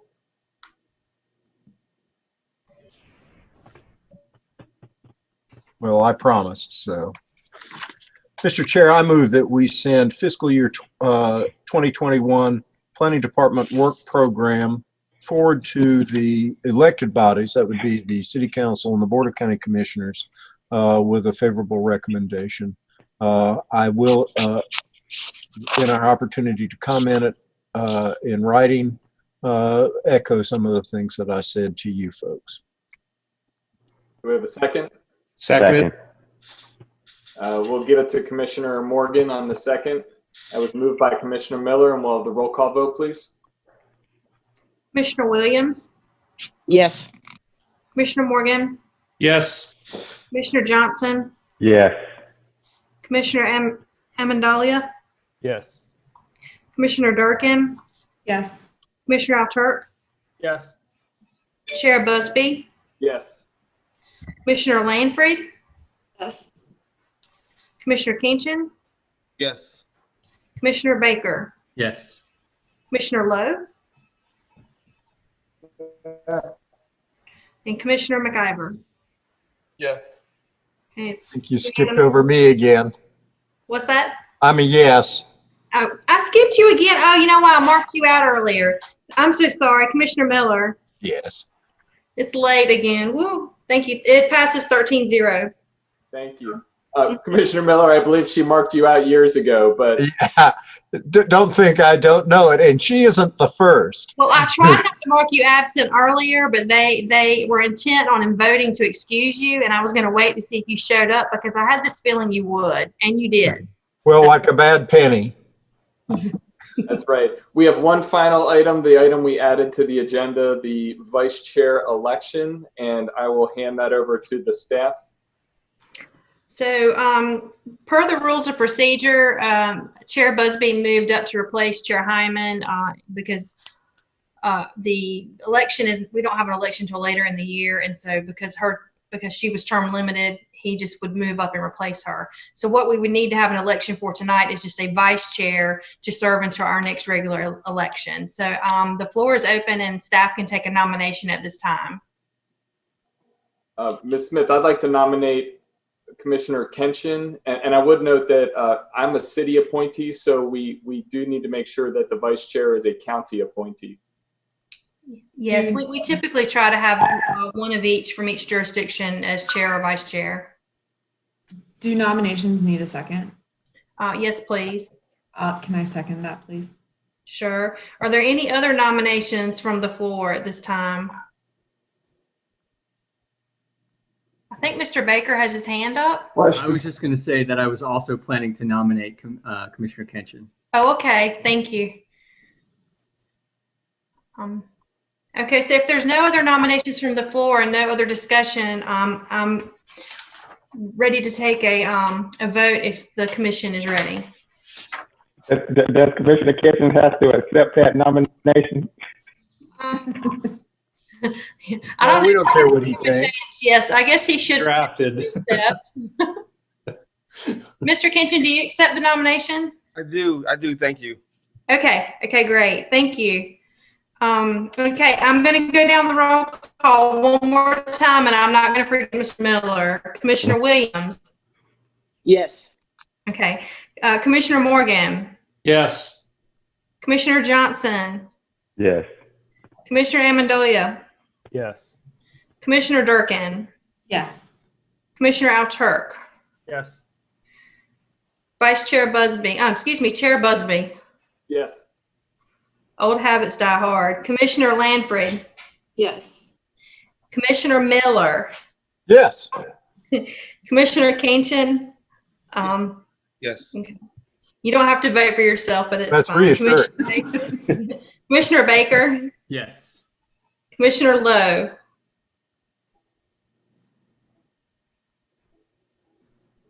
Commissioner Well, let me think.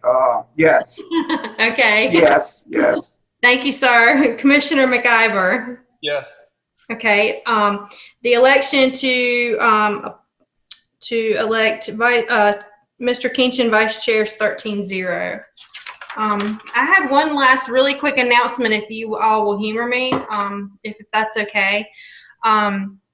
I sent out an email last week to our, I call them our frequent flyer applicants. It's our group of applicants that you see most of the time. We have a group of applicants that are our typical ones that we see and deal with. And I sent an email out explaining to them that based on recent comments and concerns that were expressed at city council meetings, and we haven't had the same concerns expressed at Board of County Commissioners, but we have not had the same set of circumstances either. So they would feel the same, but definitely City Council has expressed this concern a lot lately about development plans, zonings that have left the Planning Commission, and between the time they leave Planning Commission and they are presented to City Council, they have changed dramatically. And sometimes they change, and it's not sometimes, all the time they change dramatically to be more stringent, because on a development plan, you have to exceed the ordinance minimum requirements. You can't go backwards and do less. If you go backwards and do less, you automatically go back to the Planning Commission. But there's a section in the ordinance that allows the director to have some purview and some review of what is considered significant enough to send it back to the Planning Commission once it's already been to Planning Commission, but before it gets to council, if they change the commitments on the plan. And so we've taken a fairly conservative, aggressive approach, in my opinion, and we reserve the right to make adjustments as we go along, but we have informed the applicants that going forward, effective yesterday, any commitments that are made after Planning Commission, with the exception of monetary text commitments, like if they want to make a monetary text commitment to the Durham Public Schools or the dedicated housing fund, or something very, very simple, which would, that pond earlier may have been an easy one, because to retain a pond on the development plan is a fairly simple note that can be put on the development plan. But we do reserve the right to review those at Planning Commission. But if they make those changes after Planning Commission, we are going to send them back. They are not going to be taken to the governing body with significant changes anymore going forward. There's a couple of cases that missed our effective date of yesterday.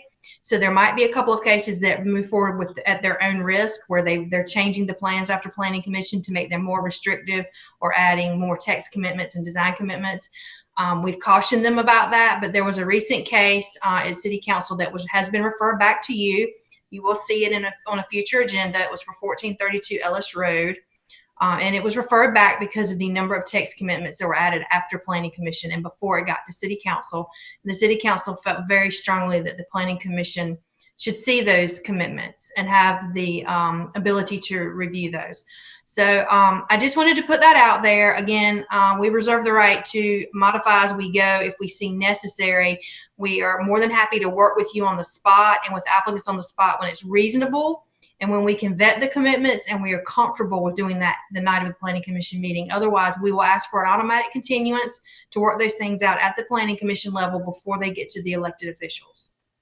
So I hope that that makes sense, and we'll move forward in that direction and see how it works, and certainly take your comments or concerns as we go. Madam Chair, Mr. Chairman, I have a question about how this will work. Yeah, go ahead. So in Article 3 of the UDO, we've got a 90-day clock on the business of the Planning Commission. And so if we have a situation where it comes to us, we don't like it, we make a lot of comments, the developer listens to our comments and becomes concerned because they did not get an enthusiastic vote from the Planning Commission, so they want to amend their proposal going forward to City Council. My first concern is if we take a really, really strict view on changes and send everything back to the Planning Commission, we may have some developers dig in and just simply refuse to make changes. I don't know whether that will happen or not, because if they did, we would probably just vote again. If it came back to us, it might be unenthusiastic, or they'll just push ahead to the council without making changes. I mean, I like the fact that our influence causes developers to make changes, especially if it is in favor of or bends towards what we have said.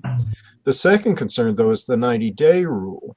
If it is, what happens to a project where we've said no, they want to make changes before they go ahead to council? That means it's got to come back to us. The 90-day clock ticks all through that. Is it time then to go make a special change to the UDO that says that when something has to be re-referred to the Planning Commission, that the 90 days is told? Or is that a statutory provision that we can't alter? So the first statement, my comment on that would be that's why we're going to commit to be flexible, and we may make some adjustments as we go in this process. Good. Because we started off more conservative and more aggressive, because we really want these things worked out when they come to you. We want these things worked out during the review. We want the legwork done ahead of time, and we want the things worked out with you, the planning commissioners. And that's why staff is willing to, if we have to ask for continuance while it's still in your 90-day period, to work those things out before it ever gets to council, that's what we will do. We're going to probably become a little more or diligent about that, rather than, and it actually has not been an issue. We've just, of late, we've had some plans that have added a lot of text commitments after the fact. And, adding one or two is one thing, but when you've got a list of 15 or 16 things that are added and the plan changes quite significantly after the Planning Commission sees it, that's what was the impetus to this. I see that the acting director has come on the screen, so I'm not sure if she wants to say something. So I don't think we have to say acting. She's the director in my book. Yeah, exactly. I agree. I'm trying to be appropriate, so I'm going to let her speak. It's all just an act. The ordinance, Commissioner Miller, that is a great question. What the ordinance says is that we can refer something back due to significant changes for an additional hearing. So that additional hearing would start another 90-day cycle with the planning. Oh, excellent. Answers my question. Thank you. If it's an act, it's a convincing performance. Thank you very much. I do my best work. I was actually pulling that section up to read that. Yeah. And you're back every 2 weeks. Question. There you go. But I hope that made sense. The first part. It did, and I'm very grateful.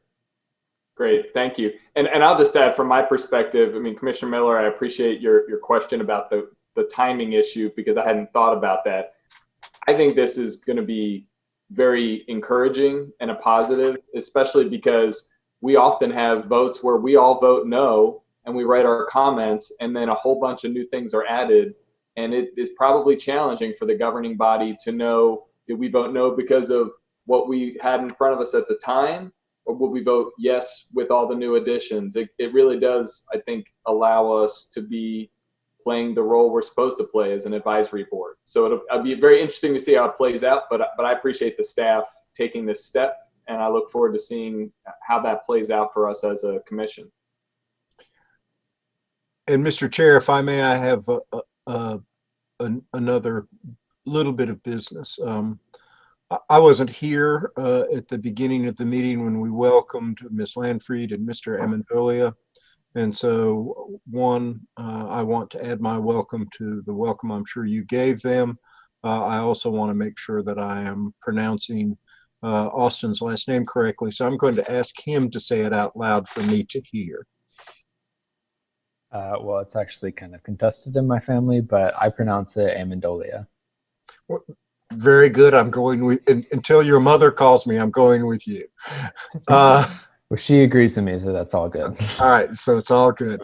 The other thing I'd like to suggest, Mr. Busby, is we have two committees that are serving. One of those committees, because Ms.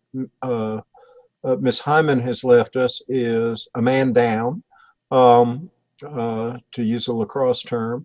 And I thought, since it is up to you to appoint people to committees, and it might be of interest to our two new members to join one, the other, or both of the committees if they want to, and that's consonant with your view of the committee's business. We have the last of 3 scheduled meetings with regard to the Affordable Housing / Trees Committees this week.